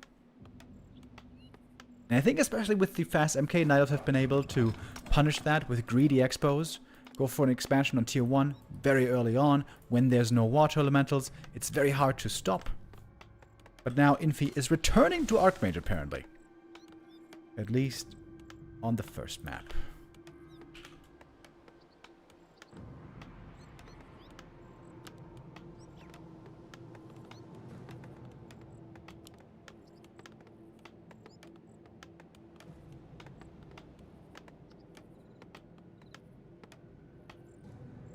A player's forces are under attack.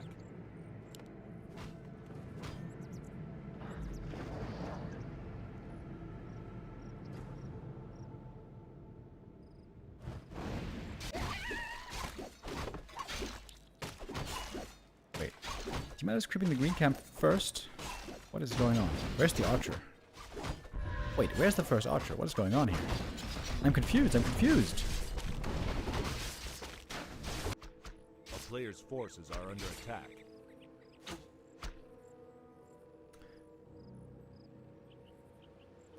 I don't think that's the start that Kaho was hoping for. No creeping yet of the gold mine. At least gonna lock in a fast level 2 here most likely.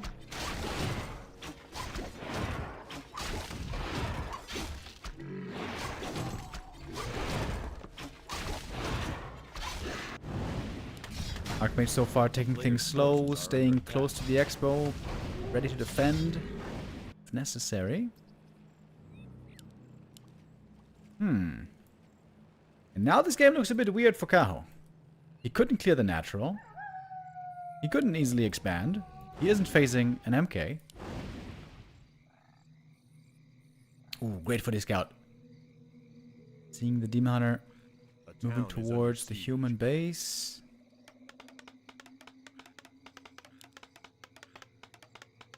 Kaho would love to kill a couple of peasants here. But in the meantime, in the main base is going to be one Moonwell easily cancelled. And this Moonwell might be falling.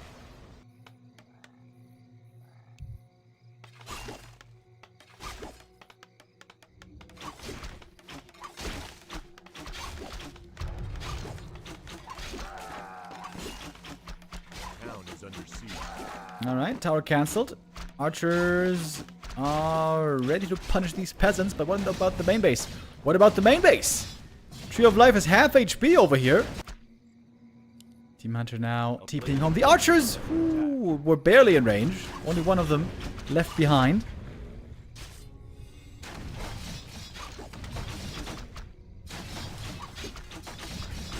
Obviously, you have to save the tree. You have to save the tree. Oh my god, is he gonna lose the tree here? Oh my god, the tree is so hurt. There's a lot of wisps going down as well. Infi hitting the tree, hitting the wisps. This is really painful. Demon are having a tough time trying to clean this up with Immolation and Mana Burn.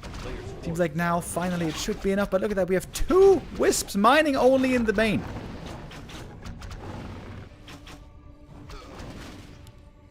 Demon almost 3, but he's not there yet. He doesn't have boots either. He can't really chase too well.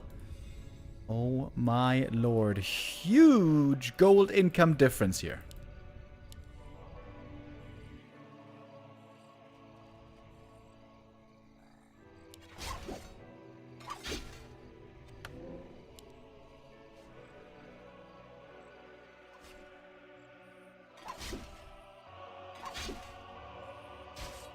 Players' forces are under attack.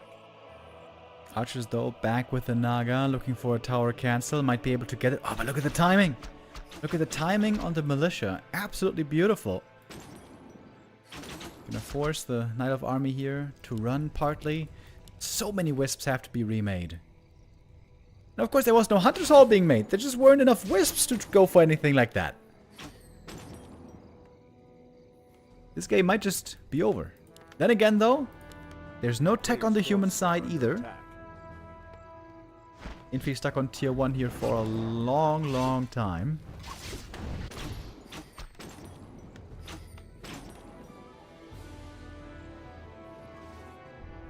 Now we got a Hunter's Hall, finally.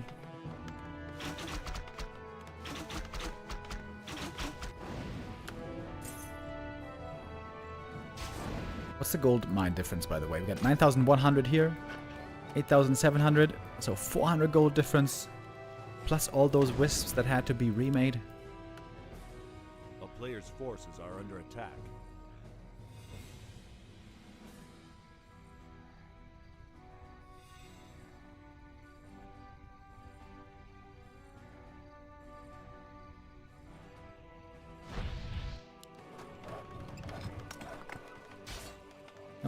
That is a lot of footies and archers, and peasants suddenly. Looking for the round. Oh, almost had it. Next try. Oh, there we go. Nicely locking it in. That was some fancy footwork by Infi. One archer dies as well. It's good experience for the AM. Ooh, that is looking like a lot of losses suddenly. Ouch. And GG. Another quick game today. We've had lots of short ones here, if you ask me. 7 minutes, this one over quick.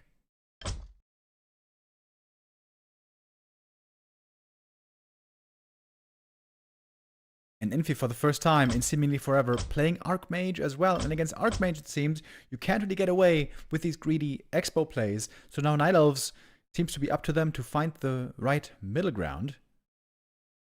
How can you go for a build that works against MK and against Archmage at the same time?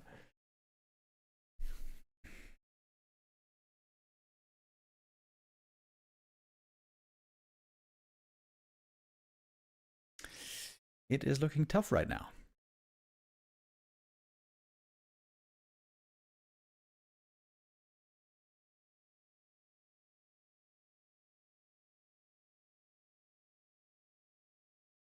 And how much more AM versus Infi gonna play? It seemed like he was so fond of MK for so long. But yeah, it's been the MK meta now for at least half a year. Game after game after game, especially Forti and Infi have been spamming the Mountain King. And I'd say Night Elves have gotten really good over time. The start seemed very tough for them. They didn't really know how to handle it too well. But over lots of practice, it seems they got, indeed, quite a lot better against it. Oh, I have to play a quick ad break here, by the way.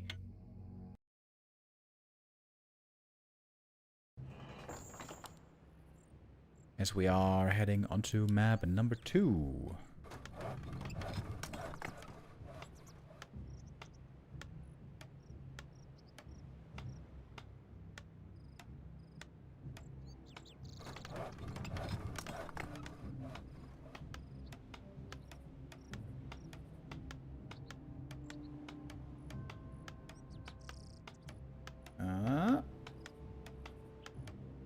There we go.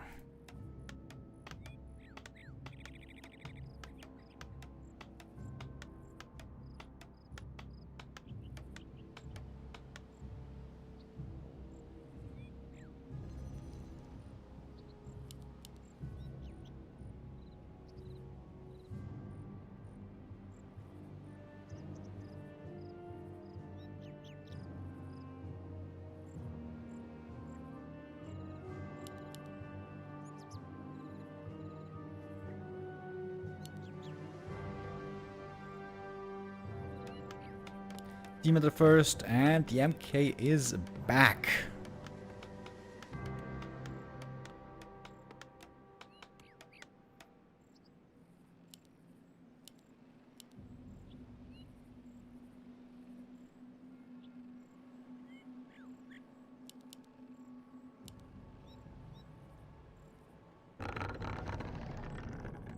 MK Fast Expo gonna be coming up here for sure.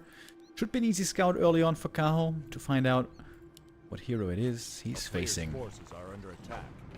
I really like seeing Night Elves early counter expanding, when it's MK. You could put one Tree of Life, for example, like here, where it's pretty safe.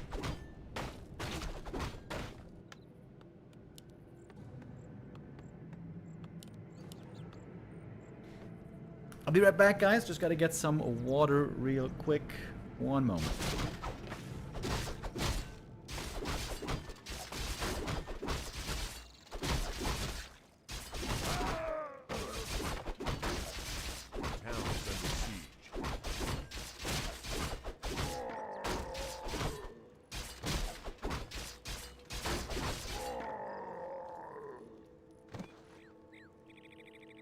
A player's forces are under attack.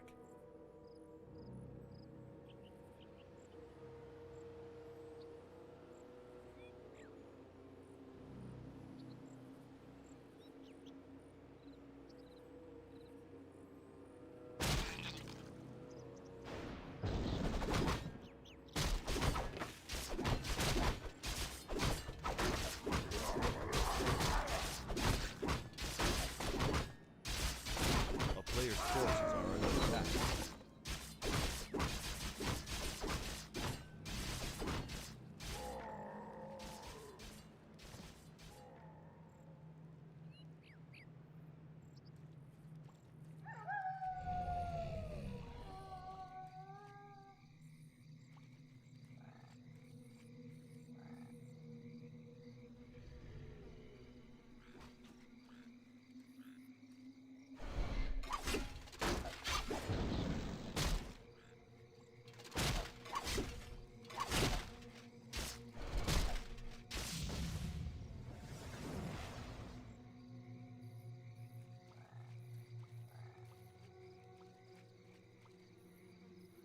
A player's forces are under attack.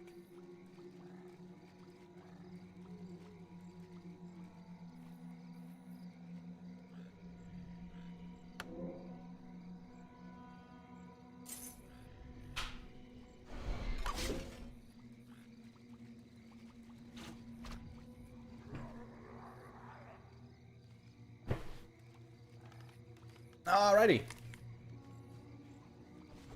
Now we are back. It is the MK Fast expansion. That doesn't come as a surprise to us, of course.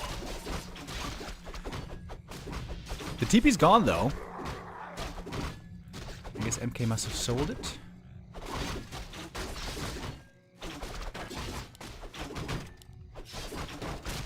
Got the boots already. We got some huntresses here. Seems like Kaho is pretty fond of those hunts lately. Last stolen.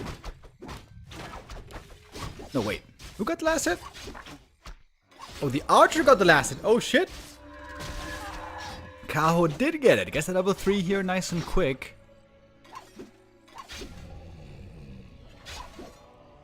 A player's forces Holding the skill point for now. Wait, is it only one huntress? Expansion now. I like the hunts into expo plays. But it's gonna take a while until we get mining here. 3 minutes is how long it takes. So it's gonna be done at like 8 minutes 15, if it doesn't get cancelled.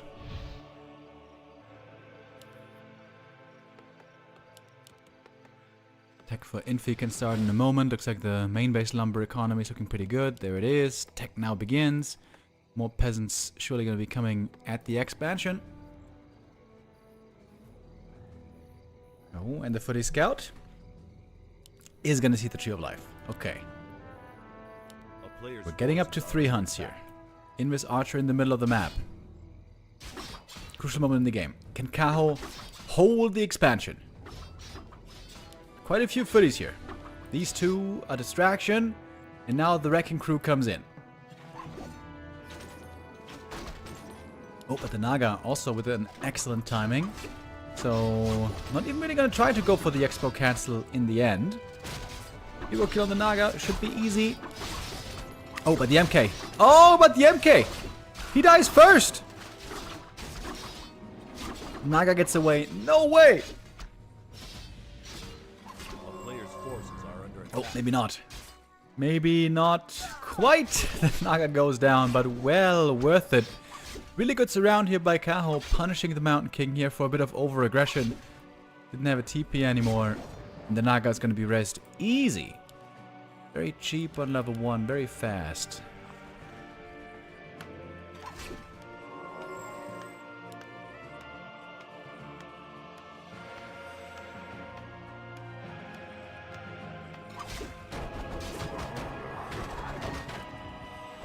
And I'd say now this game is looking pretty damn good for Kaho, isn't it? Untangled Gold Mine, gonna be done in 50 seconds. Nope, stumbles around on the demon, but do you want to face that? Do you want to fight that? Probably not. 3 hunts seems to be the sweet spot. We've seen some games lately also where we saw 4 or 5 hunts with the Moonglaive upgrade. That seemed like an overinvestment. That seemed like just useless units for the late game.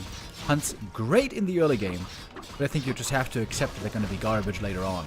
But to stabilize you on tier 1 and tier 2, really good to get that expo running. A town is under siege. It's going to be running in just a moment.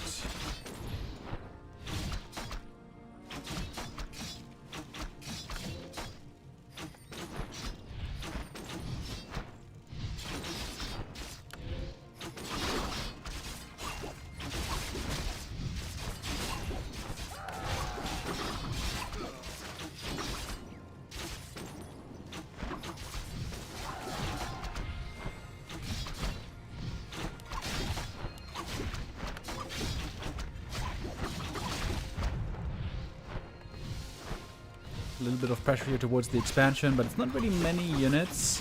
It seems like at some point we should be able to clean this up. But yeah, Kaho's going to take gladly every kill he can get. A couple of peasants here, some footies, even a rifleman. And actually now with the dryads showing up, this gets a bit more scary. We don't have defend, do we? No, we don't. No reflective shields here for these footmen.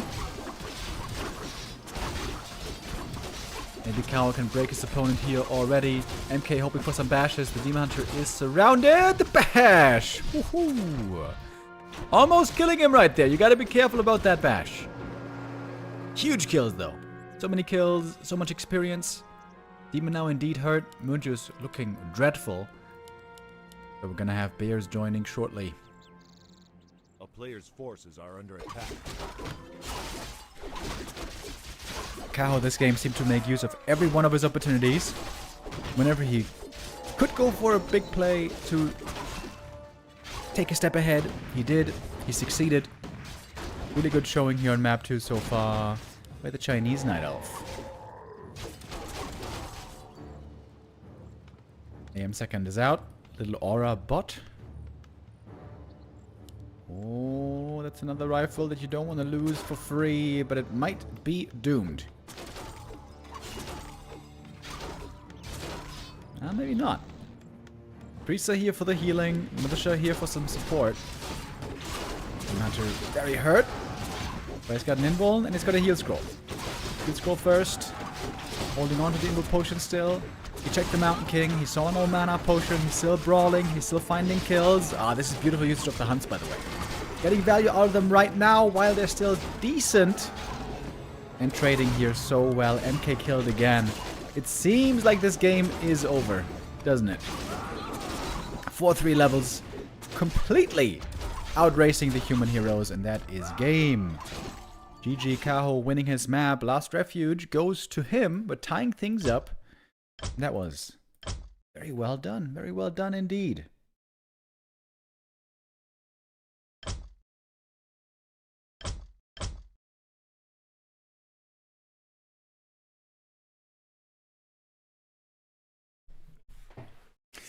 Next up, it's going to be Infi having his map choice. I wonder, are we going to go to Twisted? Oh, it is! Yes, it's Twisted. It seems like Infi has been loving Twisted lately for expo games and mass lame plays. I've seen, I think in the last week, I've seen like 5 games of Infi laming on Twisted. And gotta be honest, that's a bit more than I would like in such a short time frame. I feel like every now and then seeing a tank lame game is kind of fun. But Infi, he seems to love to play it. This is his map choice now. We know what's coming. Mass expos, mass towers, masonry, tanks. But the first hero choice is perhaps not that clear. It could be an MK, or it could also be an Archmage.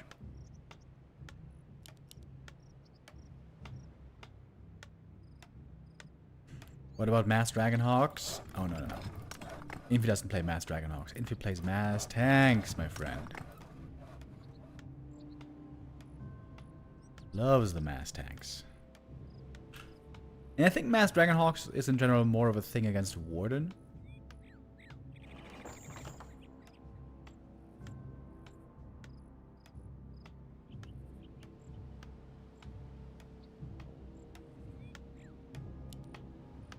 Thank you, Fully On, with the resub. Much appreciated. Ooh, what is this? Ancient of War here behind the trees. That's cool, but I guess you have to scout here with the Wisp, and then the Archer shoots from behind. Have we seen this before, chat? I feel like we haven't, have we? It's an Archmage first, by the way. MK first, it was the meta for a long time, but maybe humans are starting to move away from it again.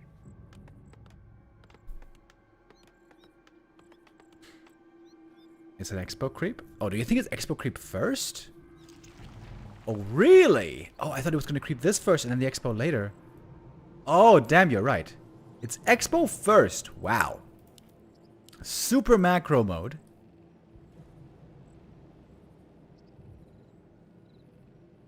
I mean, it makes sense on this map. It seems a bit inefficient with how long it takes for the Ancient of War here to get in the right spot and all that. Of course, with immolation, you creep very well.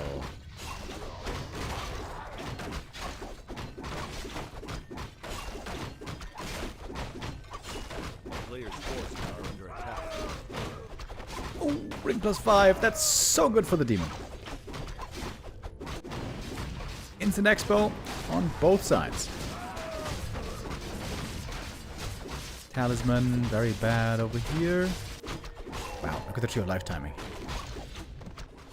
Good footy scout, though. He sees it immediately. And the demon is going mana burn right away, by the way. Not going evasion. Wouldn't evasion here have synergized so well with the 10 armor?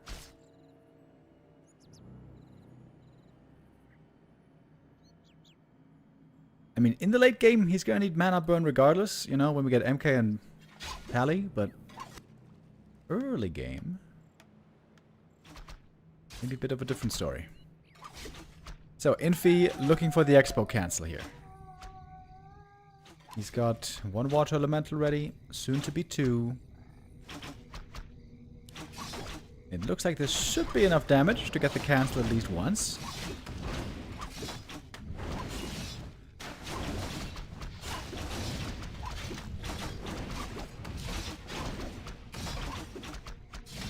One footy has to be sacrificed, but that is a rather easy cancel in the end. Okay, not a bad start for Infi. AM is hurt, has to run away. Ooh, is this enough damage? For another cancel. Oh, it's close. Ooh, real close, but yes. It is cancel again.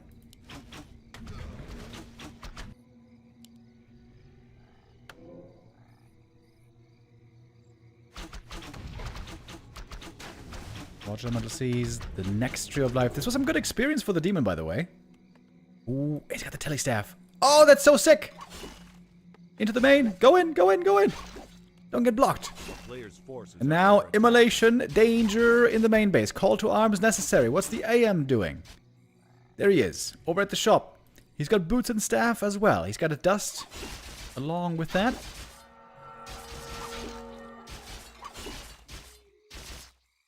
Lots of mining time lost over here.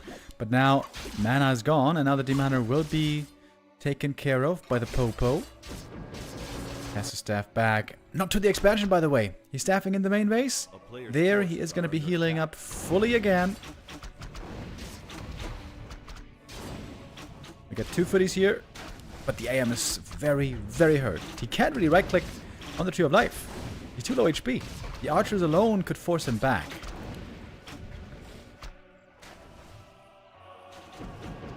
Staff? Oh! Oh! Buddy!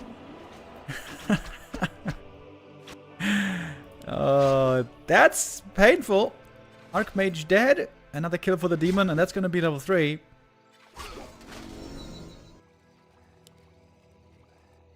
And the tech hasn't started yet. Ooh, it's going to be a late human tech over here, boys. Legion of War now going to keep creeping. Return to creeping.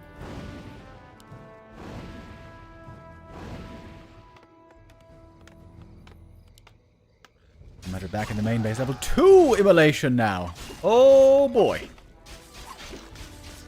Twice the pain. Peasants here are getting roasted. Dude, just one archer here would be so sick to pick up all these low HP targets. I don't know about you guys. I think this game might be over. Yep. GG. Surprisingly short game for Twisted Meadows. 6.5 minutes. This was Infi's map pick. Didn't turn out in his favor. Fun game though. Cool build by Kaho. First it seemed like the expo here didn't exactly work out the way he was hoping. Got it cancelled twice. But he got lots of kills for it. Killed the footies. Even killed the AM later. That was of course the big mistake. Kills our water elementals. Got some good experience. Got some good items on the demon as well. Absolute Demon Hunter show. Once again, I feel like this is a perfect showcase of no other hero can do close to what a Demon Hunter can as a first hero. He's just so far above the rest right now for Night Elf.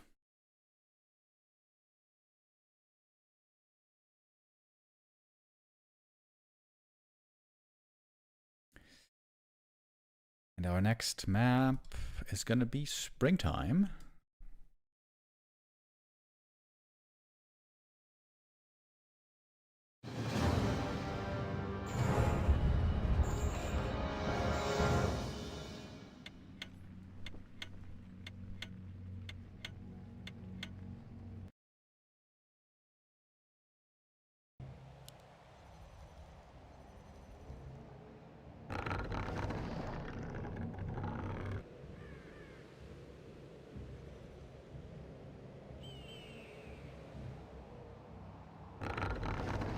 Here we go. Kaho with a chance to win the series right here already if he takes map number 4.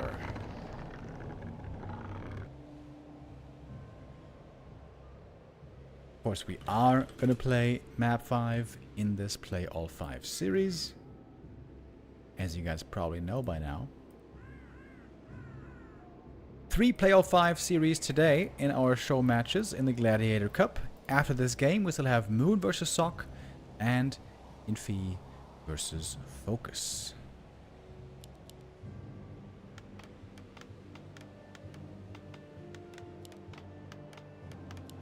Oh!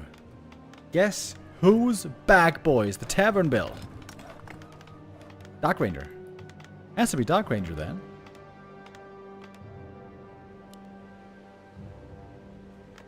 Dark Ranger could be played with a tower push. Or it could just be played with expansion.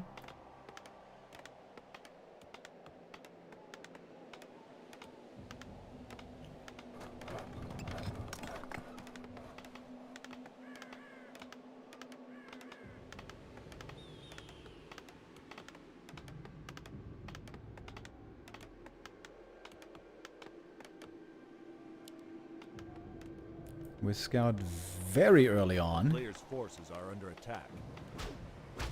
Trying to see the build. Did he see this altar in construction, I wonder? Ancient of War? Yeah, against Dark Ranger you want to be very defensively set up with double Ancient of War. Okay, so Kaho knows what's up. And when the human figures out that it's double Ancient of War, normally we don't see the tower push, I think. Well, let's take a look. Here's the DR. Going for Circle of Dust immediately. Okay. Going for a rather small green camp right here. A player's forces are under attack. Dark Ranger running over. Life Drain on Archer is actually enough for the kill. Demon Hunter got the item here. Mantle not so good for him, but the claws are nice. And it's quick level 2 for the Dark Ranger.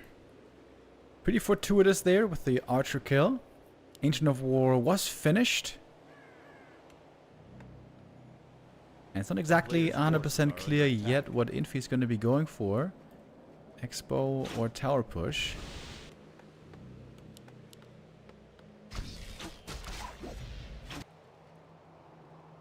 Well, I guess it's a Tower Push. Okay. In that case, having double Ancient of War is really, really nice. Oh. Wait a minute! It's a fake push. It's a fake push Expo in the middle of the map. No way. Arcane Tower first.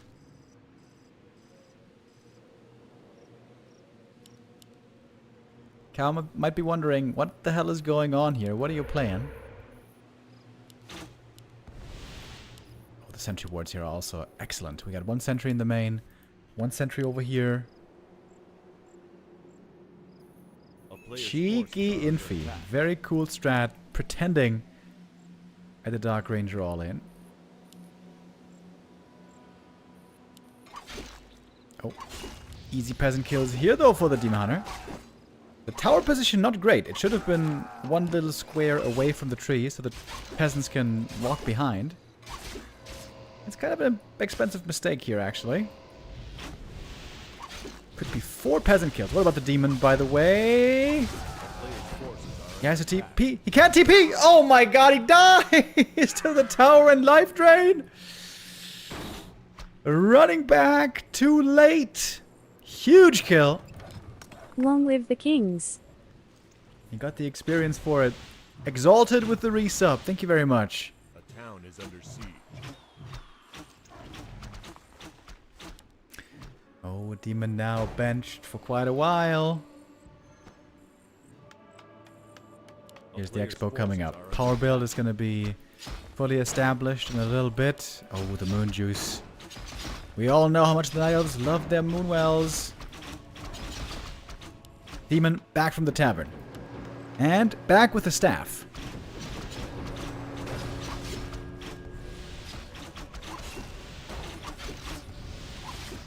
Archers can't really hide here. There's dust. There's a sentry ward. Forties are running away. I'm surprised they're not trying to hunt more wisps here in the back.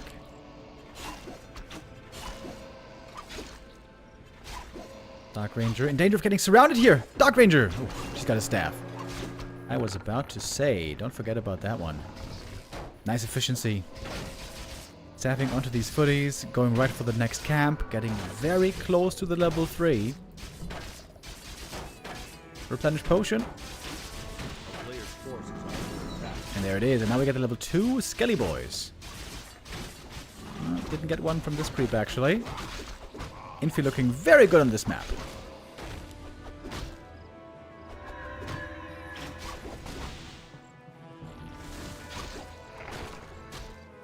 We got defend as well. Great protection against piercing. Chop in the middle, almost done. But no attack yet, and the lumber for Infi indeed is very low. Okay, tier 2 finished now for Kaho. Time for the second hero. It's going to be time for the Dryads soon as well. Players' forces are under attack. Dark Ranger being level 3 already, there's no real need for her to creep anything now, is there?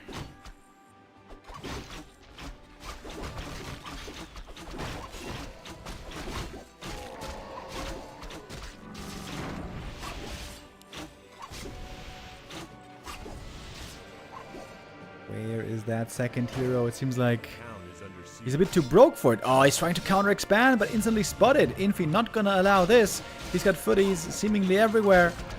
And the life drain, always making sure the Dark Ranger's nice and healthy. A player's force Time now for the Naga. Finally.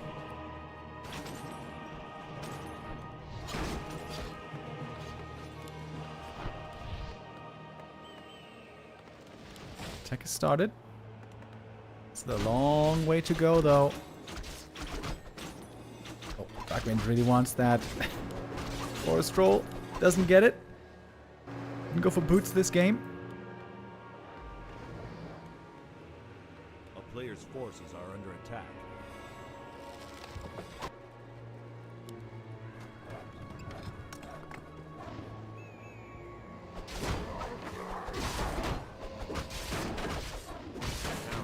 And immediately healing up again. No other hero can heal themselves as well as the Dark Ranger. Not even close.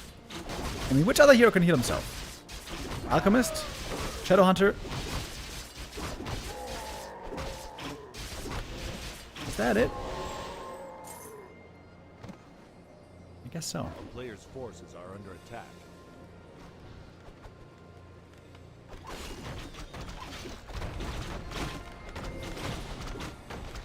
War's about to finish. The Skelly boys are very nice right now. Oh, what's detonate though? Ooh, money. Okay. But every kill could mean another Skelly. GG. Okay, Kaho gives it up. Map number 4 goes to Infi, and we're gonna have a 5th map decider coming up next. Really fun game. Dark Ranger first, level 2 creep, middle expansion after a fake push into the main base. Really cool, very creative. Love seeing Infi play games like these. Also, of course, against Undead lately, he's been playing lots of Tavern Hero, the DR, and the Fire Lord. Just such a pleasure to watch this man work.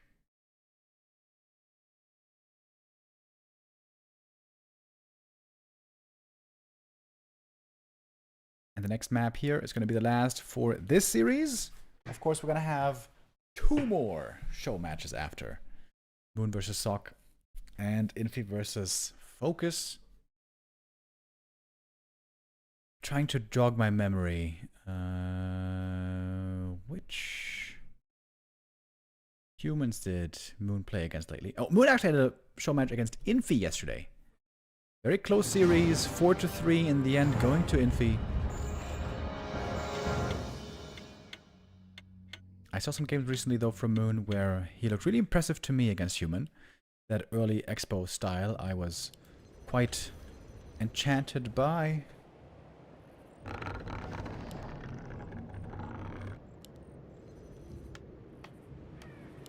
Oh, and it's going to be another Dark Ranger, boys.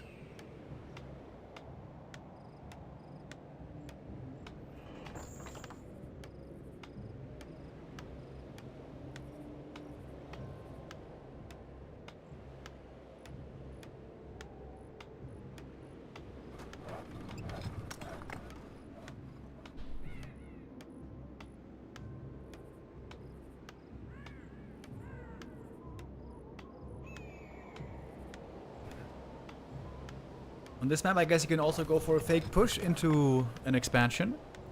But you're gonna have to creep that expo first.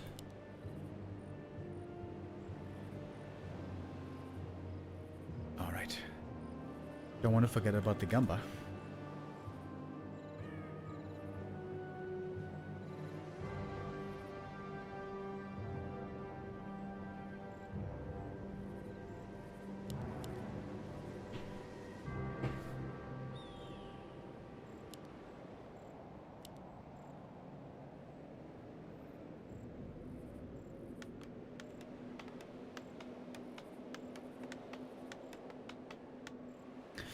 We're scouting out again quite early.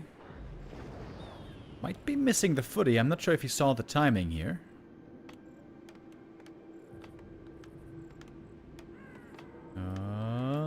Does he see the altar being built? I guess he did. So the altar inactive. That should tell him. Neutral Player's hero forces once are under more. attack. And also seeing a very, very early footy harass here. Way earlier than normal. As of course with this build you go barracks immediately. Town is under siege. And there she is. Demounter picking up. Int Tome, not great. Cloak of Shadows. I mean, that could be used against Life Drain, I guess.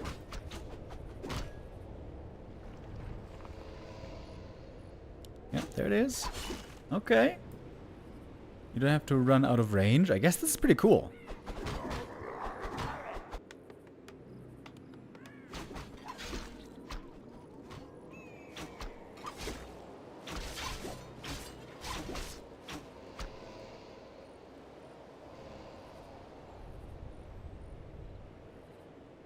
Okay, Ancient of War could be cancelled here.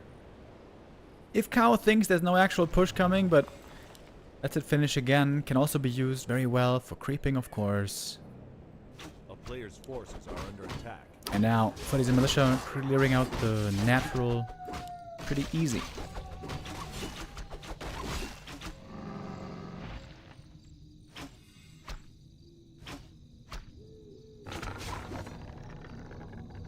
Dark Ranger not gonna get level 2 here quite. She needs one more last hit. That one last hit sometimes harder to get than you think.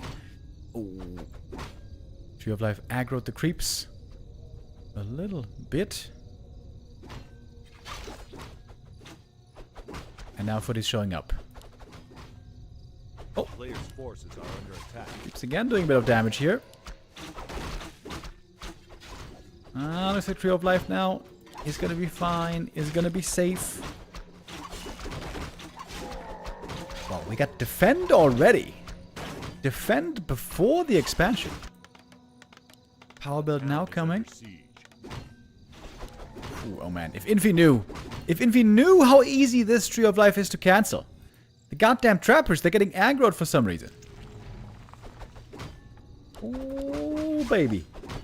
Kaho getting away here with the black eye. That would have been the easiest cancel ever to get if the footies were over there.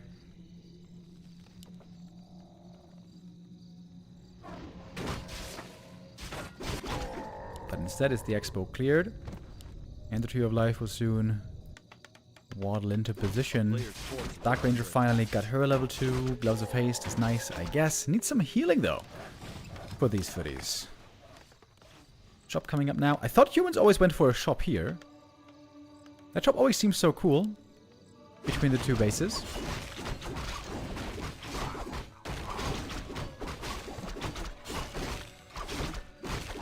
Oh, Dark Ranger has the creep jack timing.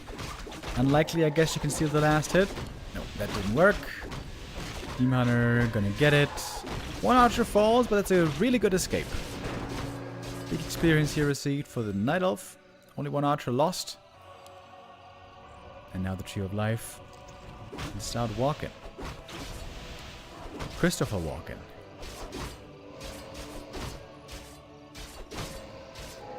Oh, but it's Dark Ranger 3. Okay. That actually means that this archer kill was very significant.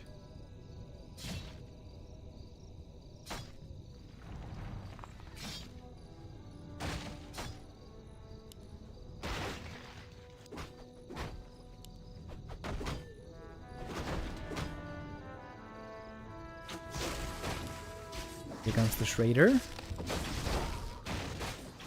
Oh, can he kill it? Oh, the Book of the Dead!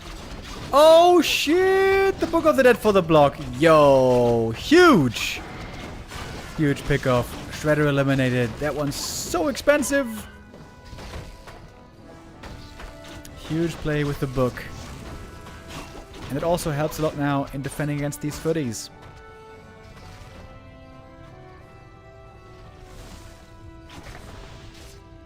Yo, Leon with the raid. Thank you very much. Hello, everybody.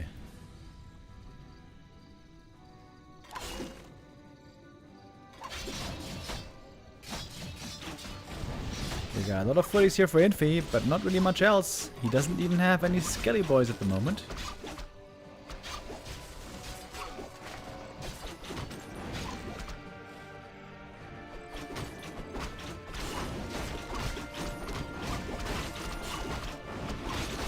The amount of items not looking too amazing here, TBH.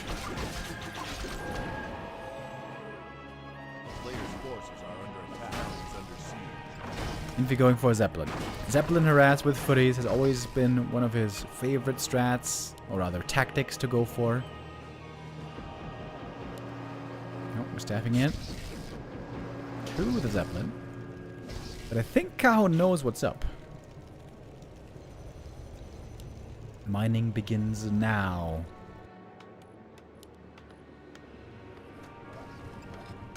A player's forces are under Kaho attack. already going tier 3. Gonna have bears joining soon. Seems to me like Kaho is in a fine spot here.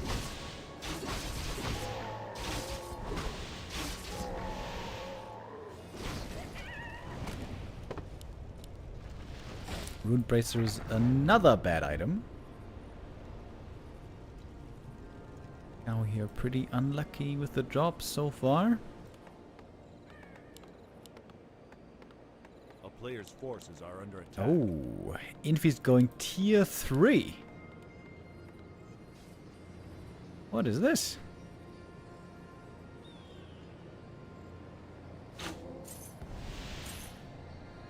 Is he gonna play tanks on Autumn Leaves? I mean, he needs a Shredder for that. He lost the Shredder. That Shredder loss was very painful. Maybe game losing. Zapper. Oh, he sees it.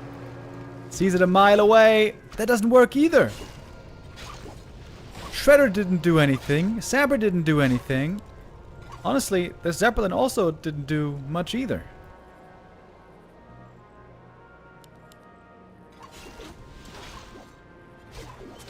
Infi trying to be cute this game, but Kaho is just always in the right spot, always intercepting.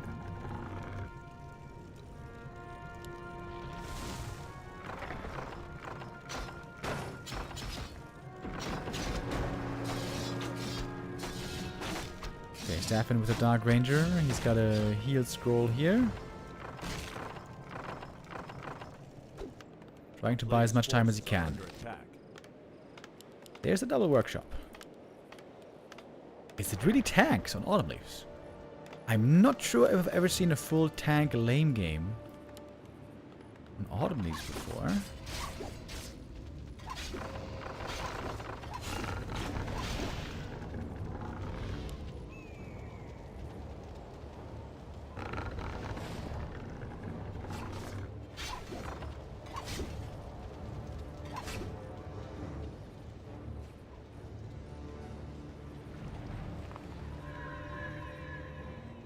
No second hero yet, by the way. Is he trying to get Dark Ranger 6? That would be cool. Charm to win the game. That would be Pog. Okay, there we go.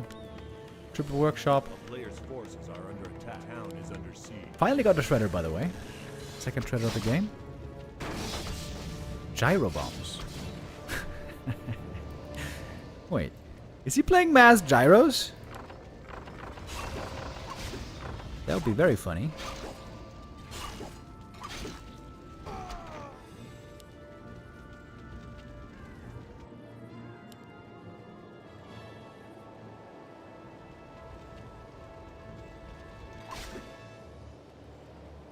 A player's forces are under attack.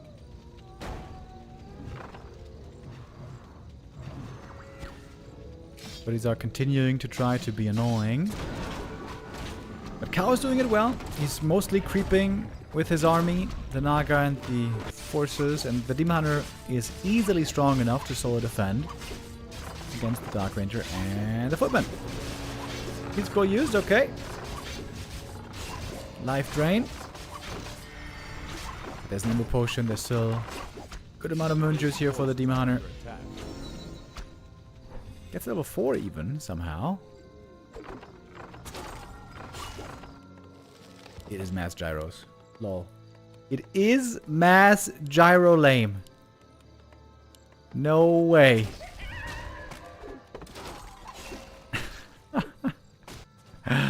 Mass gyro building lame.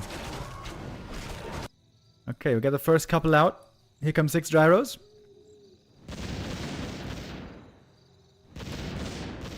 A town is under siege. Orb Venom Poison doesn't work against mechanical.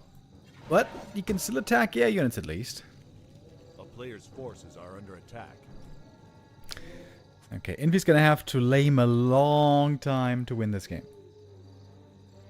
We're getting a Panda third. Makes sense against gyros. But Panda a lot worse these days. The range on the AoE way lower.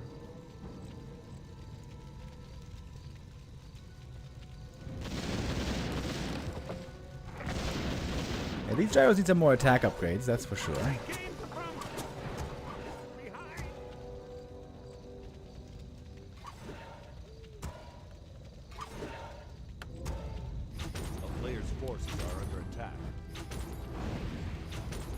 The question is how many gyros? And Infi's answer is yes. He's spending all of his bank trying to go for a third base up here. Dark Ranger isn't really making much experience progress. Solo Hero on tier 3 is getting bonus XP. Oh, going for the Tree of Eternity. But it's just not really enough, is it? Is it? Nah, mass repair. Oh, Panda Breath of Fire. Wait for it. That's quite a few gyros dying. Oh, wait. He's taking out wisps slowly. Dark Ranger TPing out the tree, the tree, the tree. He got it! No way! He actually got it. That cost him like 25 supply, but he got the tree.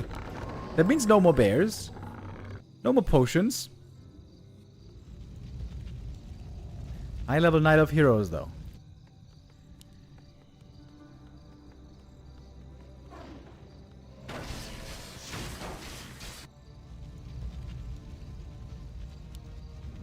Gyro's trying to kill wisps is also very funny. It's like 1 damage per shot. A player's forces are under attack.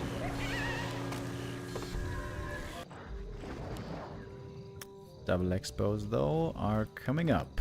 Over here, what do we have? Little cannon tower wall. Great Wall of China.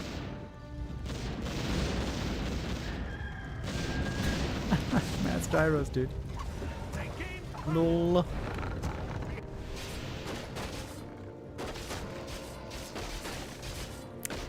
Dark Ranger is still not level 5. Solo hero 15.5 minutes into the game.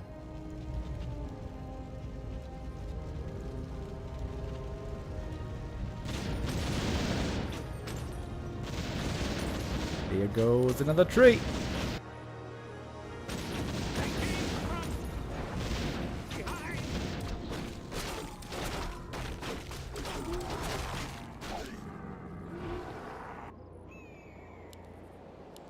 And now we got tanks coming. Okay, tanks and gyros. Full Lamo mode.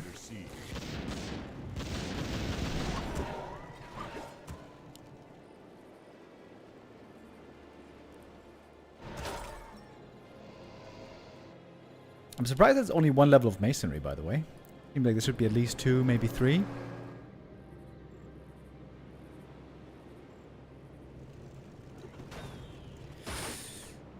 But this Dark Ranger needs some more experience. She needs some more. She needs some kills on units that actually give XP.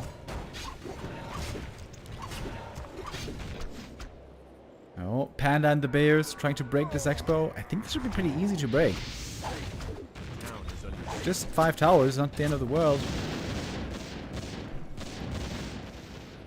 Dark Ranger finally got level 5, by the way, going level 3 life drain. Not black arrow.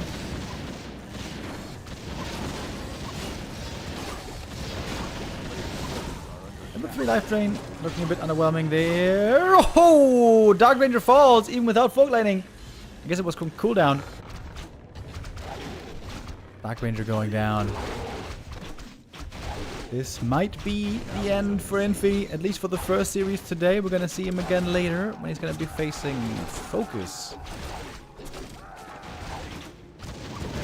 Oh, wait.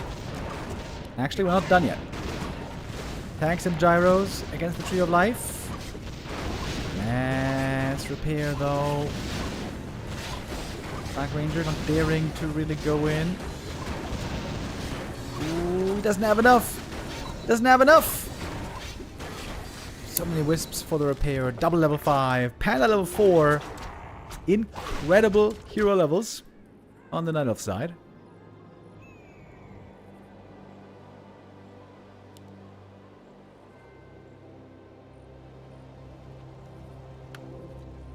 Man, and we all thought Infi only lamed hard on Twisted. Turns out he can also lame hard on other maps. Not sure if he's gonna win this game. I sort of doubt it.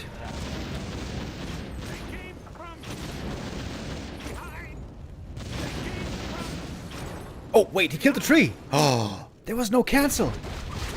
There's a lot of gold lost. And a little bit of experience for the Dark Ranger. Stab home on the demon, though.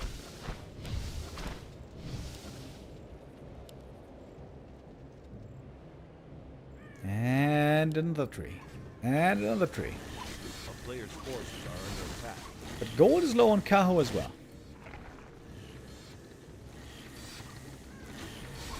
The town is under siege.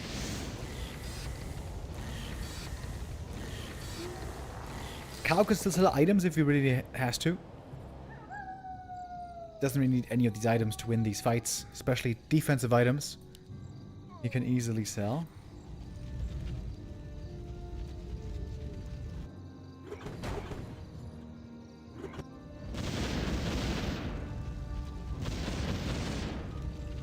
A player's forces are under attack.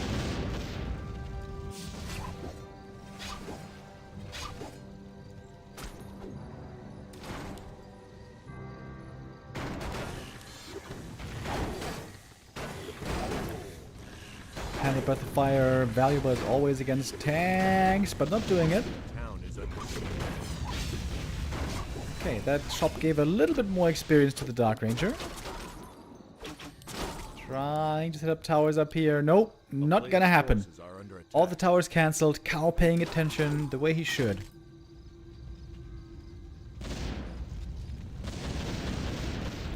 Infi is laming to the ends of the earth. Oh, Panda. Good reaction by Infi. Has his eyes where they need to be. Not easy, man. There's so many things happening on this map. We got Dryads over here. We got tanks and bears at the expansion. Gyros in the Night of main base. Dark Ranger is still so far away from level 6.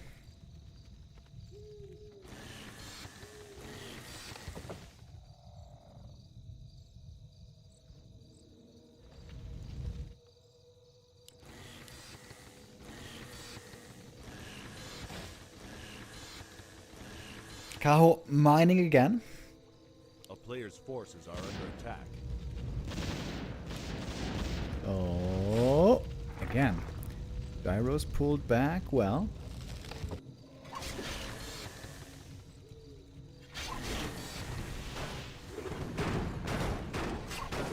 Quite a few tanks over here. The betas are ready to receive them. Expert attempts up here cancelled.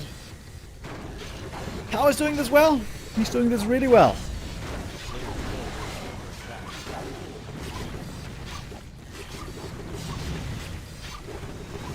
Wonder where the gyros are. Ah, there they are, in the main base. Now the panda has a beautiful breath of fire. Boom! It's a pentakill. Oh, wait. Tree's gone, though.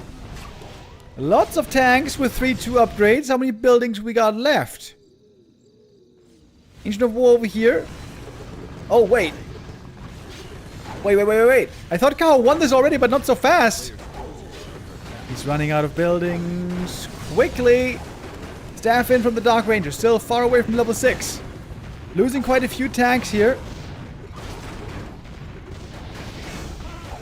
How many buildings? How many buildings? 2 buildings here. 2 new buildings being made over there. Panda level 5. Big level up as well. Dark Ranger 5 having to run. Demon getting closer to 6. Naga trying to defend, sort of, at home as well. A Nutri of Life was made. Won't be revealed quite. This Ancient of Lore gonna be going down, but this Ancient of War might be surviving. I think it will. I think it should. I think it is going to. Oh, wait, no. Okay, maybe not.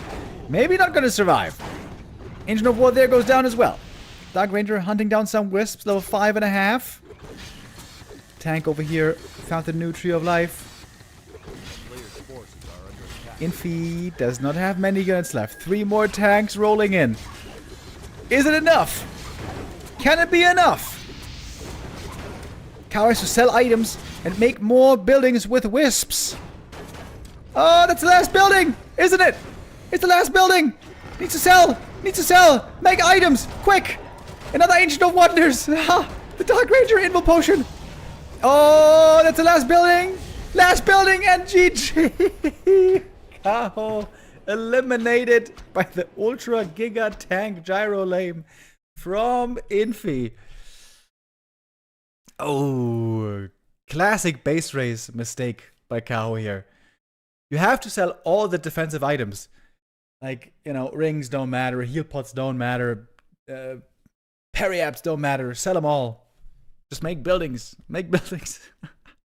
I can't believe he won that game, dude. Dark Ranger, pure tank lame. Oh my. Infi probably had a cheeky smirk on his face after that. Seemingly stealing that game away from Kaho. I wonder how Kaho is feeling here.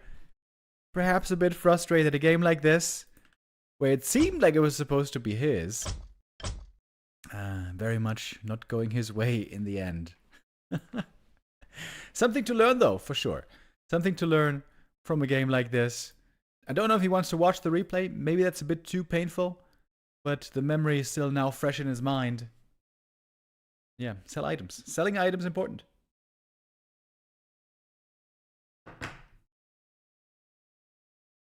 Man, I thought he was going to take out all the tanks. He had so many bears. Panda 5, Demon 5, Naga 5. Kind of funny. That wasn't enough.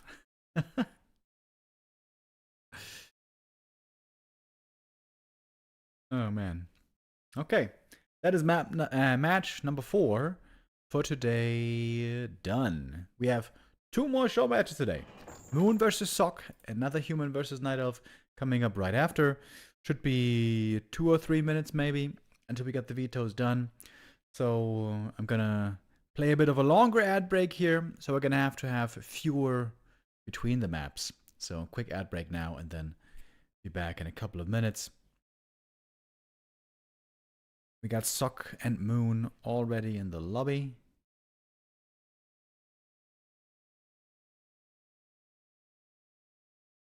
Infi is going to return later. He's going to play against Focus then, which we would expect to be a lot of pally rifle play. So they are maybe, sadly, not as many tanks.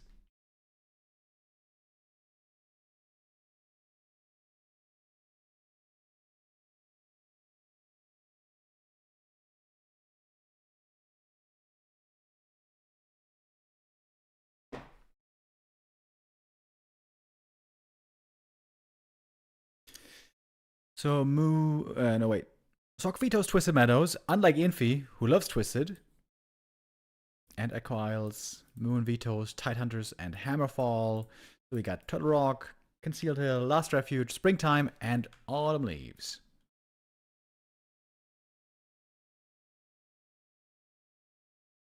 Okay, are we already good to go?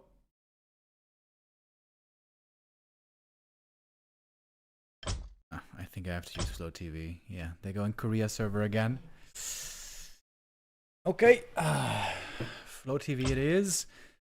Flow TV has been good to us so far today. We indeed haven't had any of these things yet. Oh, this might be me jinxing everything now. Hopefully not.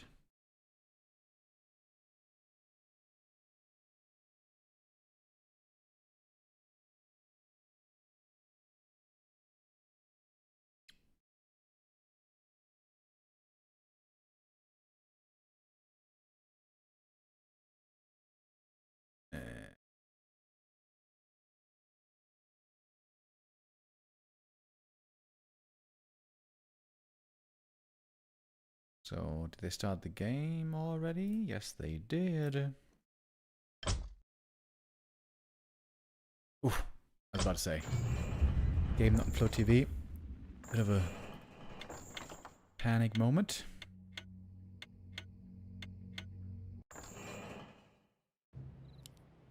Alright, here we go. Next map of the day, boys. We just keep on going and going. Going and going and going and going. Ain't stopping. Long day of Warcraft today. This isn't even the last series of the day, mind you. We're gonna have one more after this.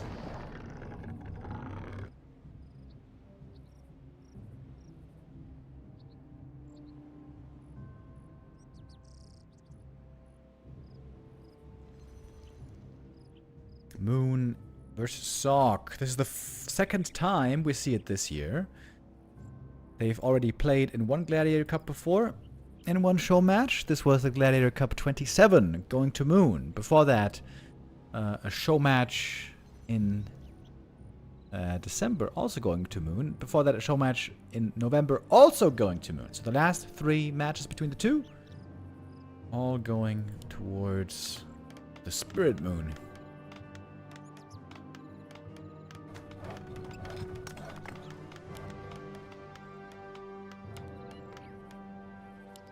Archmage first versus Demon Hunter. Should be no surprise. I think most humans on the top level like to play one base all in, rifle caster push. But I've seen Sock quite a few times now going for the expansion. Being a little cheeky guy. Trying to be hard to predict. Trying to get a good expo timing going.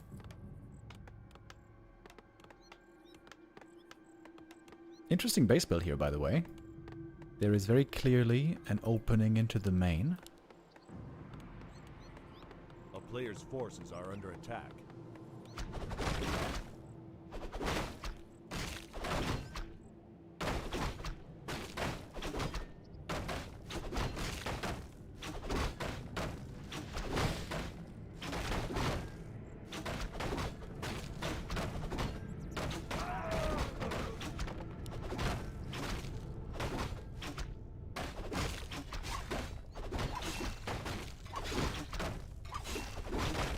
Forces are under attack.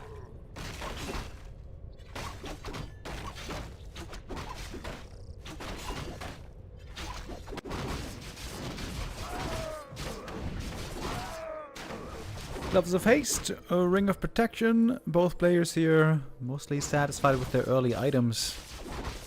And Sock is moving out on the map, so indeed this is going to be a one-base game. Playing one base with such a big opening, man. I gotta say, that worries me a little, but I guess there is no concern right now. The Demon Hunter is just creeping up, getting level 2. Oh, baby! That is perfect items for Moon. Literally perfect. Aim would have loved to get some claws here. For now, he's just got very high attack speed, not the biggest damage.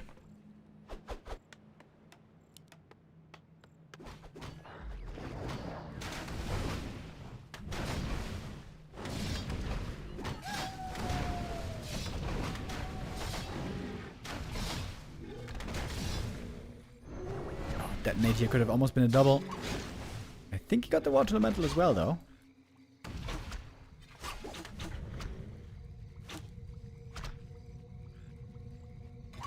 I think the king of the rifle caster pushes Forti. I've seen him do that so well, so many times, even from very tough positions. be completely honest, I've also seen Moon sometimes seemingly failing to play a very strong defense against Rifle Caster Push. But he's got a strong setup here, and I would say Sok isn't quite on the same level as a Forti would be. A player's forces are under attack.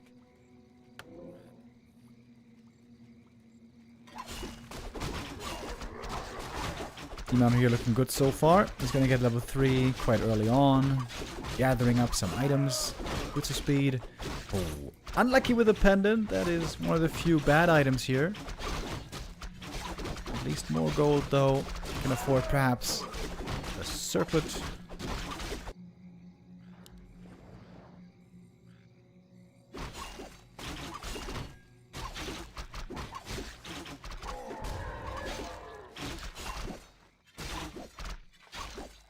Player's forces are under attack.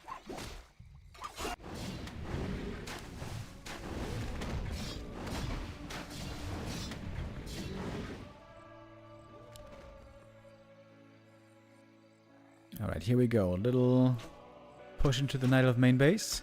I like the Moonwell setup, by the way. There's a lot of room to move for the heroes and the bears. You can move here, you can move here, you can even move behind the Moonwells here. It gets very annoying when there's not much room to maneuver, and then you're slowed, and you can properly get into the back or into the front, depending on where you have to go. Forces are under attack.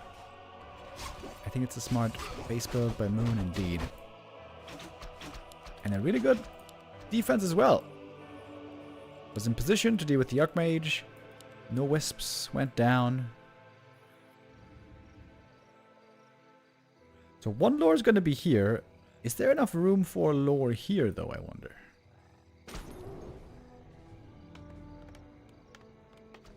Tier 3 first. Lore's coming after. A player's forces are under attack. And we got the Blood Mage. That is the very common hero with this specific strategy.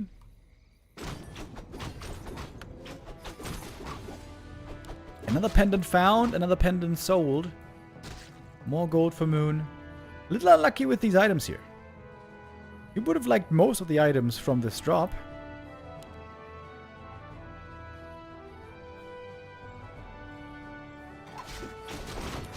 Okay, another chance for a big item right here.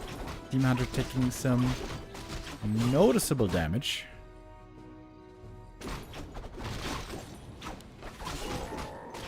Battle Giant Strength, not bad. Adding to the tankiness.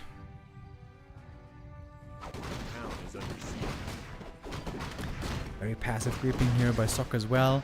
Often on tier 2, we see the human starting to feel very confident, taking lots of middle camps, picking up consumable items to aid him in the big push that is to come at around 50 supply.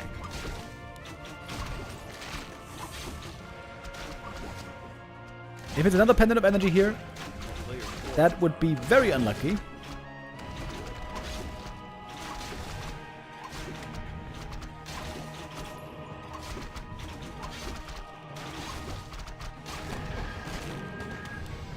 So now going for the consumables.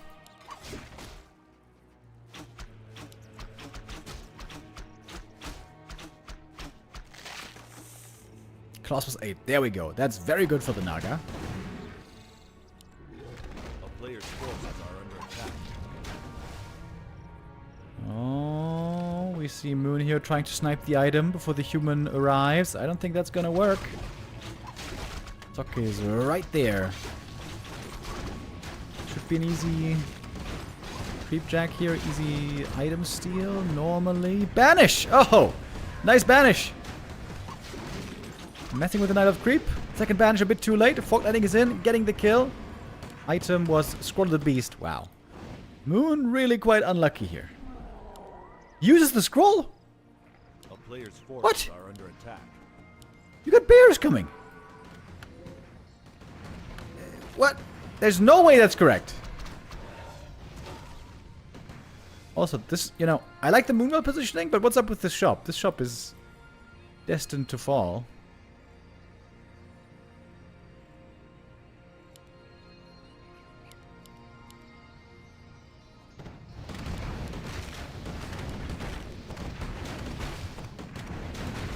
So I'm gonna pick up one more item here, and then it might be time to go. Blood Mage about to hit 3. 1 of mana stealing. Moondor moving out with the anti-magic. Trying to take a fight on his terms. Even if it's far outside the main base.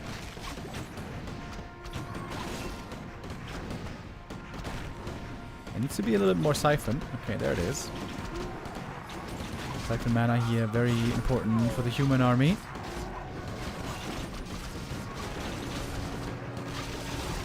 Could use some siphon again.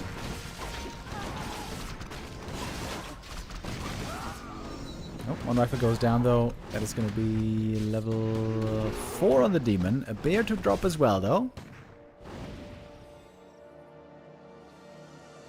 10 supply lead on the human. A player's forces are under attack. It seems to me like Wellspring here would be so important, but I've seen many Night Owls skip this upgrade over and over. Seems a bit crazy to me.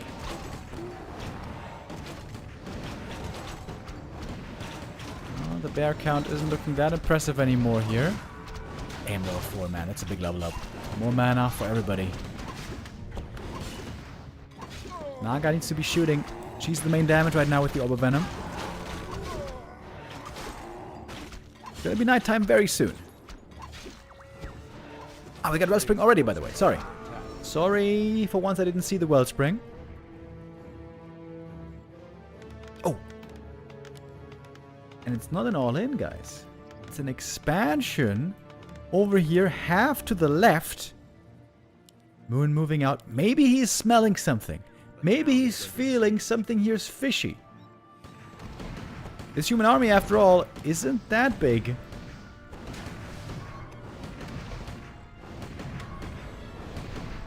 A weird position now for Sok getting sandwiched here.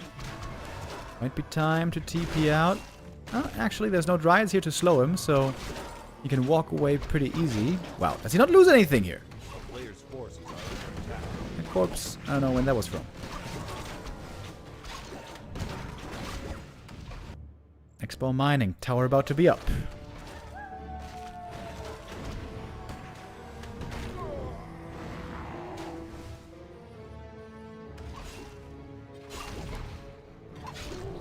A big bear army can be dangerous to face though for this rifle caster if all the bears get to connect.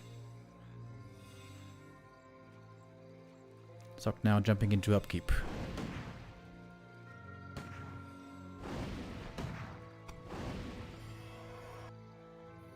It looks like Moon definitely knows something's going on here. It's not just a normal rifle caster push.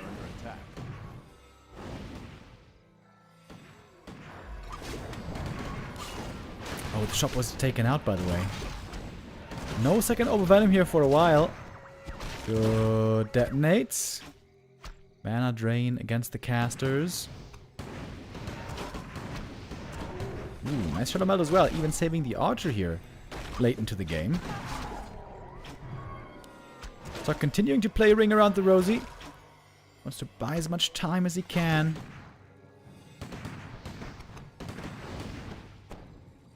$62 supply. It's not that big of an army still.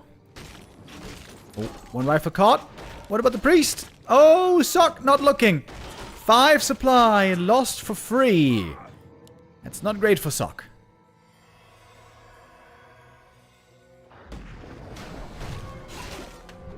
Moon could win this. Shop being made over here. That's a big help as well. I think Sok should have put the rally point over here. Rally, shift, rally onto the hero. A player's forces are under attack. Oh, there we go. One bear.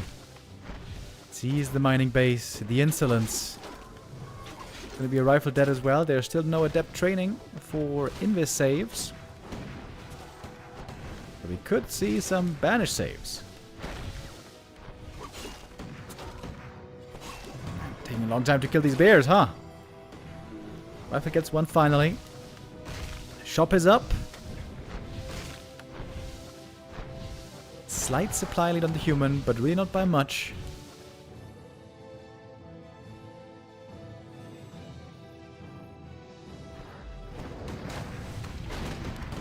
another big item right here. Scroll of the Beast would be insane for the human. It is! Scroll of the Beast. We saw lots of that today. Most of the time not appreciated, but for this big army of rifles, very good.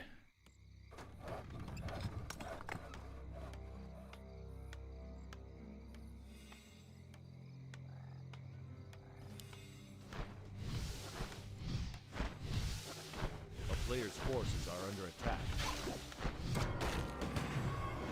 Commander right now with the bear army. This is definitely not a fight that the Knight can hope to win. He's hoping to distract right now, while the Demon Hunter is doing a bit of econ damage against the expansion, killing in fact lots of peasants here. Now militia trying to block the bears. There'll be only one loss in the end, almost a deny.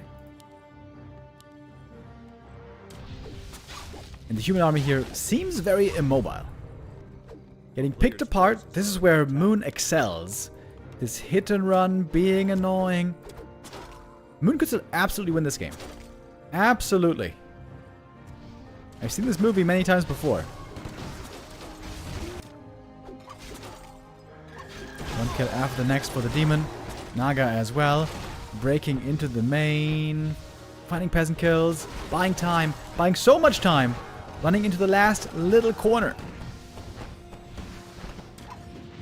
A player's forces are under attack. And that's level 5 on the Demon Hunter.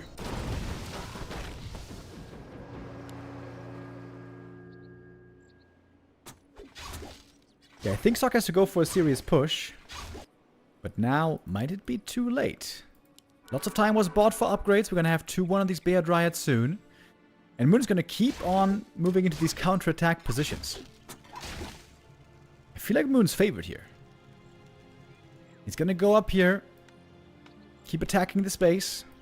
Demon is going to keep harassing over at this base.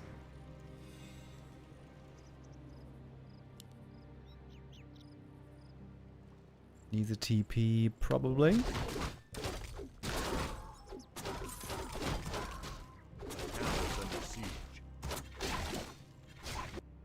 Oh, it looks like Sok is saying enough is enough.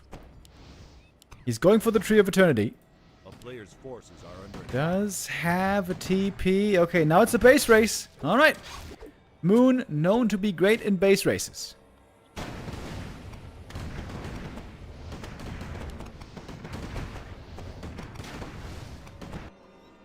Moon is not going to go for the main though. Going to take out the Expo first. That's an easy kill. And then maybe TP home. We'll see. Oh, Sok changing targets. Not going for the Tree of Eternity. He's going for Moonwells instead. Those are much easier to snipe. There goes one. When's Moon going to go home? Now is the time. Here comes the TP. Not super far in front, but clearly ahead of the pack.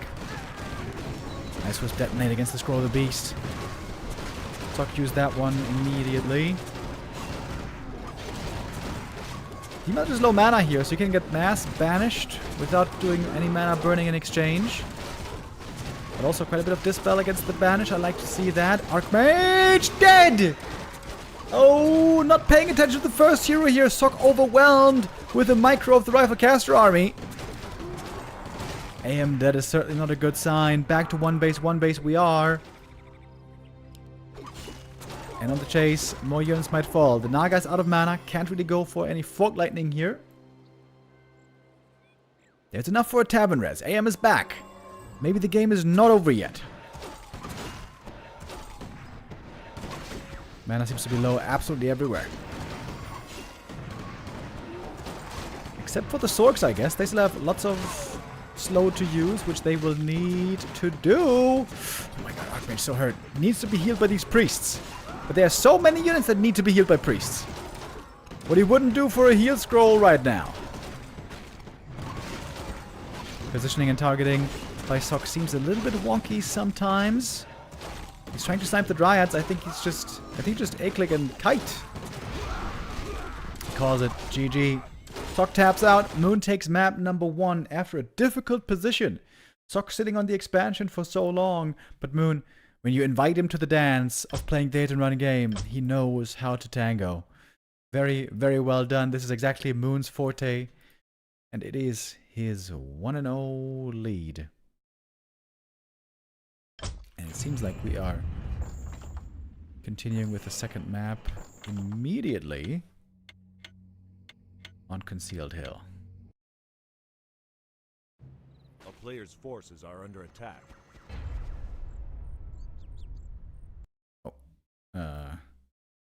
I think they were both in the same team accidentally. Yeah, okay.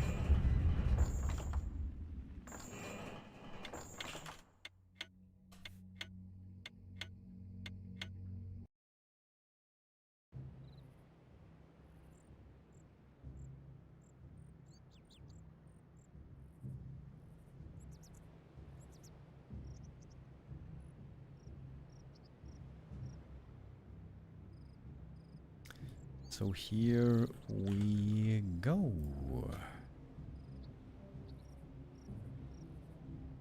Concealed Hill, our second map. A little bit of a rare map these days, isn't it? We see it vetoed quite often, but sometimes still part of the map pool. I think in the Gladiator Cup they have this weird system where they have 8 out of the 9 maps always be part of the rotation of the, you know, normal map pool. But then the 9th map seems to be changing. Sometimes it's Shattered Exile, sometimes it's Concealed Hill, and sometimes it's Lost Temple. Which is always very interesting, very unique, unusual map. But we get to see it only very rarely.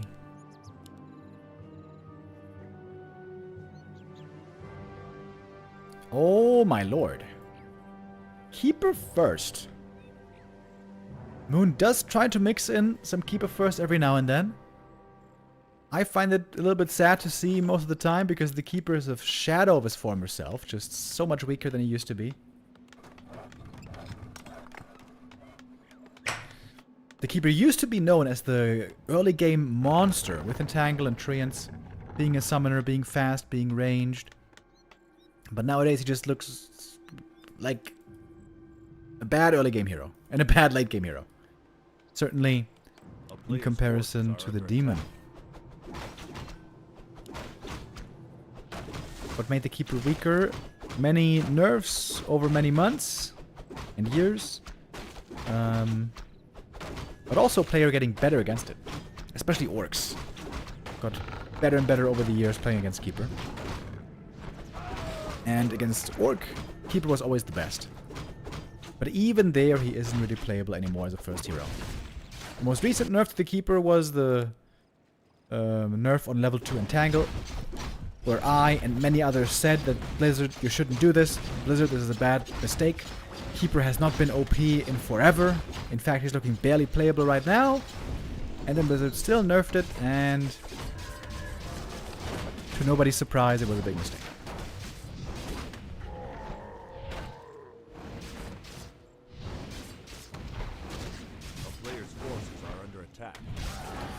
Right now here though, in the harass with the Treants. Kind of nice against the peasants. You know what I think would help the keeper a lot? A little bit more move speed on the Treants.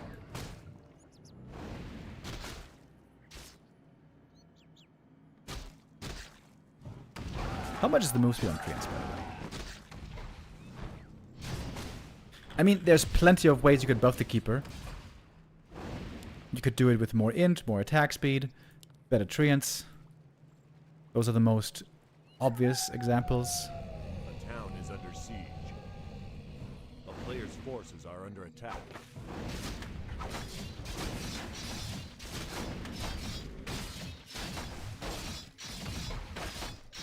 Movement speed 220. Yeah, they are very, very slow.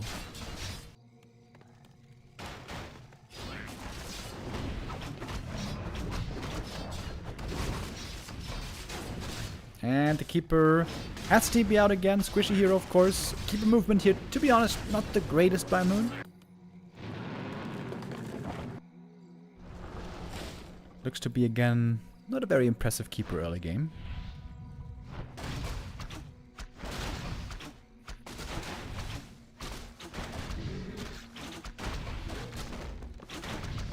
forces are under attack.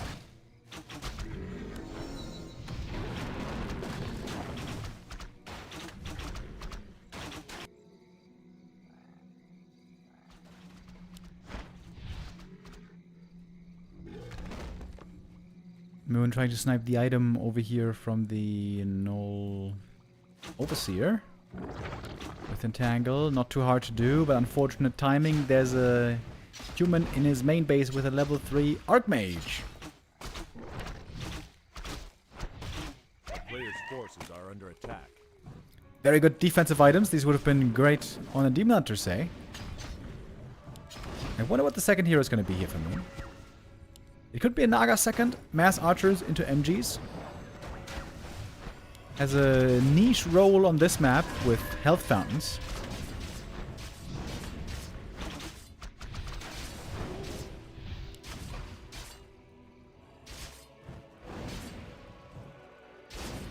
And as always, the keeper is struggling in the early game.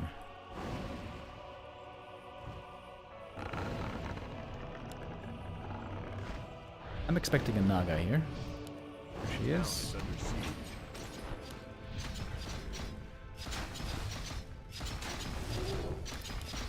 Keeper, Naga, Podem with MGs, with mass orbs can be pretty sick on this map. If you get to the very, very, very late game.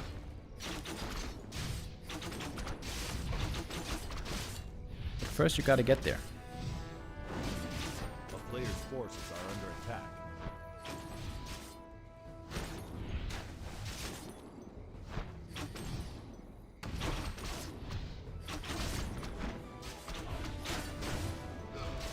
Beastmaster second. Oh shit.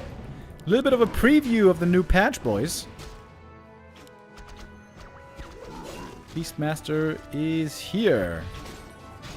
Wisp detonates now against the summons. Oh man, Keeper. I swear, every game I see of Keeper, he's just struggling. Right out the gate, struggling. On low levels even. Not in the late game, where we know he's weaker. Also in the early game, where he's supposed to be good. It seems like a million years ago, when the Keeper used to be strong in the early game.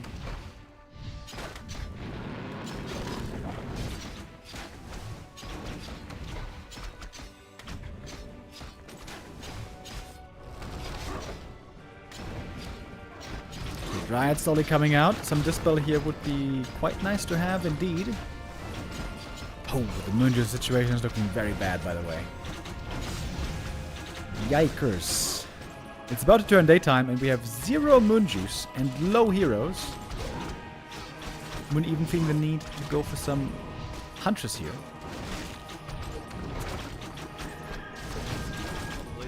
Oh. Killing the Beastmaster at least, but he summoned another bear. I think that's fine. He's going to be resurrected very soon, being only level 1. And the footage is still not cleared.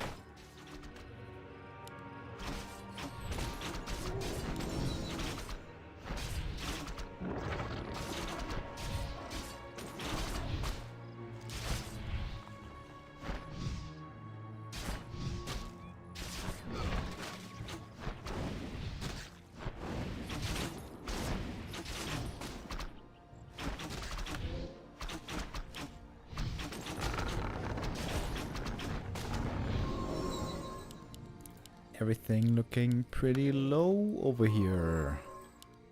I'm sure Moon would love to go for a little bit of a spa day over at the fountains.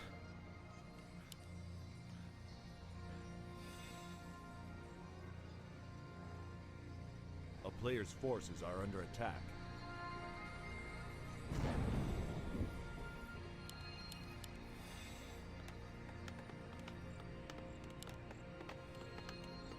Zuck going for a tower. He knows who he's playing against. He knows this is Moon. This could be like Zeppelin shenanigans. This could be a lot of hit and run still. Zuck might be a lot more interested in finishing the job with pushing into the main base rather than going for expansion again, opening himself up to lots of harass once more like the previous map. With the early game, as painful as it was, it doesn't seem like Moon can afford to go tier 3 and go MGs. Oh my god, look at that. The rock column almost kills the Naga here. She's so hurt. Player's forces are under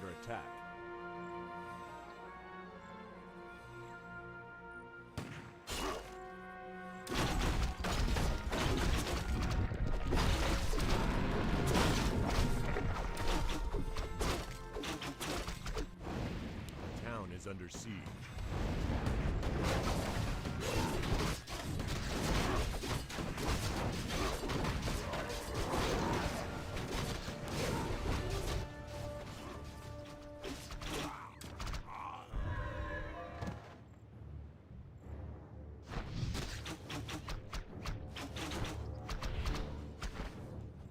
A player's force is under attack. Helm of Valor here. Pretty nice for the Beastmaster, I'd say. Dude, this is the most exciting thing for me in the new patch, by the way. Beastmaster plus 2 strength. I really wonder where he's going to land with that. I hope he's going to be playable and even meta in some matchups.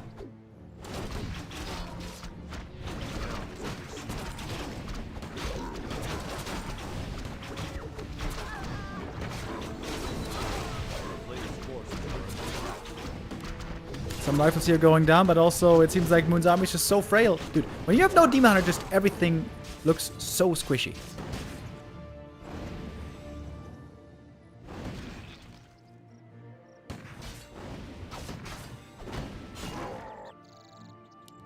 It's just mass Dryads. Of course, Moon known to be a maestro, a virtuoso with mass Dryads. We've seen many amazing games with him playing the mass Dryad style. I was talking about the days when Keeper was OP, and indeed there were those days, long time ago. Of course, Moon was the most successful player with the Keeper OP days, winning the WGL Grand Final, for example, against Foggy, and still, a couple of years later, the Keeper was still looking really, really good. It's been a few years since then. But I remember, there was a span of like a few months where Moon would literally just play Keeper, Mass Archers, Expansion, and win every matchup against everybody. It was quite silly indeed back then. It was literally just Keeper, Mass Archer Expo, and it would kill everybody. Isn't that crazy? Imagine anybody trying to win right now with Keeper, Mass Archers.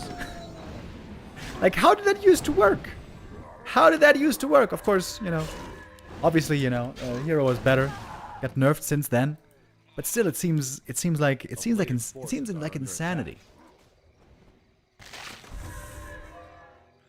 It's like saying, yeah, Shadowhunter Mass Grunts was winning tournaments.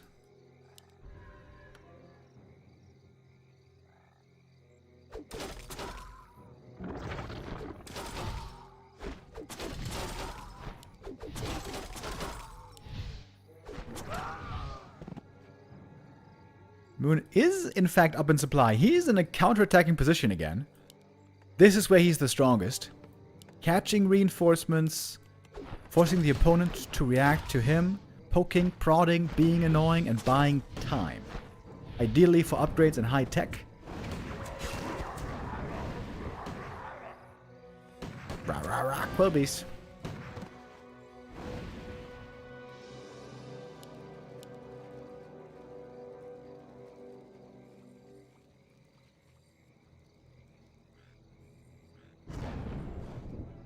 Player's forces are under attack.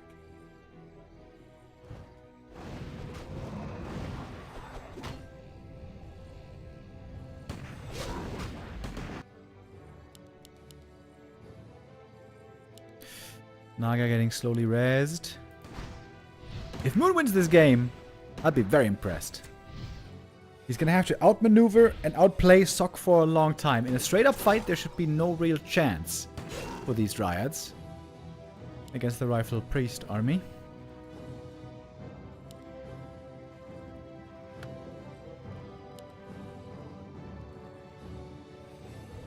A player's forces are under attack.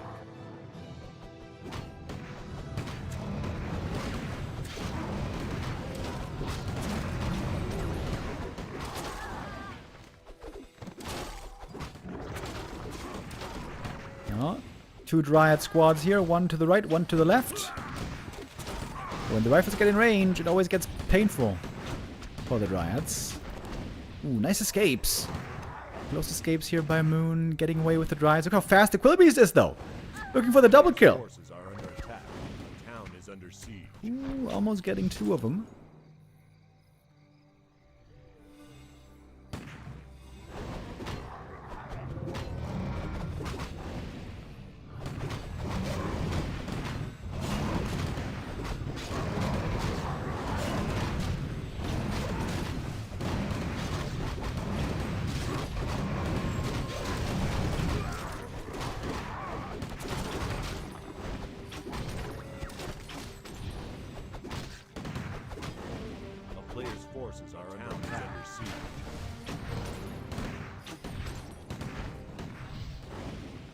Moon is now taking tier 3.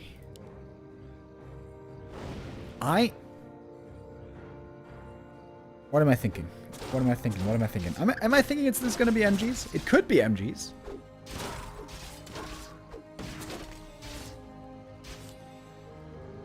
I mean, bears could also be good here. Once the fountain is clear, there's a big temptation to go mountain giants on this map, of course.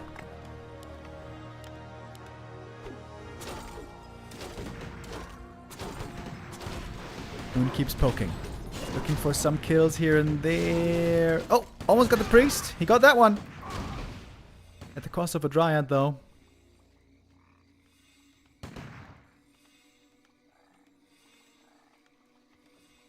A player's forces are under attack.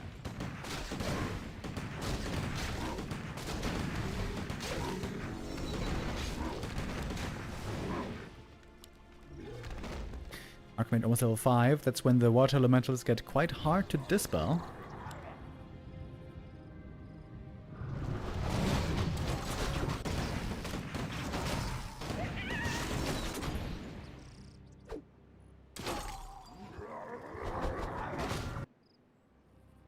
Mountain giant, baby. Here we go. Okay. And Moonclaw this back in the very, very late game.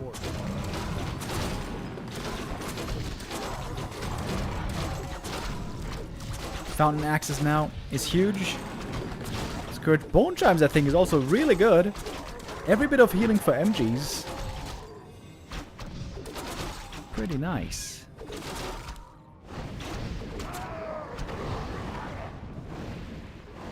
He's also going for resistance skin, which I wonder, does that even do anything?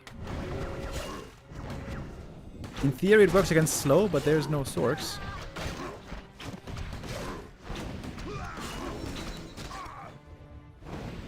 Okay, we got the Keeper level 5, level 3 Entangle.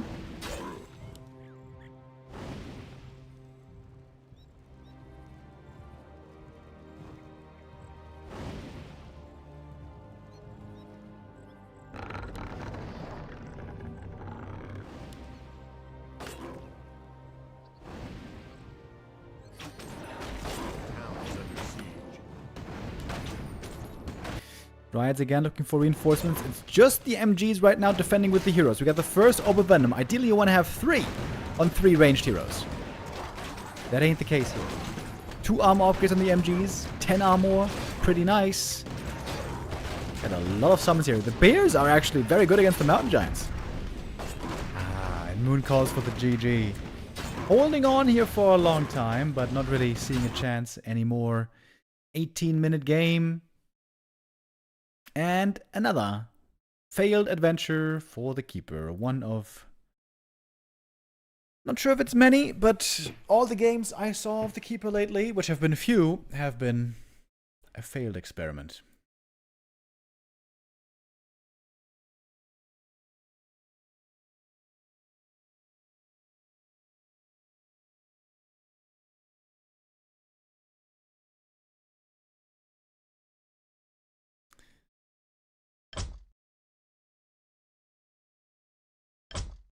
Okie dokie. Get the series tied up. And map 3 coming up next. Do we have to play an ad break here? Yes, we do. Okay. Last refuge for our 3rd map of the day.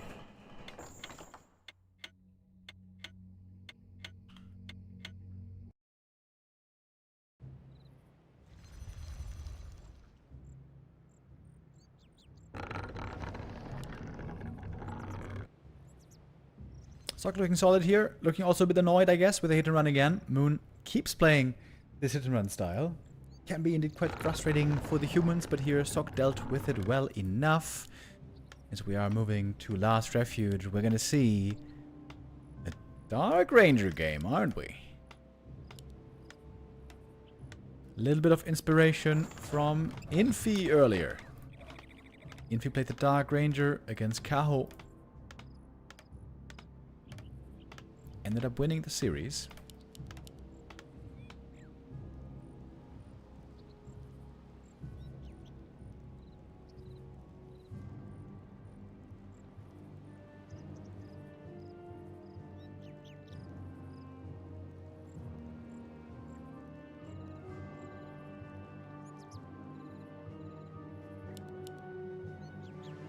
You guys know this meme?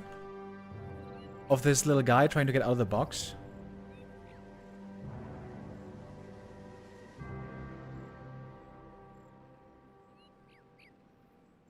Wait, this one. You guys know this meme, right? This, I think, is what it's like for Night Elves right now playing heroes. They're in their box, they're playing safe, they're playing Demon Hunter all the time. Demon Hunter is strong, Demon Hunter is working, and they're like, maybe I should try playing something else. Maybe I try something like a Dark Ranger. Maybe I try something like a Keeper. Maybe I could even try a Podem in Elfera. Let's see how it goes. They try something else and boom! They get punched in the face. Everything else sucks. Only Demon Hunter is strong. Everything else is ass. So, back to Demon Hunter we go. Alright. And now Moon is back to the Demon. Good old reliable. Jens in the chat right now saying Keeper is much more fun. I agree. It's also much more fun to observe. Players' forces are under attack. I think nobody's been crying as much about the Keeper being too weak as I have. You can't blame me for not raising the alarm.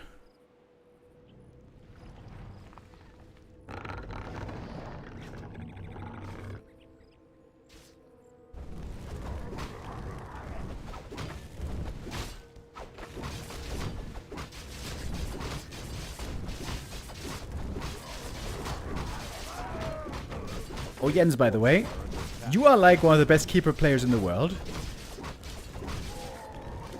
Have you had thoughts what the best way to buff a Keeper would be? Some people are concerned that if we buff the Keeper, then maybe Keeper second with Demon would be too good. So the intention, of course, is make the Keeper first better. Do you have any specific ideas, Jens?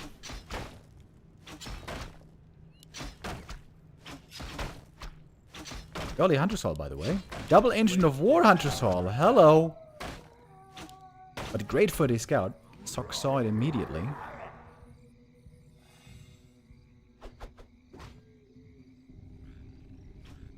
Is Podem first good in the mirror? No. Not on the top level, at least. On lower levels, I guess she's pretty good, but not at the top. A town is under siege.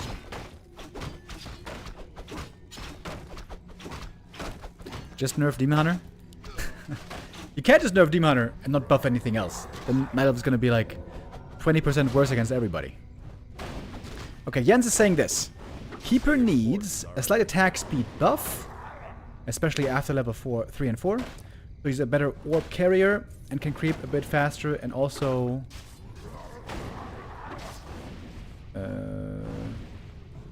Nature's Blessing should buff his HP and armor. Do you mean the Keeper himself? Oh, that would be interesting. Yeah, I also suggested making his attack speed and damage better. That would help him also being not completely useless in the late game. This used to be the problem always for the Keeper late game, right? His spells are good in the early game, mid game, but late game completely useless when there's Dispel. Yeah, I've said I think a little bit more attack speed and one more int would be a significant buff to the Keeper that he could use.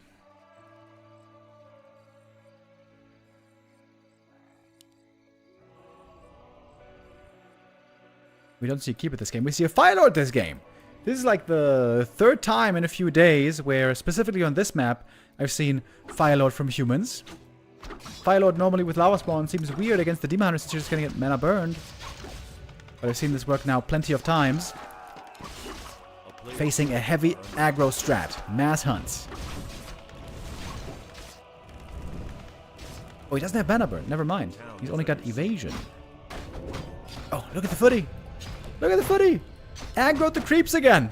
Oh, Moon really regretting putting the Hunter's Hall here on the high ground. This means no more hunts. This also means no APs. This might just mean game over. You have to kill this Expo with APs. A player's forces are under Moon is stuck on tier 1.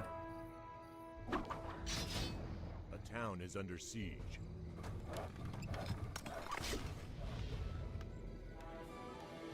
I also think Nature's Blessing should be cheaper. 100 gold and 200 lumber. It's a lot of lumber, man.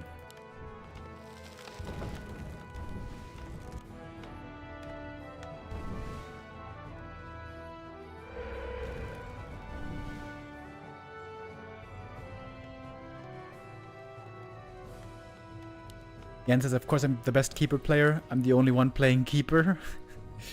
Yeah, I guess that makes it easy by definition.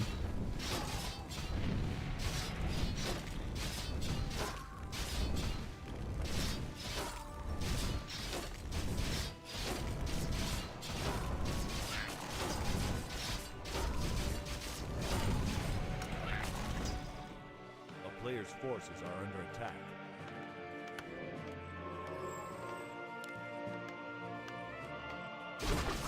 Alright, Moon changing plans here. He's going for the expansion now. Hunter's Hall was lost. I guess you might not see too many hunts anymore, but it was remade. Another Hunter's Hall in the main base. Firelord now, about to hit level 3. It's going to be a juicy region scroll here after this creep camp. A player's forces are under attack.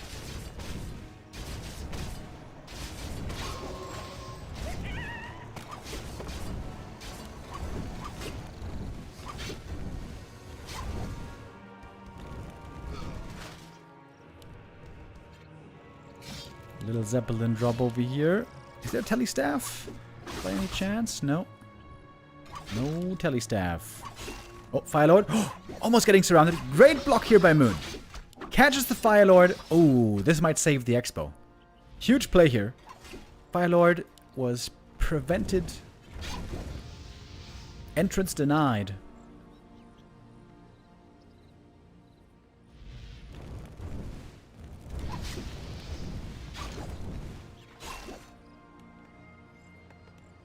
No, Hunt's trying to find surround here against him. Not gonna get it though. Hunt's holding on to full map control here for the time being. The town is under siege.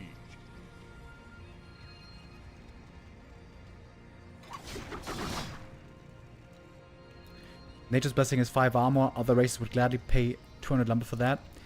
Yeah, it's 5 armor on Treants. It can easily get dispelled by basically everybody. And 5 armor on some buildings, but not all buildings. A player's forces are under attack.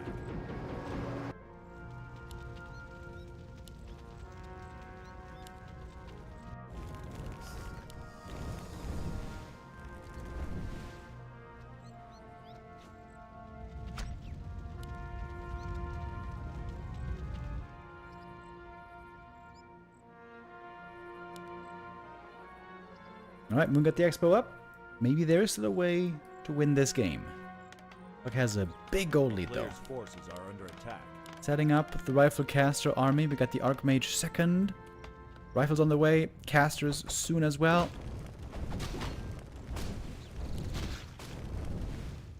Moon's making more hunts, by the way. Giga Chad.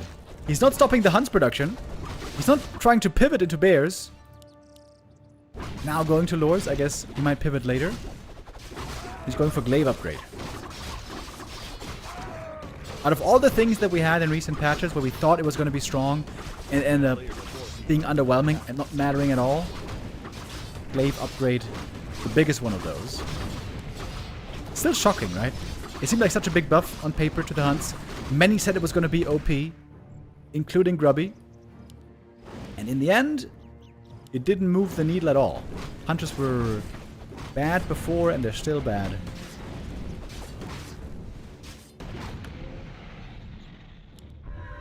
They have their niche usages though. Huntress is on the top level right now. I would say they have one good use case. That is early game hunts against MK expansion to counter expand for Night Elf. There a few hunts can indeed be very good. But in most cases they are quite bad.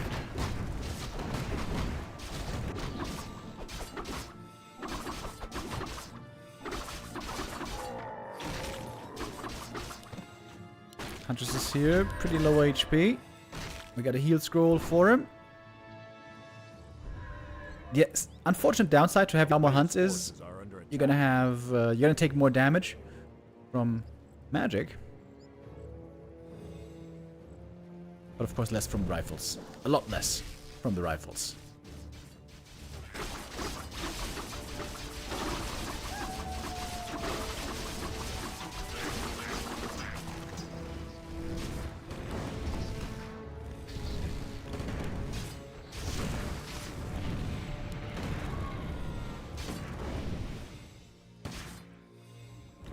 A player's forces are under attack.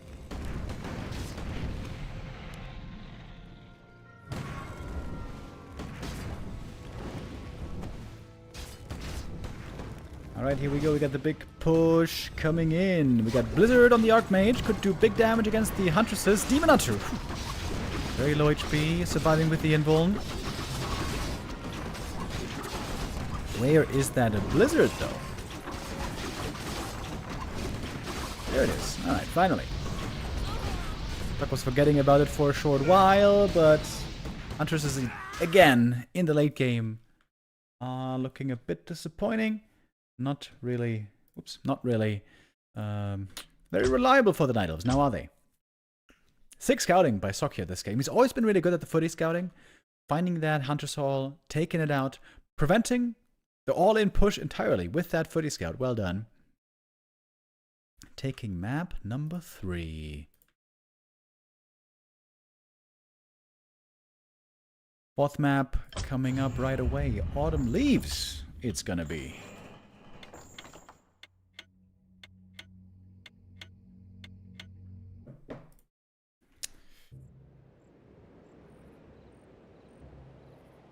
So at match point, he could win this series here already if he takes this 4th map, but forget not. Ladies and gentlemen, forget not, we have another map after this. It's a play all 5 series, where we're going to play all 5 maps.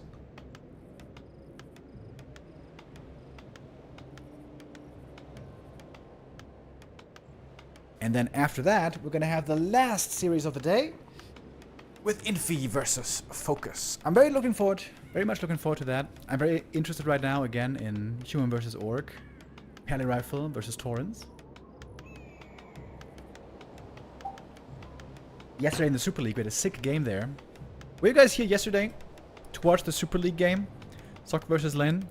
Really cool series, great back and forth. Lin seemed to be far ahead at the start, making some smaller mistakes, giving away some of the edge he had. Bring us to a map 5 decider, and then map 5 was Bonanza.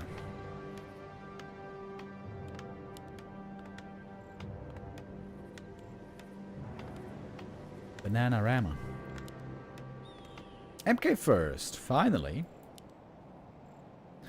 Against a Demon Hunter first, of course.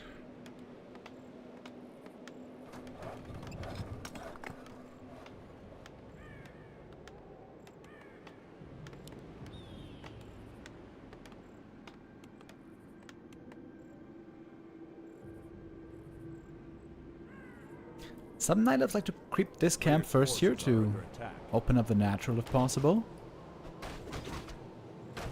Mundo taking it more conservative here at the start.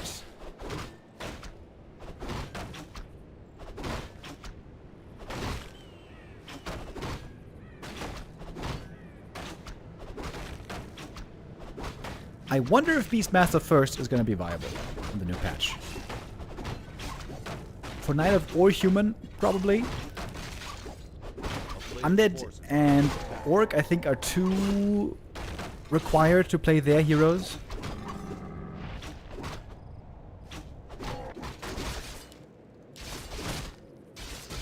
Especially Undead synergizing so much with either DK, Aura for Undead, or Lich, Dark Ritual with, you know, the thing.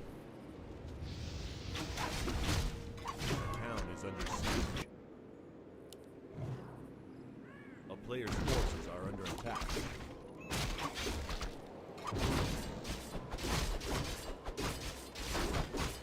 Just creeping for the time being. Moon not being aggressive. He knows when he shows up. If he shows up with the Demon Hunter, likely he's just going to get Stormbolt surrounded, so why waste the time? Well, actually, now he's got a cloak.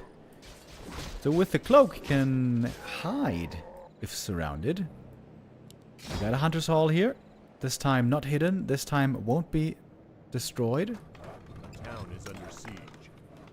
Oh, what's going on here? We had a Wisp Scout. MK knows that there might be some cheeky shenanigans going on. He's trying to protect his Town Hall. Demon Hunter thinking about going in. And now it could be time for the Tree of Life. Oh, look at the footy. Great footy scouting. Again and again.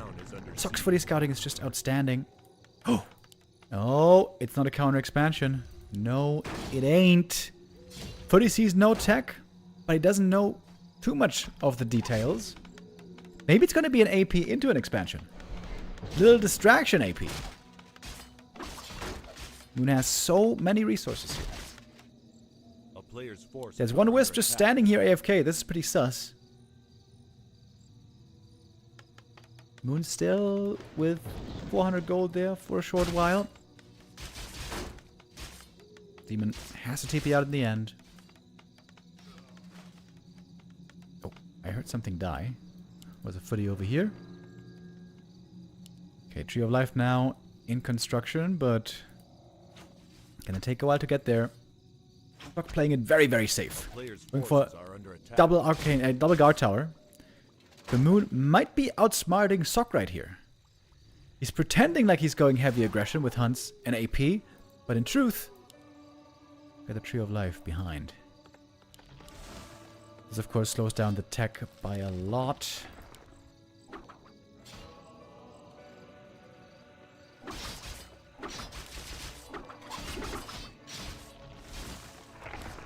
AP gonna eat into the forest.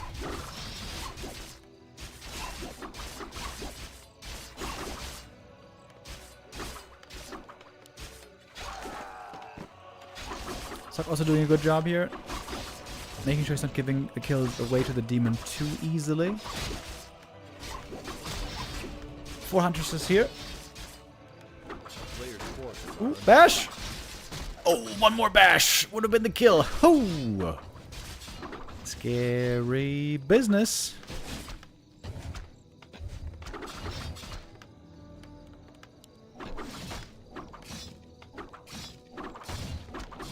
Night Elf Tech has started.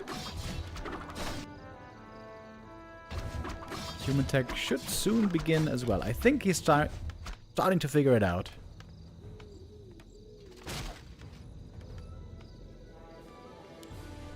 The town is under siege. The fact that glaives don't bounce from buildings anymore, I think is really weird. Players' forces are under attack. I feel like this was a very unnecessary nerf to the hunts.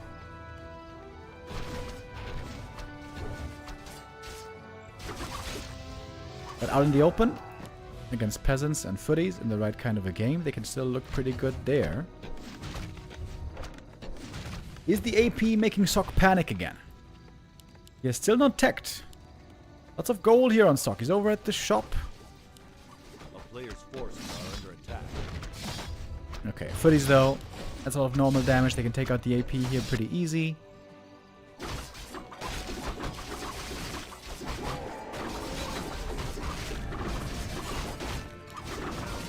Healing ward, very nice. Very, very nice. That's some very valuable healing right now on the Huntresses. Also on the Demon. Footies scouting out, seeing the Tree of Life, but there's a Knight of Army right here, ready to deal with them. Oh, and the Human Tech is looking late, boys. It's looking very late. I think Moon has a good chance to win this game if he gets the transition to bears going in a fairly quick manner. But he will need to rotate these hunts out as well soon, try to get value out of them still while he can.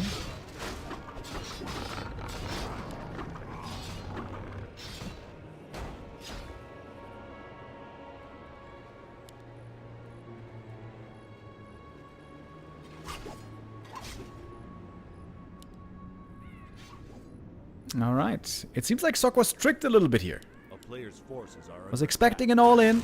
That wasn't the case. Now he's gonna be playing without map control here for a while. Only got footies and a level 2 MK for quite some time. I guess he's starting to work on the rifleman now. Oh, got a Naga second. Cold arrow. Careful. We got the Bursey here for the piercing.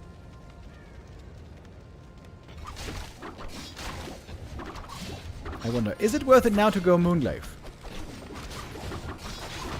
Moon has lots of upgrades now, or lots of resources rather, streaming in with the expansion. And he does have 5 hunts already, so maybe just going for Moonglaive would be worth it. It is not that expensive of an upgrade. A little bit too expensive if you ask me, but whatever. A player's forces are under attack.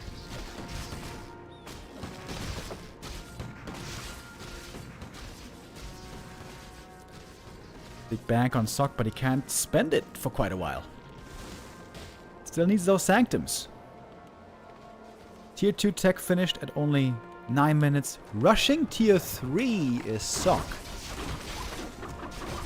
And I guess that makes sense. It seems like he was too late on Tier 2 to finish the game there.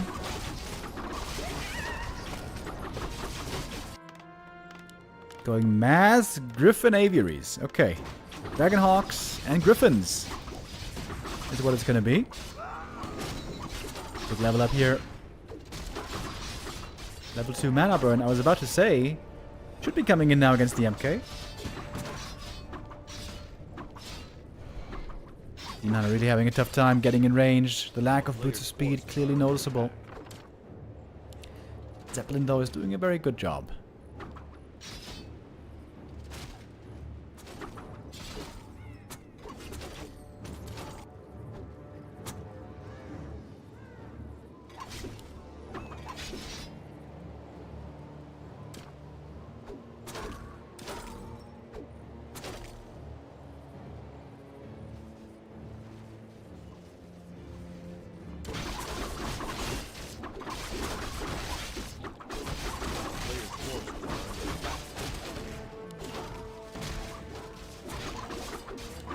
Demon Hunter doing a lot of creeping.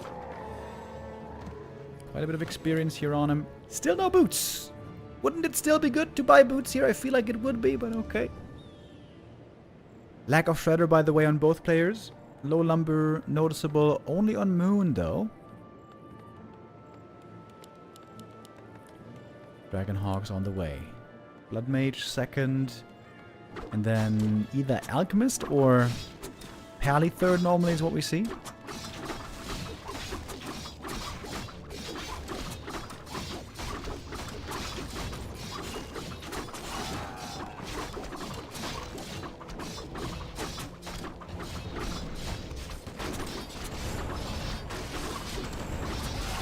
Piercing damage here, pretty good against the Huntresses.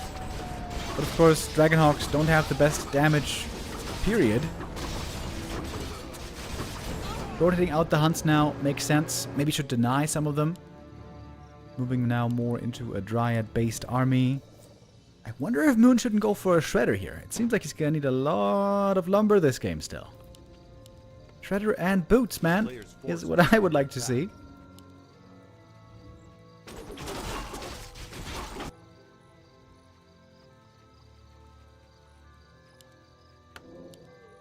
Lots and lots of Dragonhawks here. A little bit of rifles and footy still left over from the early game, but it's going to be a mass ear game from this point on.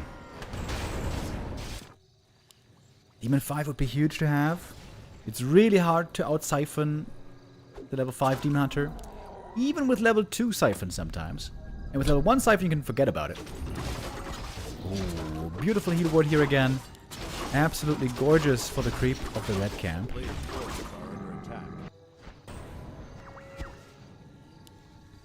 But it seems like Moon doesn't have enough time to finish the camp because the push is coming.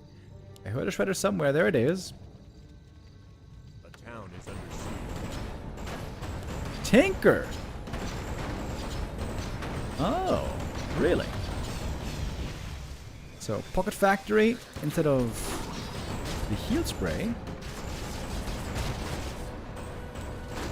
Ooh, Demon taking some good damage here.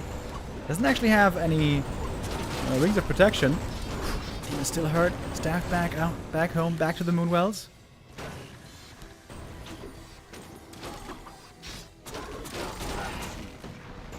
How much healing is there in this human army? It's got one heal scroll only. I feel like Moon could assemble enough of an army here to push this back, maybe. Did you just mana burn a Dragonhawk? I think so. That might have been a misclick. Most likely, that was a misclick.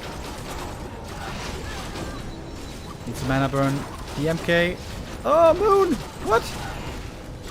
Oh, that's not very good mana burns by Moon right here.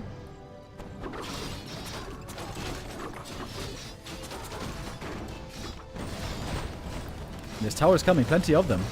Panda, third for Moon, but on level 1, normally not the biggest impact, and seems like Sok is doing just enough to break this base. Oh, there we go, finally. Pushes it across the finish line. That makes surrounded, by the way. He looks to be very dead. That one gonna go down along with the Rifleman. Maybe the game's not over yet. We got a level 5 Demon Hunter now. And the Tree of Life being remade immediately.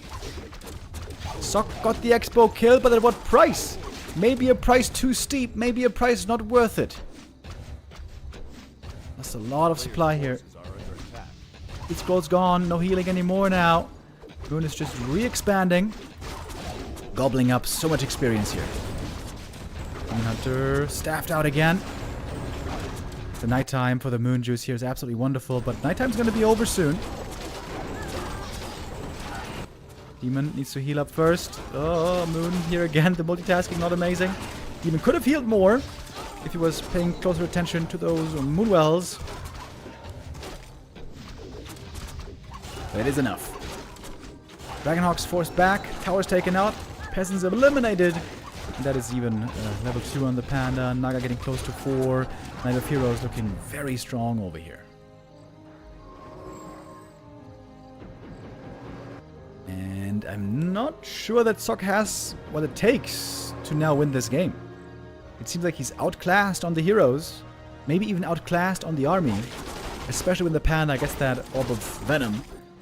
It's going to be another big addition. Dragonhawk's looking for the cancel here. I think they're going to get it. Okay, that's well done by Sok. Using his mobile army very well. And getting away without losses. Very good play here.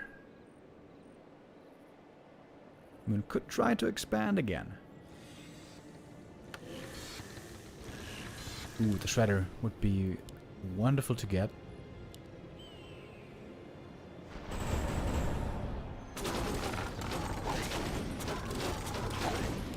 Expo for Moon in the other position. Creeping still going on with the Panda and Naga.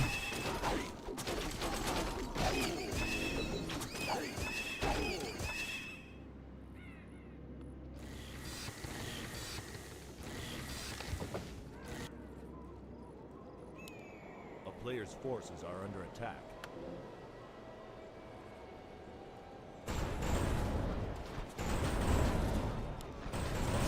Oh, kill on the Expo! Oh, Moon didn't cancel. He lost all the resources here. Not the best defense right there. If he had just parked the Demon Hunter here, could have probably prevented this Expo cancel. All of a sudden, with this Expo kill, multiple kills I guess, game seems to be looking a lot better again for Sok. He was creeping up a bit, trying to get some level ups. Levels honestly still not looking great. 4-2-2. If we were at 5-3-3, would be a different story.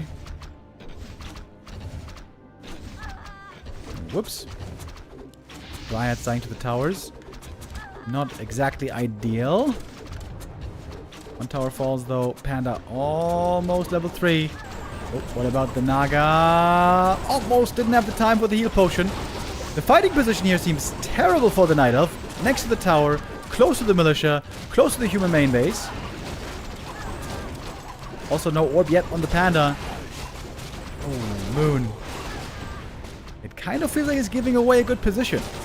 After he destroyed the towers and forced back the push, he could have just camped the Expo and made sure it's finished.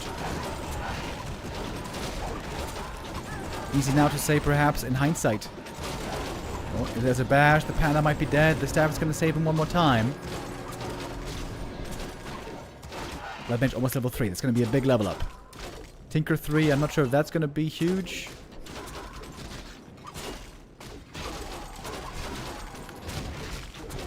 Got a Stormbolt here. Some staff play now also on the human. Next Stormbolt. The staff must be ready. No, it's not! Was on cooldown still for 2 seconds. Kill on the first hero. GG it is. And Sok wins map number 3. Sok wins the series with 3-1, maybe even 4-1.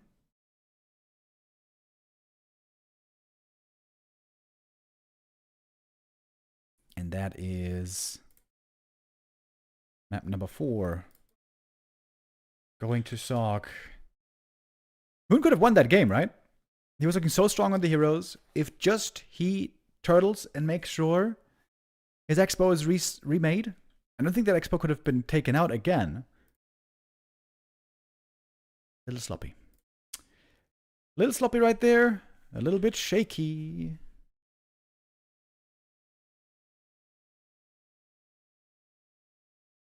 But hey, it is what it is. One last map in this series here. Coming up next. Springtime. To be our 5th map. Howdy, you beautiful gentlemen. I hope you won't mind me letting everyone hear now that I just posted some questions in the Rareland Discord, which I would love everyone to check out. Oh, Gideon! Yo, with the resub. Thank you very much. Rareland Discord. Oh yeah, I see it. Rareland Discord, we got some questions and some opportunities for the attendees to answer. We're going to check that out after this map, last map of the series. Then we're going to head on over, check out what's going on there in the Discord. Updates for Rareland 2026 coming after this map.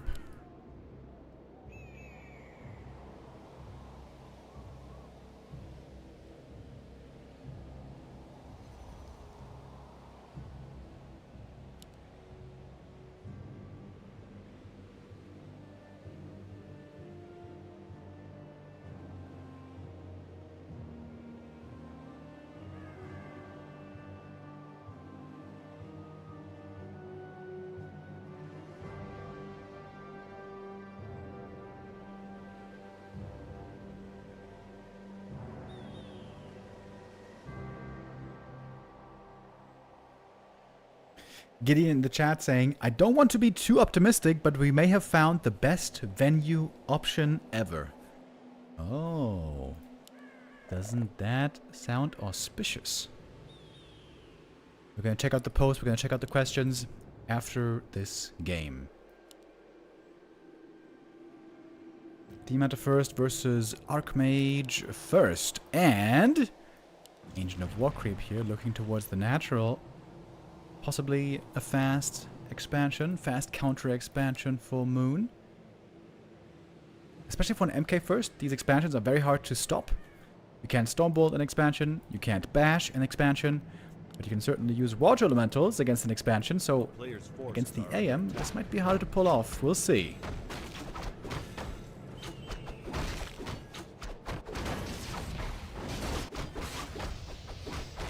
All day long, Tucker's been looking great with these footy scouts. Once more, he's going to find out early what's going on here.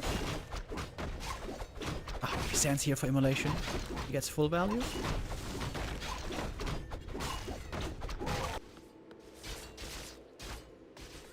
Two farms. Two farm fast tech for Sok. This is not going to be an expansion game. Tome left behind. Sag.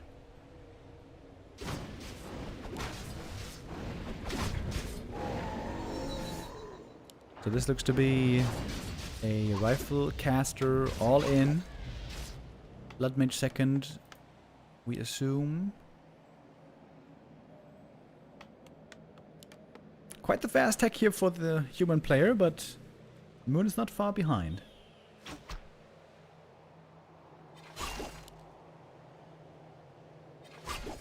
Oh, gets the tome, yoink!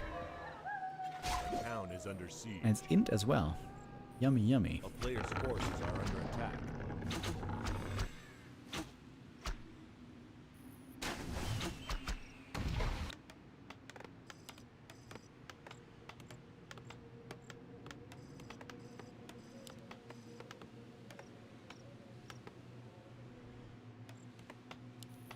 Alright, here's the blacksmith. 3 footies only for the entire game. A quick pivot into rifles and casters it will be. This means that normally AM is very low experience in the early game. With only 3 footies, simply you cannot creep that much normally.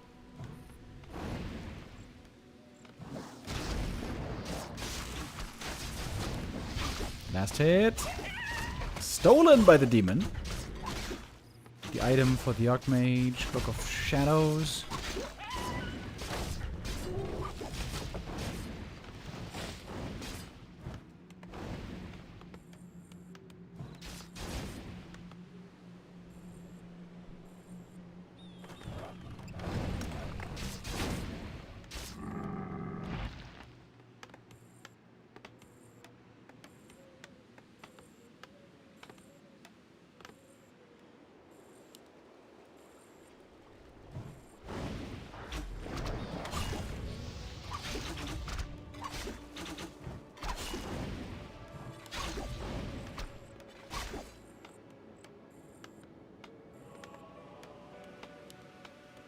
Here's the Blood Mage second. It's no surprise, of course. Naga second on Moon. Next up, Tier 3 expected. So this time I feel like his base is set up better. He could put one lore here, and the shop here. In the Turtle Rock game, for the shop in the end there was no room. Of course, he did end up winning that one regardless. First rifle push didn't work out well for Sock. We'll see how he does here in the second.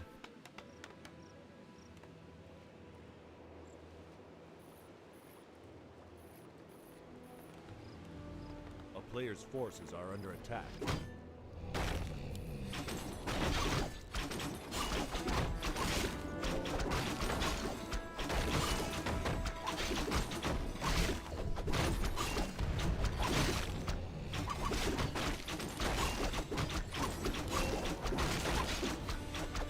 Big item here. A good one could go a long way for the Demon Hunter or the Naga. Ring of the Archmagi. Very nice.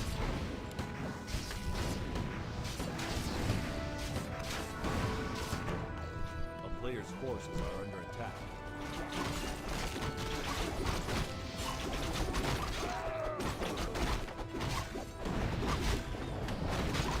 Oh, Naga low HP already. Item here was the big mana. This one normally not so hotly desired. Most likely to be sold then. On the way to Tier 3, Moon getting ready for bears. Oh, there was a little rabbit here. He couldn't put the building back there. It's like a mechanical critter. Little spy behind enemy lines.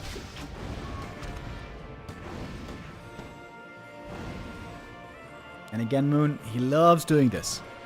Be in a counterattack position, try to be annoying, try to catch reinforcements. This can create a lot of space. If the Naga was creeping something somewhere, but she isn't, so in the end it's not really achieving too much on the other side of the map. Has to TP home in the end regardless. And it's gonna take a lot of Moon Juice to heal up. One Moon Well still full to the brim, but the rest are empty.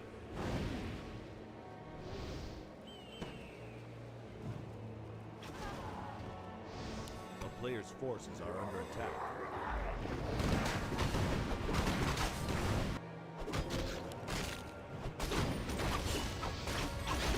Hunter needs a level 3 here. I think he should go evasion level 2, by the way. He's gonna run out of mana very fast. It's basically guaranteed. Oh, Ring of Regen. Really good. I hope he keeps this.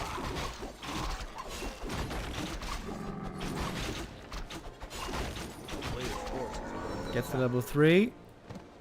What does he choose? Goes Immolation too. Isn't that a mistake? Isn't he gonna be out of mana the whole time? Oh, what is this? Oh. Double vultures. It was the vulture bride and husband, but now they're flying away. They're separating. Sad. That hits a little too close to home right now.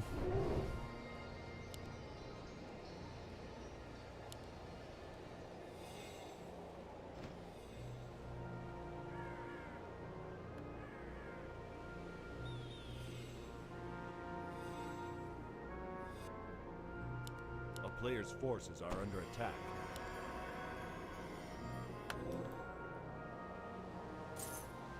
Oh, but guess what Moon wants to do? He wants to play the hit and run. He's got the tele staff. He's got the army in an attacking position. Got one staff to save the bear. Ooh, if the Naga gets caught, things get weird. Demon Hunter. He's in the main base. Things are getting weird already. Running out of mana here pretty quick. Moon is doing this without a TP. This is looking a little scary if you ask me. Demon Hunter here fully surrounded. Has to TP out. Militia were able to deal with them. Staff is off cooldown now. Try to save the bear maybe. Oh, maybe not. One bear going down. Oh, and look at Moon. Classic Moon. He's gonna go for the Zeppelin here. He's gonna go for the Zeppelin here and keep playing this hit and run for as long as he can.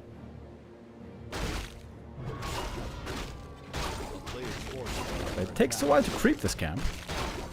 Especially with inner fire. It takes some work.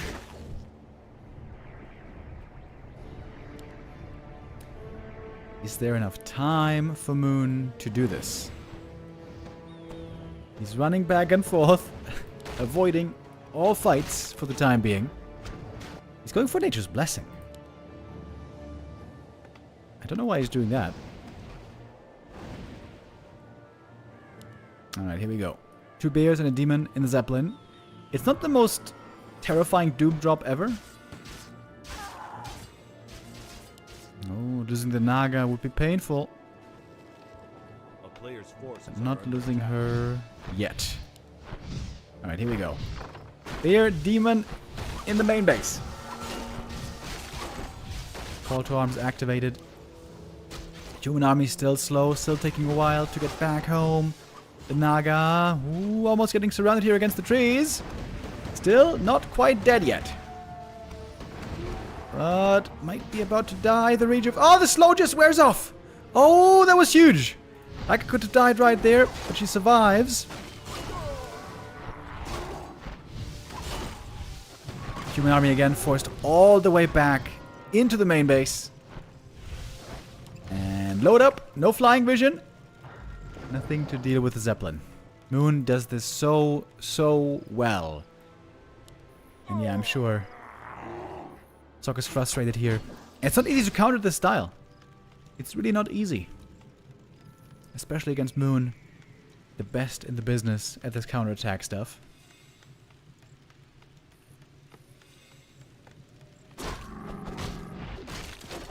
Like, Moon bought lots of time, but he doesn't really have a super strong army. a player's forces. He's only at about 47 supply. Well, at exactly 47 supply. It's not like he has an expansion somewhere. Oh, Naga might finally go down. Or at least be forced to TP. These round attempts so far have not really been working. Naga! 27 HP.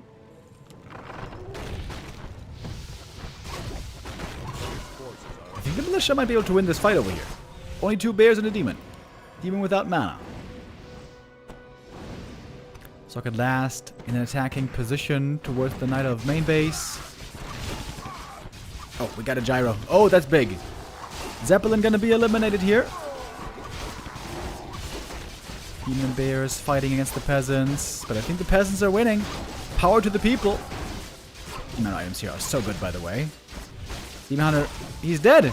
He's dead. There he goes. Oh, surrounded and killed off. Citizens arrest from the police, from the militia. And now TP home. TP against TP trade.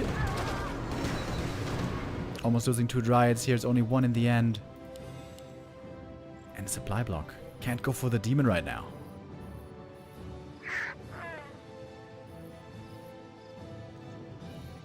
Vulture husband looking for his wife. Where'd she go, bro? I don't know. Her loss.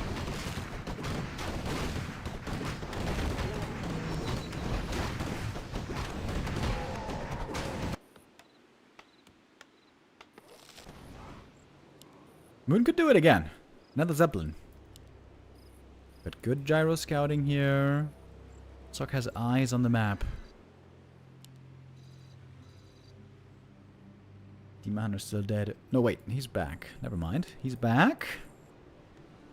The Ring of Region here is so good for him. Oh, is that a wall-off? Wall-off here would be big. Oh, it is a wall-off, but he's opening it up. He's fighting through the wall-off. The farm not quite finished. Demon is back in. Human army has to run on home. That's again so much time bought. And this time the demon can staff away.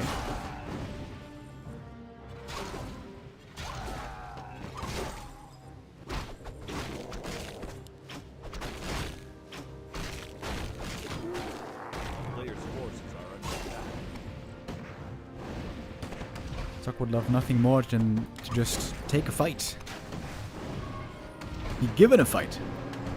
But Moon is refusing to give any fight to his opponent here.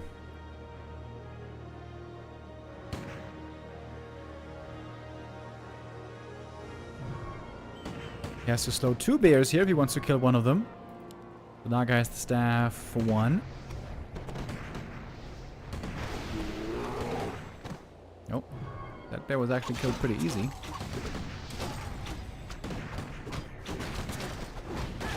Well, Moon now suddenly taking a fight. All of a sudden Moon decides to take this fight. Doesn't seem to be a great idea.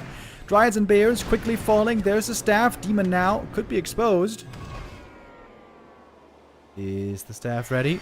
No, it isn't. Invo potion. Demon. Surrounded! Oh, he's trapped. And oh, he's dead. There ain't no way to save him here.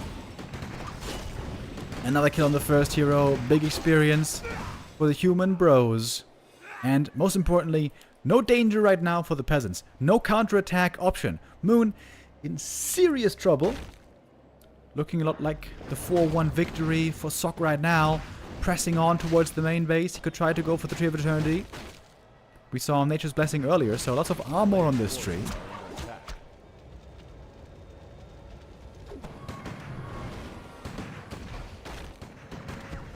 Moon is playing the rat style until the ends of the earth here on map 5.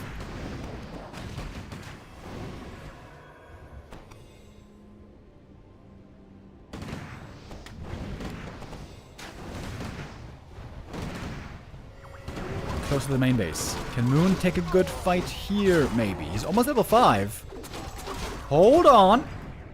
All of a sudden, lots of Dryads. Not too many bears, though. Dispel. We got level 5. Banish needs to be spammed on this Demon Hunter, of course. Oh, TP away. Sok actually doesn't want to take this heat. Nice saves. Look at those rifles. All getting away on low hit points.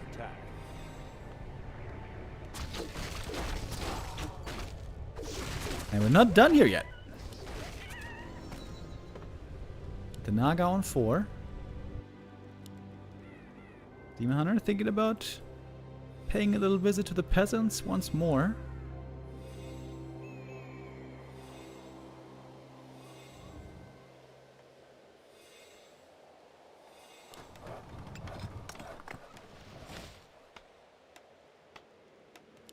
So trying to wall off again. Players' forces are under attack. This time the Demon Hunter is not going to find an easy entrance. He could get in with the Zeppelin though.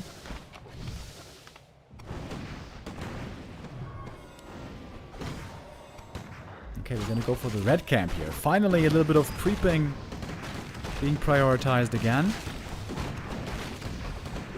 All the heroes getting closer to 5. Of course the demons there already. Oh, Zeppelin. Hell yeah. I knew it.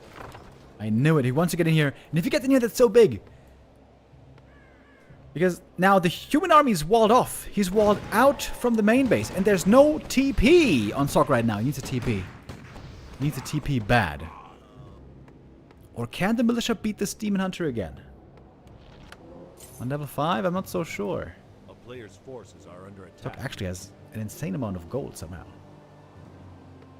Oh, here's the demon.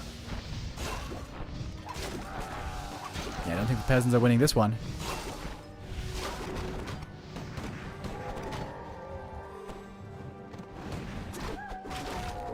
Naga also got the Khadgas pipe. Amazing for him with the bears.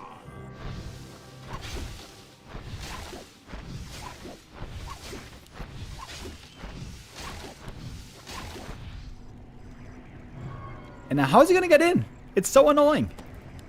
He has to destroy his own farm if he wants to get in here.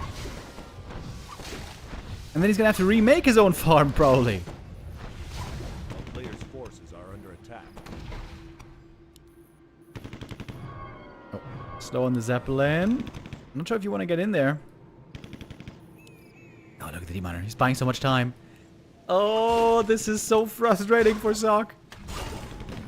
One rifle is now in here, but he's trapped with the demon. Dude, the Ring of Regen, by the way. Look at this Demon Hunter. He is taking no damage. Yeah, now he has to destroy his own farm. Oh boy. If only farms could burrow, like in StarCraft 2. A player's forces are under attack.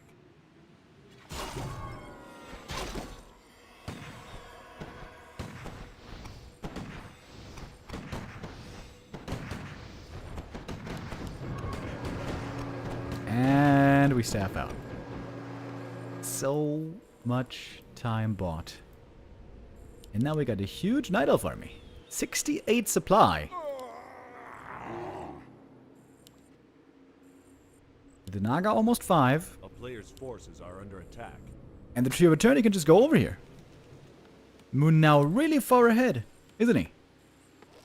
Delaying, delaying, delaying.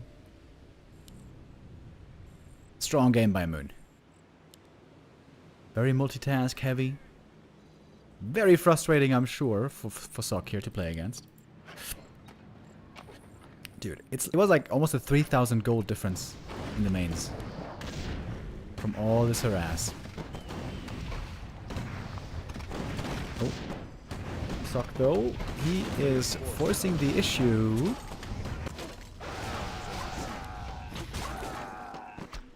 We got double staff. Again and again, punishing the peasants. Again and again. Okay, there we go, double staff.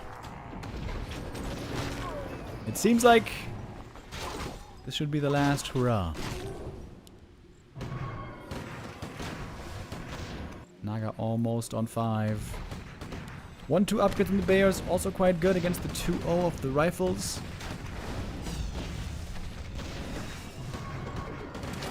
Blood Mage level 5, does that change much? I wouldn't think so. I mean, if we get level 6 Blood Mage, then we're talking.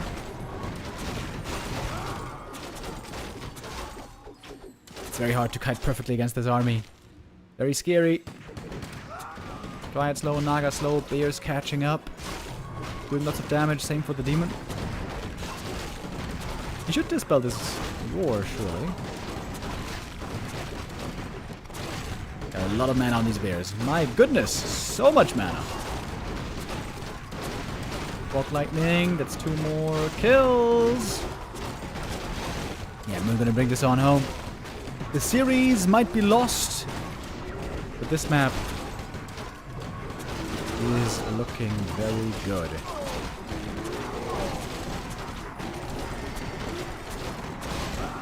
This map to be his, Trio of Eternity, soon to be mining.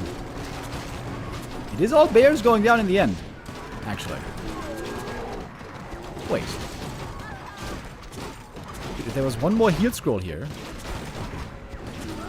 Level 6! Okay, maybe not. Maybe it doesn't matter. Alrighty. That's a big level up right there. We saw so much banish here. Level 5 Blood Mage. Lots of mana, lots of banish. Oh, that was the heal scroll. There's still mining going on here, actually. Yo. Whoa, whoa, whoa. Wait, no way. Can Sock still win this? That would be insane. That would be insane. D-Man is level 6, but he never used the ult so far. Didn't have the mana this entire time. Might be trying to go for a counterattack again. No, he isn't. Well, the Moonjuice is looking really good. Oh, the Moonjuice is looking really, really good. But you can just banish the ult, in theory. Mana drained, and now banish. Okay. We got a decent number of priests here. 4 priests for healing is pretty good. Still making peasants, by the way, 24 minutes into the game. Oh, sells the Ring of Regen. Sag. Banish. Siphon.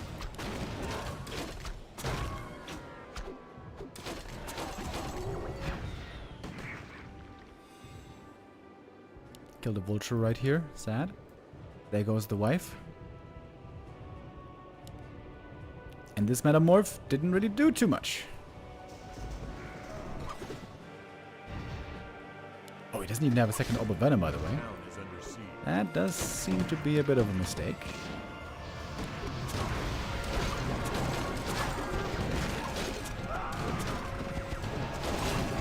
Okay, 1 rifle goes down. The Dryades, though, also suffering. Mass banish! Yo, Sork might win this still. Staff might not be saving this bear. Now the rifle goes down. Banish endlessly. Dude, this Blood Mage is never losing any mana, seemingly. Siphon mana. And the Brilliance. And the cheap banish. Evening. Tombox with the resub. Thank you very much. Staff away from the Naga. This Ring of Regen has been so insane. I would love to know how much this ring healed. It must have been crazy amounts. Oh, 1 more rifle. Does not go down. Banish again for the save. Banish here, MVP. Human hero is getting kind of close to double level 6. But now the main base is dry. No income anymore. The Naga, she's gonna hit level 6 here. But her ult is hot garbage.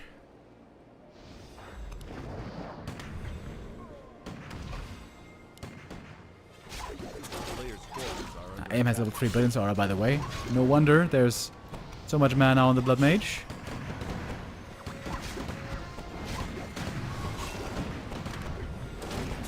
Pretty crazy game here. 26 minutes. We're not done yet. Oh, the demon needs to staff away. Needs to get some more healing. Healing very low right now. Demon Hunter might be going down. The demon. Oh, he didn't staff to the Moonwells. They're empty anyways. Big orange bird. No way. We got 4 level 6 heroes in this game. And the Naga's ult doesn't do nothing. Mass teleport is not skilled either. He's holding the skill point for the time being. But the bird is here. We've been seeing him a good amount of times here lately in this tournament. Or rather in the Super League and this tournament series, show match series. Can you believe it? Getting lamed for 15 minutes straight. Sock still seems to come out on top. Trying to get away with the Naga. Dispel against the slow.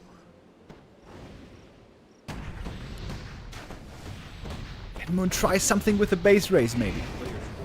He's got enough gold for the tavern res. Once. Demon's back. Dude, the banish. The banish! If you have the Giga Demon Hunter, then the mass banish to disable him makes it irrelevant.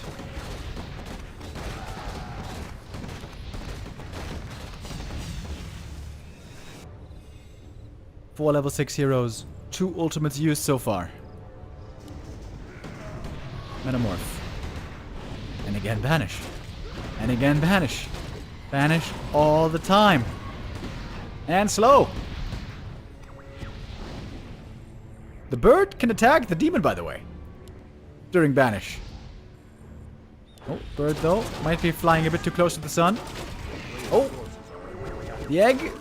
The egg. The egg is gone.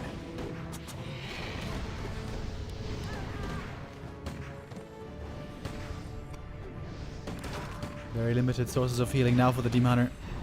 I mean, he's got all those moon wells, but they're all low on mana. Naga level 6. Not really contributing much right now. And the ult's over. And that's GG! Sok wins this game map for absolute nail-biter. 29 minutes off of one base.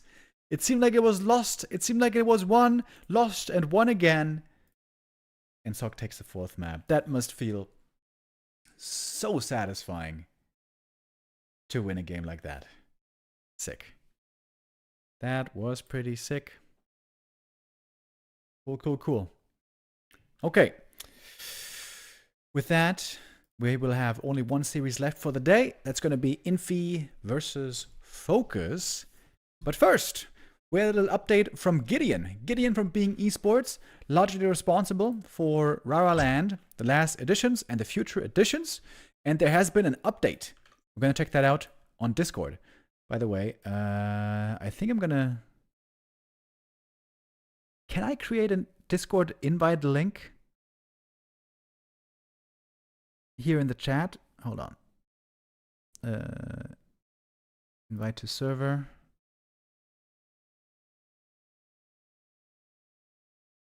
Okay.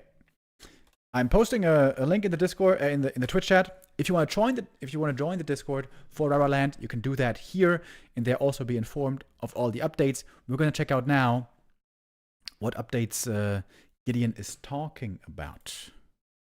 So here we are on the official Rara Land Discord. So, little recap, by the way, from a couple of days ago. Basically, the statement put out here was, first, the intention was to go to the Netherlands in May for Rara Land 26. That unfortunately isn't going to work, so new venues are being looked for. There's 2 options, either focusing more on a community event with more PCs and more playable areas. That would probably be preferred, or a smaller venue where not so many PCs are necessary, more focused on a pro player tournament, but not where so much of a community LAN is going on. That was the last update. Now, let's look at the new update from this evening. Gideon says, hello everyone. As it always happens, you wait for a long time to write a post, such as the one above this one, and then you wish you had waited a few more days. Aha. It turns out that we may have found a place that just barely works in terms of an optimistic budget. However, before we go into further discussions with the venue, we would love to do some market research. So asking you questions to make sure that the discussions aren't useless from the start. The venue we are speaking with would undoubtedly create the best viewing and playing experience Rara Land ever had. That sounds good. The LAN, at the same time, could be a few people bigger, and it would be in the center of Germany's most beautiful city, Hamburg, of course.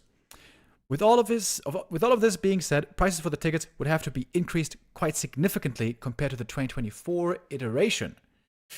What we would love for you to do is to react with either a check mark, thumbs up sort of, if you consider this price fair, and if you would attend if everything else checks out for that price, and with an X if you would not attend for that price point. Number 1, viewer ticket.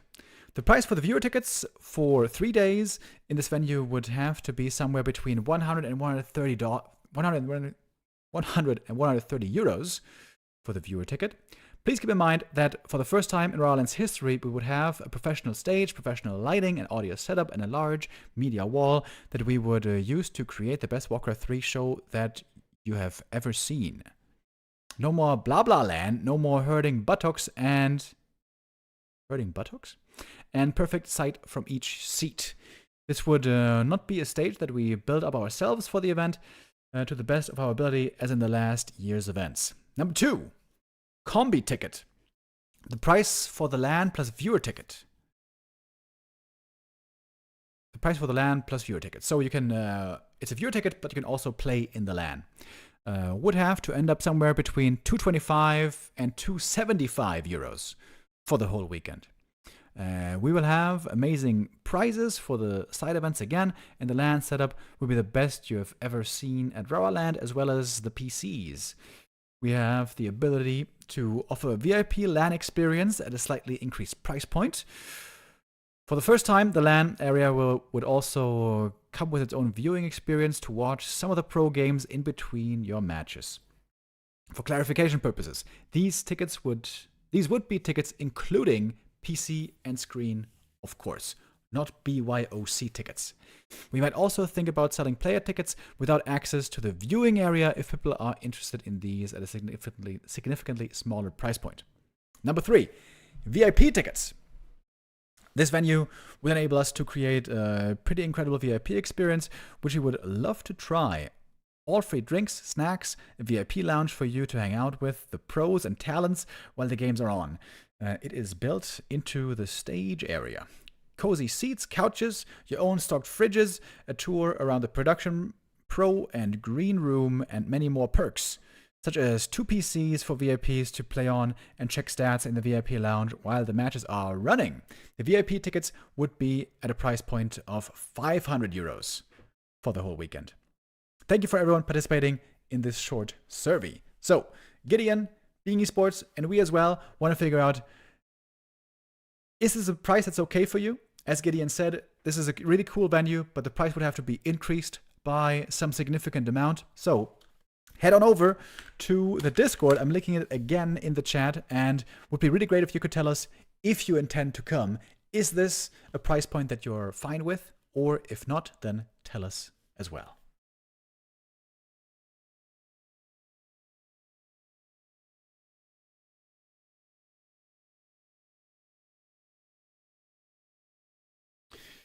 You can't hang out with the pros without the VIP ticket. That sucks if it's true. No, you definitely can.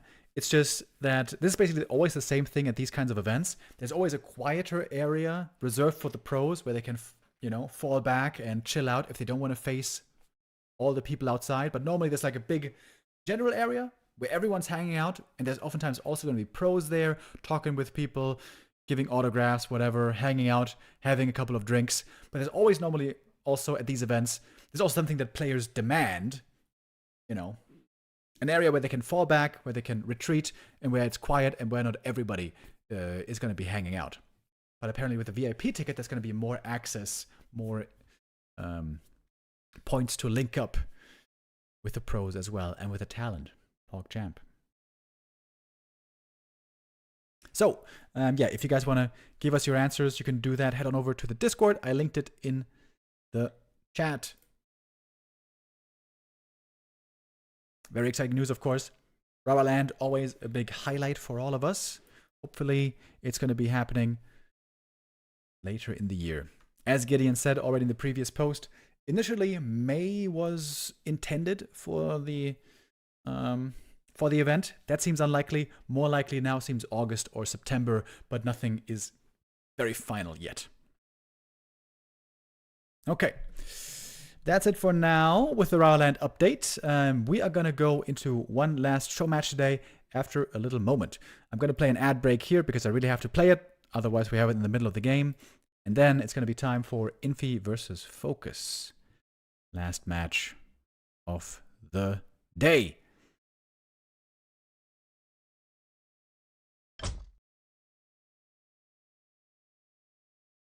Wait, I don't see it on Flow TV though.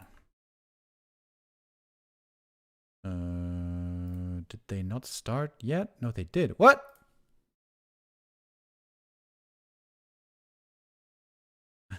Is it a bug?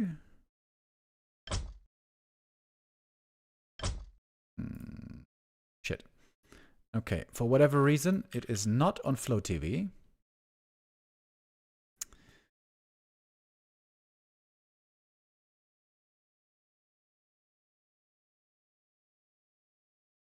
Is it private? It is private. The fuck? Okay, wait. Well, I'm gonna try to get into the next lobby then. For the first map, we're gonna have to go for the restream here. Oh boy, this quality is terrible. It's lagging as well. Dude, what are you doing? Give me a moment here, guys. Please don't lag, dude. The quality is already bad. Okay, so I should be able to get into the next lobby, so we have the better quality. But for now, for the first map, we're gonna have to go with this restream. We are jumping right into the mid game here. Hammerfall, the first map, Infi versus Focus. We're seeing a Pally Rifle game. Not too surprising.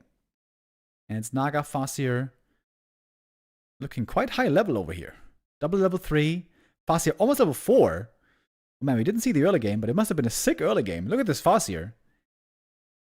Getting level 4 very early this game.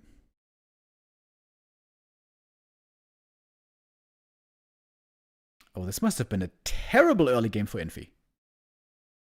He's only tier 2. No tier 3 tech. Low on lumber. Man, now I'm very curious. I wonder what happened in this early game. Sorry for missing it, guys, but yeah, we talked about the Rara Land update. And normally, I can always catch up then later on Flow TV, but for some reason, Flow TV here is disabled.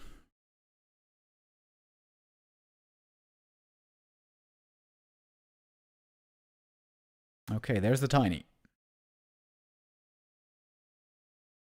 Tiny is supposed to be the win condition here for the Orc. And if there's no Griffins, normally it's very hard for the human to deal with the Taurens later on. Got 3 Taurens out. Chain Lightning, Fork Lightning. Oh, the Pally isn't with the army right now. That's 2 rifle kills for free. Pally, where you at, bro? I think Pally was going for a heal scroll across the map. Oh, that was painful. 2 rifles dead, but also a headhunter going down. And a lot of mana drained on the Orc heroes, to be fair. Focus, you need to produce, though. You need to produce. Focus, 600 gold. He could be making 2 more Taurens right now, and he is. Now, finally. 30 seconds until those bad boys are out.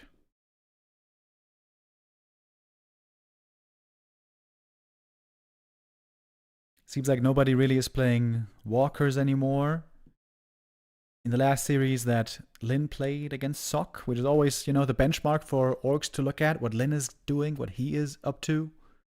He didn't play walkers, he played just Taurens and headhunters with some variations from map to map.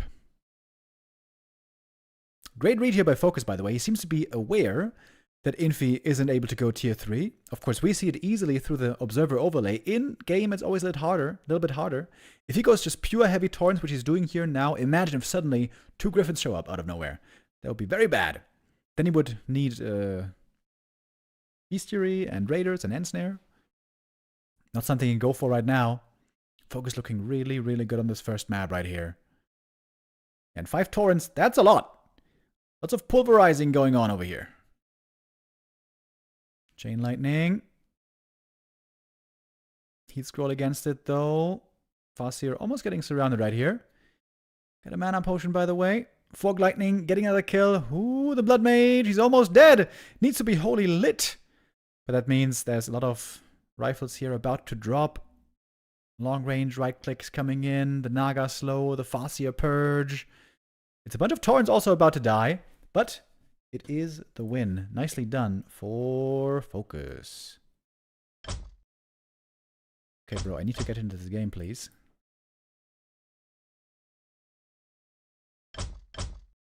Okay, I'm in. Good.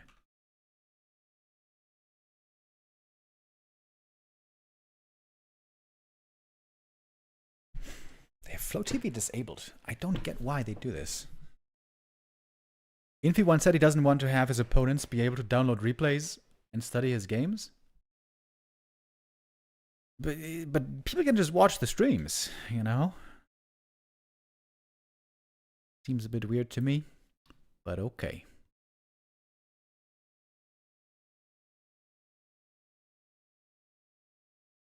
Okay, getting ready for map number 2. Last series of the day, folks. It's a play all 5 series. Oh. That looks like a join bug.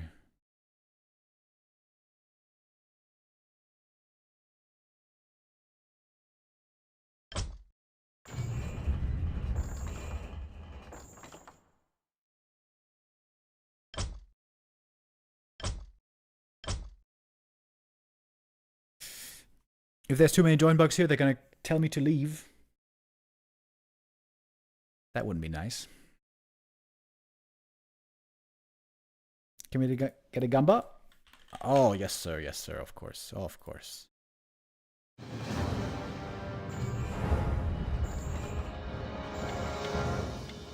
Map number 2. Who's gonna take it? Is it gonna be Focus or is it gonna be Infi?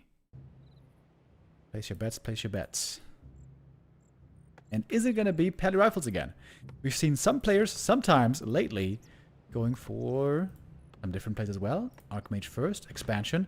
Especially Sock has been looking quite good with that. Was able to take out Lin a couple of times with it.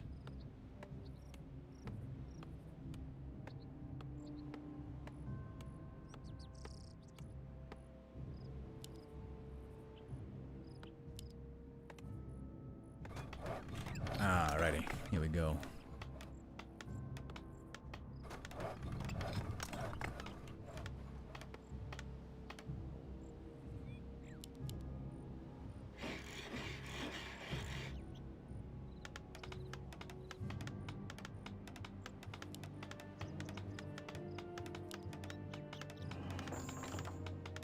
It is indeed Pally Rifles again.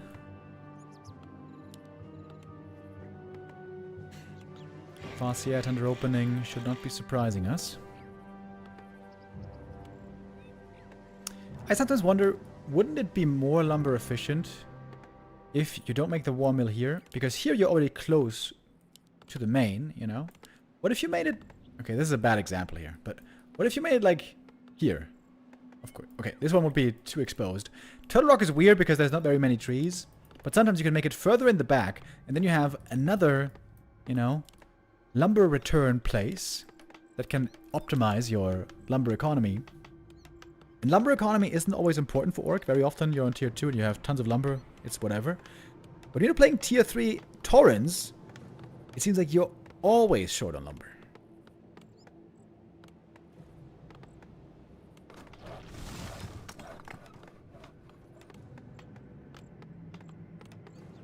A player's forces are under attack.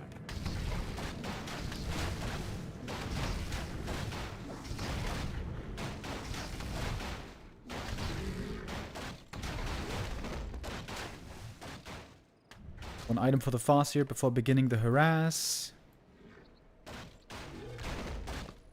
Gets a full experience here. Wolf gonna kill himself. Lol. KYS.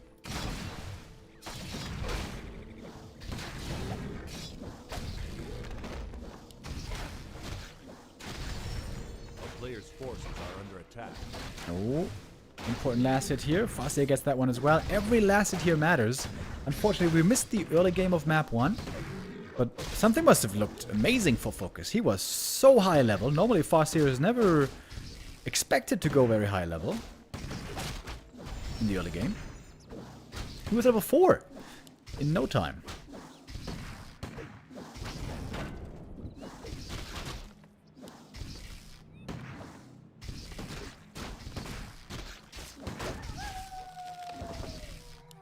Did I miss any orange birds? In the previous series, we saw an orange bird. That was pretty hype.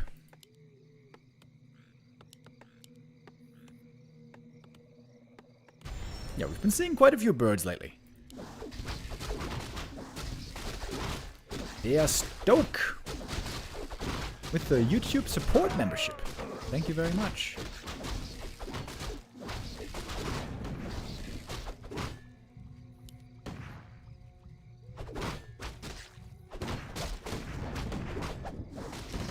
Forti very close to level 2 once again. Dude, Focus looking really strong, really confident right now. Look at the mana as well. Pally, super low mana. Once he runs out, all of a sudden he's going to be in trouble. There's only one Holy Light left here. There's 2 hurt rifles. What about the Chain Lightning? Us here chasing. But not committing fully. Yeah, and now, no Holy Light. Easy to find kills right here. Oh, Infi seems to be falling apart at the seams right now. What is going on? Ooh, look at those rifles, dude. This might be worth diving. Yep, that's 1 kill. Mana still so low on the Pally.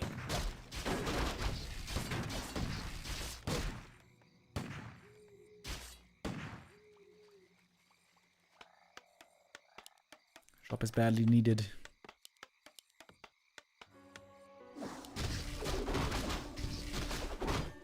And Focus picking up the rest of the experience here. He's going to be level 3 again soon, isn't he? He could creep the shop pretty easy, I guess. Bad game for Infi, getting absolutely slaughtered so far. 6 headhunters. I think none were lost in the early game. There's a Holy Light, but again now out of mana. Headhunters in the main base. TP away. Another rifle died. Infi is getting absolutely owned right now.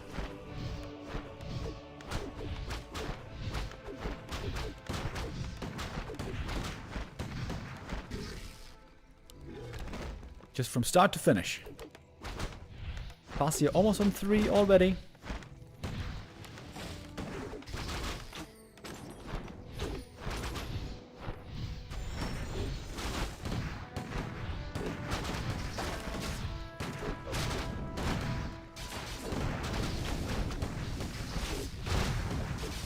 Tower taken out as well. Blood Mage is still not here. Focus is mopping the floor with Infi. What the hell happened? What the hell changed?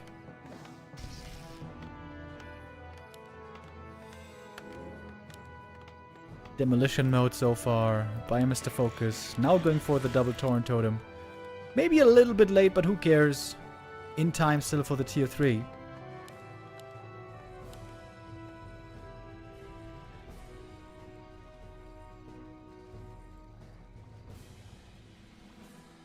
Three Torrents to round out the 5th supply. Into tiny Great Hall, probably. Okay, we got the Blood Mage finally. That changes a lot. Siphon mana now absolutely huge. Against opponents and 4 allies. Nope, instant here on a Headhunter. Might be a kill. We got the level 2 Woofies. Asia getting lots of mana drained here. Doing return damage to the Blood Mage, who is a little low HP as well. A little bit worse for wear.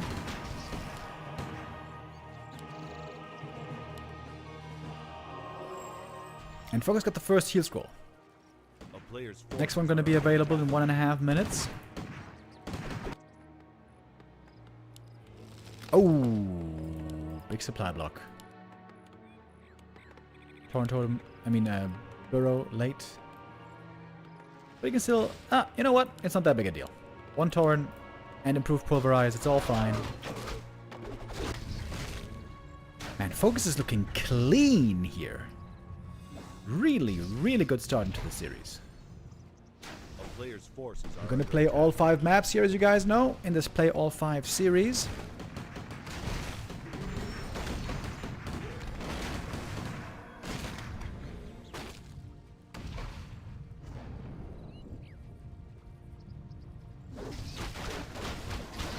Not going for Berserker training yet, simply because he doesn't have the lumber. More importantly, he needs Torrents right now. No tier 3 yet. As I say it, there we go. Tier 3 now coming. Score the Beast, by the way. Lots of damage suddenly on these Headhunters. One headhunter. Oh, no way. 14 HP almost gets away. The militia picks up the kill. That's level 3 Pally. Huge level up there.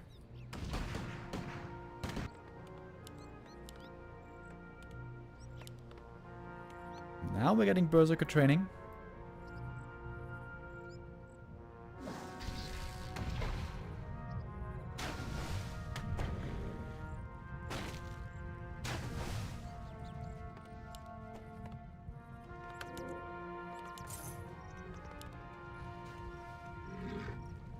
A player's forces are under attack.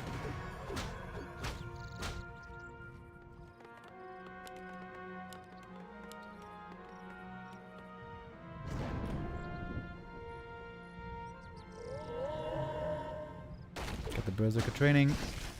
Got the 3 Torrens in a moment. Got the Orb of Lightning. Looks like Focus has all the crucial pieces of the puzzle here. Holding on to a slight supply lead. And now, time for Purge Gamers. Not that much mana on the Pally, by the way. By the way, shouldn't you activate Berserk here? When the Torrens are in front, and clearly the other thing is getting attacked, shouldn't you activate Berserk?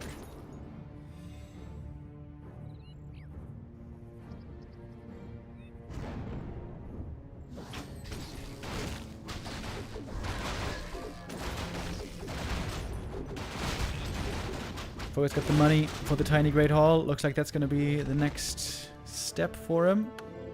Did go for a bestiary, by the way, anticipating Griffins correctly. Player's forces are under attack. Griffin's going to be a little bit late. Free Jack. Ooh, great item. Legion Doomhorn, absolutely phenomenal. Everything getting away, the rifle's back home. Regen scroll here is going to be wonderful.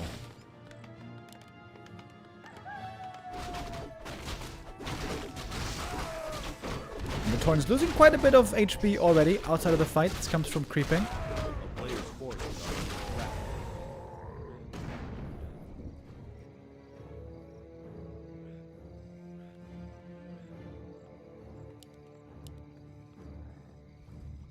No raiders yet. Double heal scroll picked up. That's where the money is spent.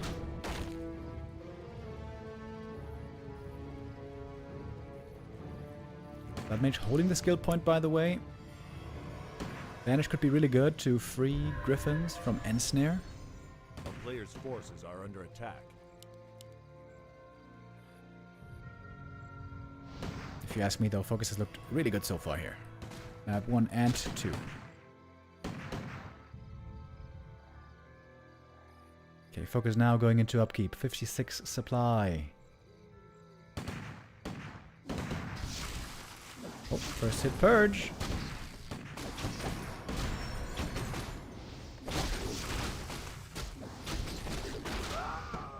One rifle dead right away. Griffin showing up just as the first raider Player's comes. forces are under attack. Focus. His build here seems to be so clean. Perfectly on point. Nice to see.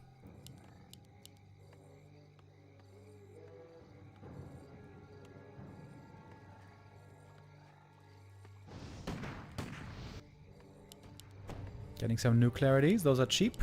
He's got triple heal scroll, by the way. And time for the Ensnare. That might mean Banish. Nope, never mind. It's Flame Strike. The Torrents here can do huge damage to these rifles. Fork Lightning, Chain Lightning. There goes the Griffin. Not big damage left now against the Torrents for the time being. Ooh, the Militia getting absolutely smacked by the Pulverize right here. Gonna be another kill on this rifle. Naga level 4, that's stronger, slow now as well. The level 2 cold era, I always tell you guys, you don't want to underestimate it. I think this game's over. Focus now, too big of an army, too strong, GG. And a convincing 2-0 lead in our last series of the evening. 3 more maps still to be played. But what is this, dude? What is this? Focus is just rolling over Infi. Absolutely devastating. From the early game on. Shows up with the Fascia harass. Headhunters coming in with a 1-0 upgrade. Doing damage. Being overwhelming from a few minutes into the game. Pally runs out of mana. Peasants start dying. Rifles start dying. You have to go for a shop. You have to go for a tower. You're playing back. You're playing from behind. Focus playing this very, very well. I am quite impressed. I will freely admit.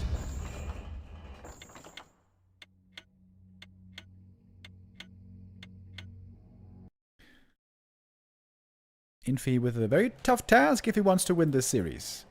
I would say the chances of that might be pretty slim now with the shape that Focus is looking in.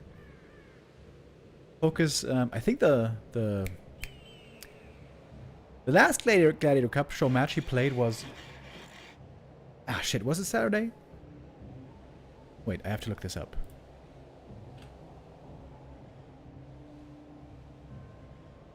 I have to look that up real quick. Infi, of course, earlier in the day was successful against Kaho. Now success seems less likely. Okay, what were the matches recently for Focus? Gladiator Cup. Today, of course. Yesterday, Duanba Cup. No, wait, that was today. That was today, actually, against Forti. Losing there. And then, yeah, this was what I was about to say. Last Gladiator Cup he played was Saturday. And there was a 5-0 against Moon. Just absolutely slaughtered him. This was definitely Moon looking a bit out of shape. It was a weird time to play as well. It was the middle of the night. For Korean times.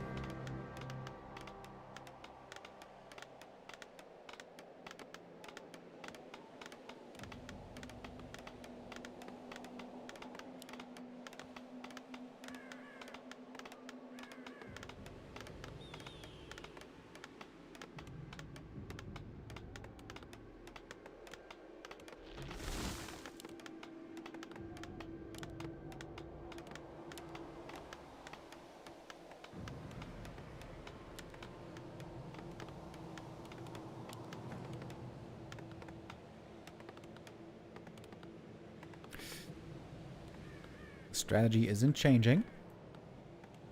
Pally rifles again.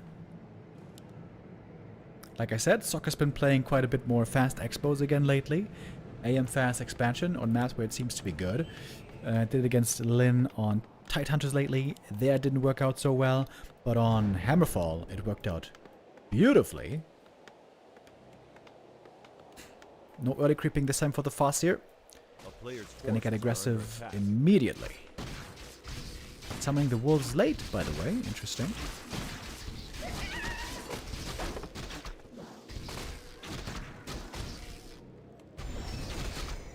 You wanna have clean starter stepping here from the Fascia. Always hit and move, hit and move, hit and move. Oh, one wolf. Little bit miss-microed. Giving away the experience here. Only 20 experience is not the worst thing to give away, but you want to make sure not to sacrifice too many of them.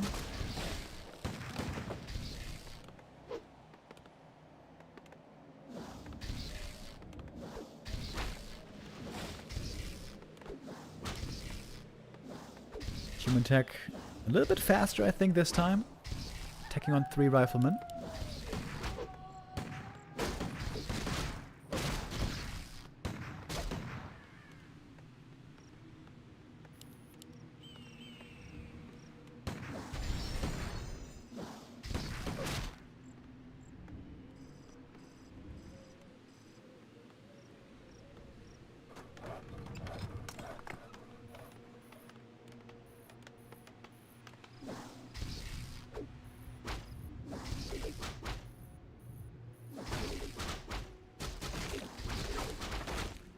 All the last hits here definitely matter. We see the Pally trying to get cute with the Cloak of Shadows here that he found. Rifle Army, though, getting stronger and stronger as well. Fighting for the last hit. Pally gets it, but item to Fascia. Focus so far, 0 experience.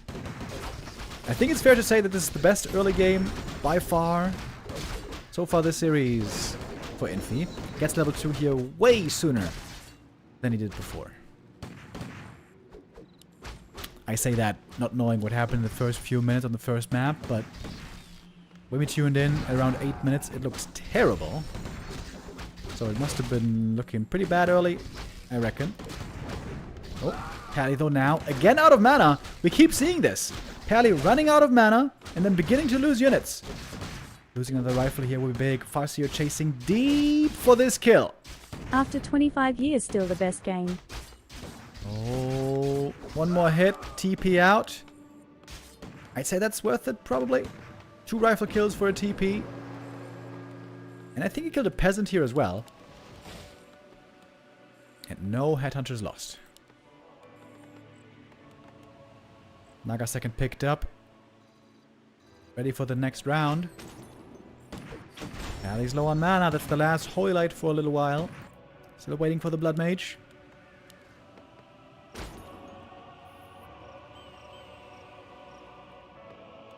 Tier 3, a little bit later this time. I feel like this shop wasn't really necessary. But maybe he feels with the Farseer so hurt, he may need it. Troll region could also be very nice here. Sometimes we see this being researched, sometimes not.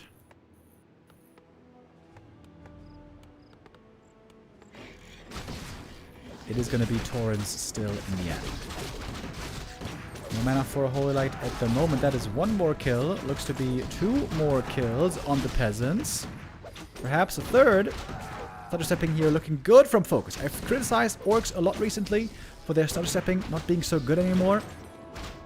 This now is looking strong. Surely now you have to go for the troll region though. Everything's hurt over here. Not going troll region. Seems a bit weird to me, but fair enough. Oh, 1 more rifle. Almost hit the Hoylite. I think he could have used it. A little bit too late. Again, insane number of kills. Focus has incredible early games here. The first 3 minutes maybe not the best, but then after that he got so many kills. What was that? 3 or 4 rifles killed and peasants? Kind of insane. A player's forces are under And attack. we are gonna get troll region, finally.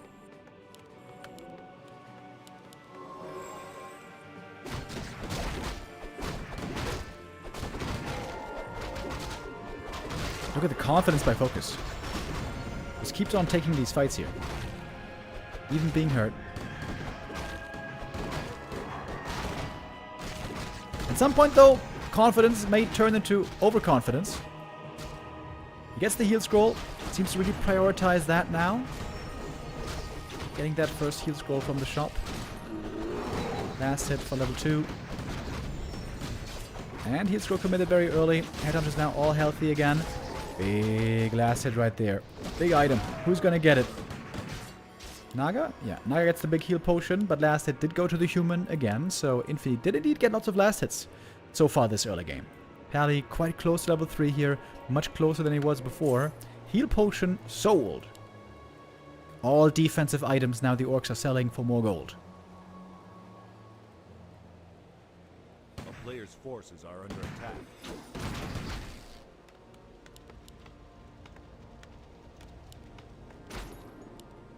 First attack upgrade for the rifles is only coming now, surprisingly. As improved pulverize already in research. More Torrens. Of course, lumber is low for Focus, as it always is for the orcs.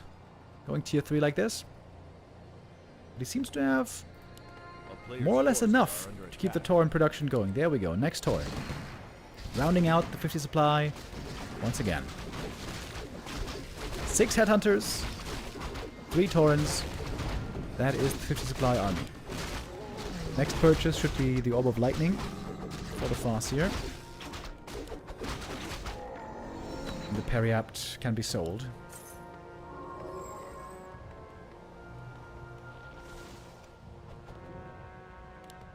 Alright, there we go. 2 Torrens out, 3rd one on the way. We got improved pulverize. Now the rifle's gonna have a lot tougher time fighting on the ground. Purge on the Pally. Little shadows necessary here. Steals the dust. That was neat.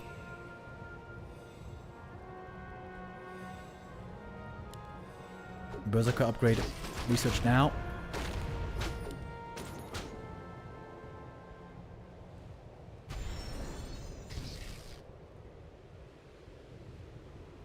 Doesn't take much longer, and then Focus could, in theory, afford a tiny Great Hall. Is that what he wants to do here at 50, or are there other plans? A player's forces are under attack. Big camp here for the Pally. Ah, no, wait. I thought he was going to get level 3 here, but he's got it already. Could be a huge item. Over the Magi. Nice, for sure. I guess for the Blood Mage, probably. Ring of the Archmagi here. Also pretty nice for the Foss here. It does pack a bit of offense, which is the thing he's looking for. So another Burrow and a Bestiary first. Again, Focus is getting ready for the Griffins. And Griffins indeed soon coming. Double heal score for Focus here. So this time, if he goes for the expansion with the Tiny, it's going to be a lot later, it seems. Despite quite a few losses in the early game, let's remember it was 3 rifles, 4 peasants. That's kind of crazy. This still seems to be the best position so far that Infi found himself in this series at this point in the game.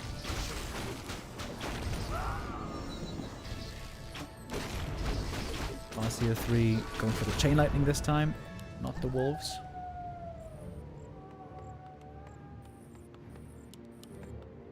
So now Focus has the goal to go for a Tiny. But might that be a bit late?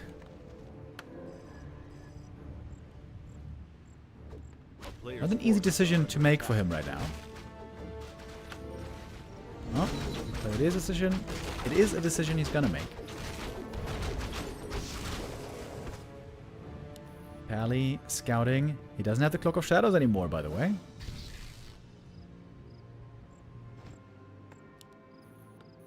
Peons on the move. Reinforced defenses again, taking more lumber. Oh, a little bit of an awkward creep jack here. Oh, he could destroy the Tiny, maybe. Ooh, the Tiny taking so much damage. Oh, that's 600 gold! Down the drain! Oh my god. 600 gold wasted. Is that a game-losing loss? Maybe. Also, it's going to be on cooldown in the shop for quite a while. 2 minutes. Tiny destroyed in construction. Very rarely seen.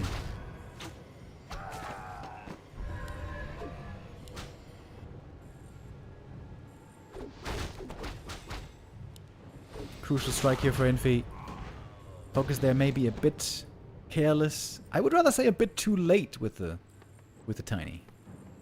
I feel like you want to make the Bestiary and then go Tiny right away. I think that would fit better into the build.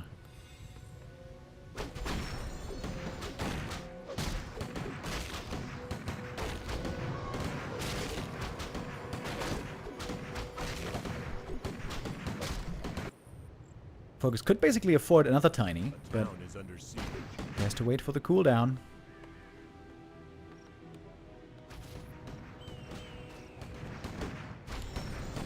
Ring of Region here, really good for the Pally. That is amazing.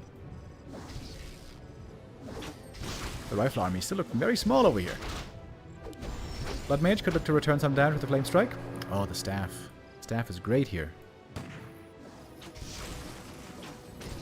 But now Staff on cooldown for quite some time. That Flame Strike didn't do that much damage. Purge locked. Oh! Focus expanding in the middle of the map. I wonder if that's a bit too cute. We shall see. Focus is again, though, brimming with confidence. Not shying away from these fights. But now we're very close to the human main base. Militia support could be very strong here as well. Ooh, are these rifles stuck? Almost, but not really. What are the peasants doing? Peasants are standing in the way. Okay. Whew. Now, they're moving.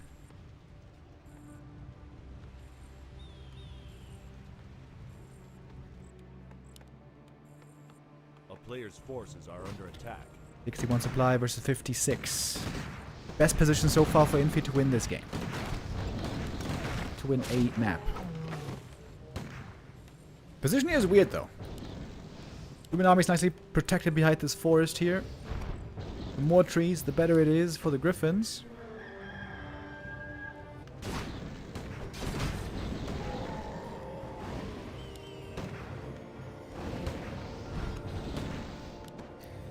Pally still didn't get level 4, by the way. He's not even super close. In a long game like this. Focus really controlling the map well. And of course getting a bunch of kills throughout the course. Got a Kodo Beast now. With Kodo upgrade on the way. Okay, Raiders from the other side. That's kind of awkward. Raiders die very easily to this army. You gotta be careful with how you position them. Flame Strike. Ooh, that's some good damage right here. Raiders playing peekaboo. Chain Lightning, Fog Lightning, good damage. There is a heal scroll against it, being used now by the Pally. Torrents starting to fall. The first one goes down. The Raiders seem to be in trouble as well. Next Flame Strike, nicely dodged here, partly with the Berserkers. Chain Lightning again, double level 4. We got another fork. There it is. A bird taken out of the sky, but 2 still in the air. Ensnare, but Berserker's not in range. Oh, big kill on the Kodo available right here. That Kodo is gonna fall. Flame Strike, more damage again. And it seems like Infi might have enough here to press through. He's got the mana upper hand, as we tend to see always from the Siphon player. Expo is up, but perhaps not for too much longer. Almost all the rifles are dead, but the Griffins are still here. They have no attack upgrades. They're quite beefy. Oh, one more kill. Kill him! One more hit. This Expo, though, very easily attackable. So close to the human main. Focus did a great job taking out all the rifles. Oh, he's going for a Fire Lord. For Soulburn. I wonder what the target's going to be. Blood Mage now targeted. Holding on to the Soulburn here for a long time. Oh, Soulburn now. Invuln forced.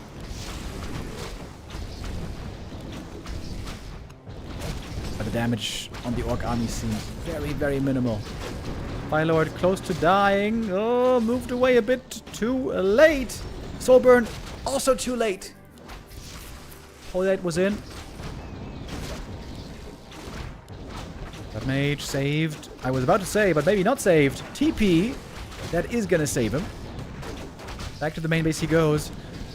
Focus fighting on here with sticks and stones, with every little thing he has. 43 supply for him here. He is fully mining. But 46 supply on the human side. Everything's healing. Those Griffins now so strong. And double clarity as well is wonderful here. Blood Mage and Pally now both very close to level 5. Finally they got their levels. It took a while, but it seems like now they're there.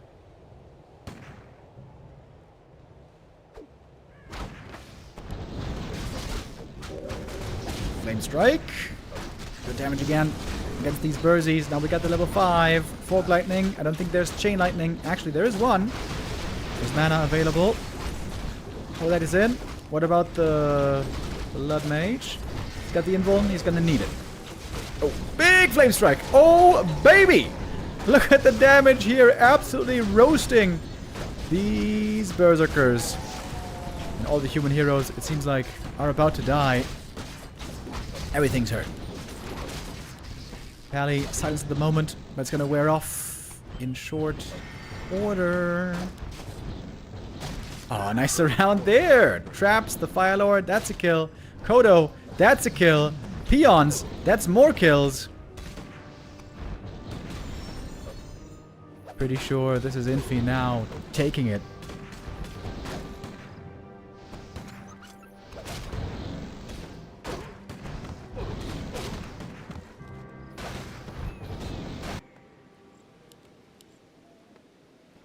Kind of crazy that Focus almost brought it back, considering he completely wasted that tiny Great Hall.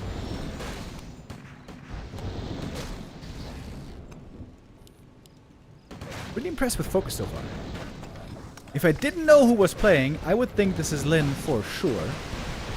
Not gonna NGL.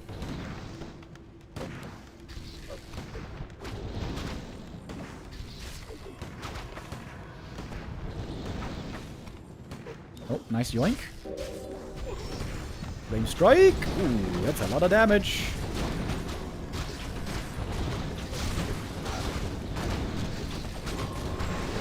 Mana potion, chain lightning. We got one fog lightning. I'm waiting for the next flame strike, but there's a little bit of mana lacking. Wait. Wait. No way. Focus fighting on. Everyone's out of mana here. Oh man, those wolves don't live long, do they? Ring of Regen, by the way. Crazy good here. Focus is still alive. The Expo is still mining. Oh, but he has a shop. That's very nice. Speed scroll on the chase. Hoping for the purges. There's one. Another Hoylite. Almost everyone's out of mana here. Farseer, he's got a little bit left to give. Militia. Funny how even in this late game, Militia are scary. Focus retreating away from them. Didn't get a heal scroll here. I thought he was about to. Maybe was out of stock. Main base is dry, by the way. Focus is doing long distance mining here, at least. Sort of. Really cool game. Neck and neck, back and forth. To be honest, I'm not sure I really felt the impact of Firelord this game. No Hoylite at the moment, by the way. Now there is. Mana being given over. Chain Lightning, more damage. Griffin's taking a lot of heat here. But then again, Berserker is taking more. Peasants taking out the Great Hall with the little pickaxes. Oh, wait, Blood Mage, Blood Mage, Blood Mage. Kill him! Kill him! He's going for the Pally. Blood Mage level 6! Oh, Pally! Save with the staff and the Fire Lord's dead! The staff saves the Pally, healing up in the main base. He's almost level 6. Blood Mage is level 6. Going for the heal potion here. Crucial healing right now. Level 5 Farseer. What's he gonna go for? Level 3 Wolves. Wolves could kill the Pally here, maybe. Just send him in the main base? Maybe.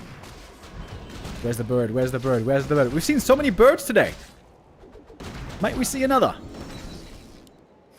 How is this game not over yet? What is this? Peons. Bro, no way. Peons can start mining here and repairing. 200 mana for the bird. He doesn't have it yet. Excuse me, 175. I didn't know that. There's the bird. Surely, the bird has to be enough to win this. Firelord isn't even being rezzed. Okay, Expo gone. Double level 6. Infi's army is 1 griffin and 1 rifle. And 1 fat bird. In the color orange.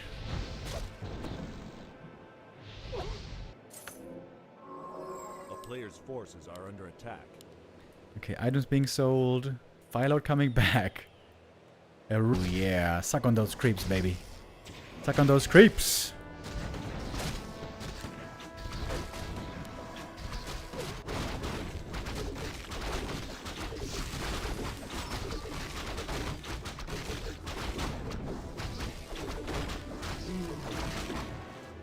Cadgus pipe. Hello. That has to be good. Little bit of long distance mining here for Infi. Man, wild game.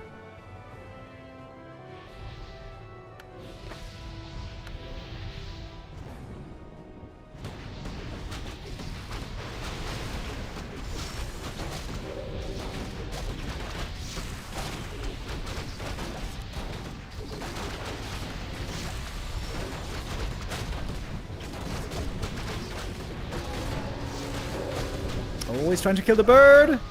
The bird! It's so hard to kill! He soul burned the pally to prevent the heal. The bird, the bird, the bird is the word. The bird's dead. What about the heroes? We have more Holy Light. We have more Flame Strike. One more Holy at least. Serious. Slow on the Blood Mage. The Naga. Let's get a little bit more mana for a little bit more Cold Arrow. We don't have the heal right now. We don't have the heal. Siphon over. Heal is in. Oh, the wolves here are so good as well. The normal damage.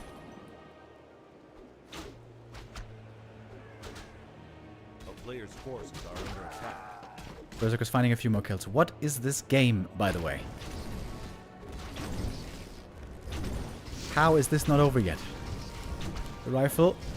Oh, healed once more. We got a Griffin.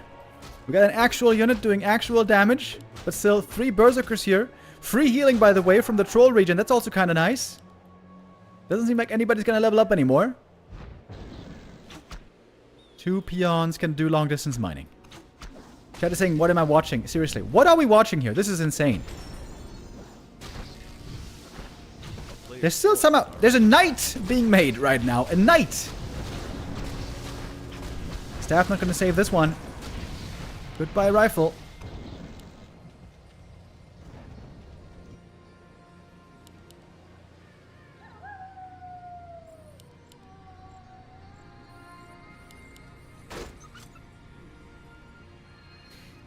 What a series, dude.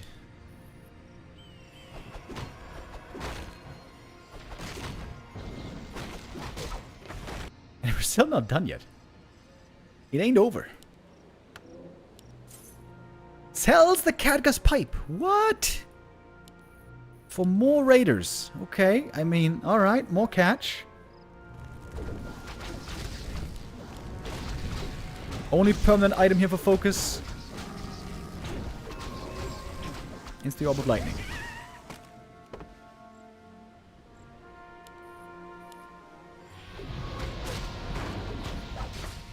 Oh, here we go. Sucking off the creeps again. That is such valuable mana right now. Super value. Oh, look at that. 300 mana from this creep camp. Ooh, baby. Maybe there's some more creeps here to suck.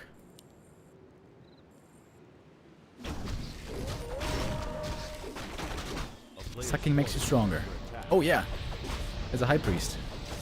Come on, come on, come on. Siphon. Okay, next red camp item. Well, that one's bad. Cloak of Flames. That one certainly can be sold without concern. Full mana Blood Mage. Big orange bird on cooldown here for a short while. Giving some mana to the pally. He's certainly going to need some. And with 3 Firelord, I'm not sure if that's going to change anything. He's going for the level 2 Soul Burn.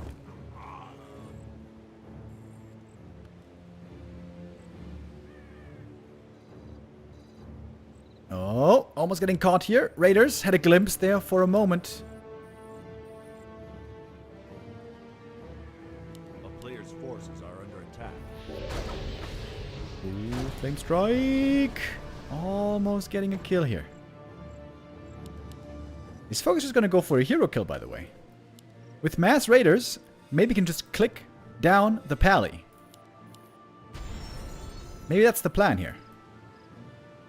He's going to get 4 raiders.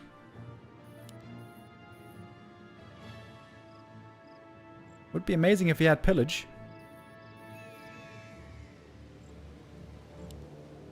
The town is under siege.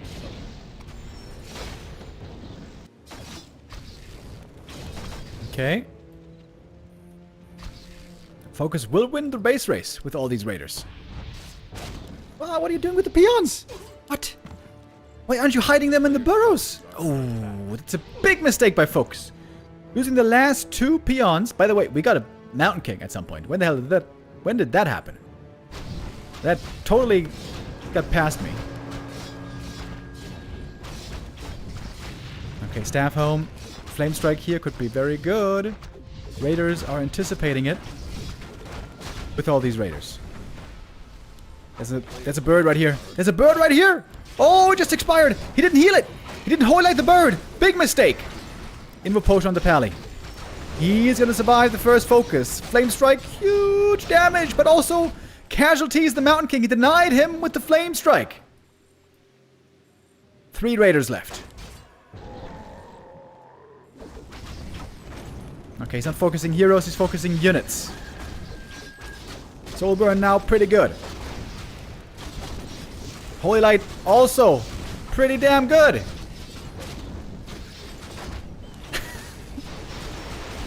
Takes a while to kill the knight. There's more damage to the blood mage as well. Invuln is in. Last invuln, last bit of gold. Philo low HP. Last griffin. Last griffin dead. Blood mage saved, but maybe not for too long. I think Focus is doing it. Holy shit. Focus is doing it, isn't he? I didn't skill ult, that's why. I was wondering, does he have so many invulns? No, he's got divine skill instead of ultimate. That makes sense, especially against Incinerate. And that's the next unit down. Wow. Focus gonna win this game, isn't he?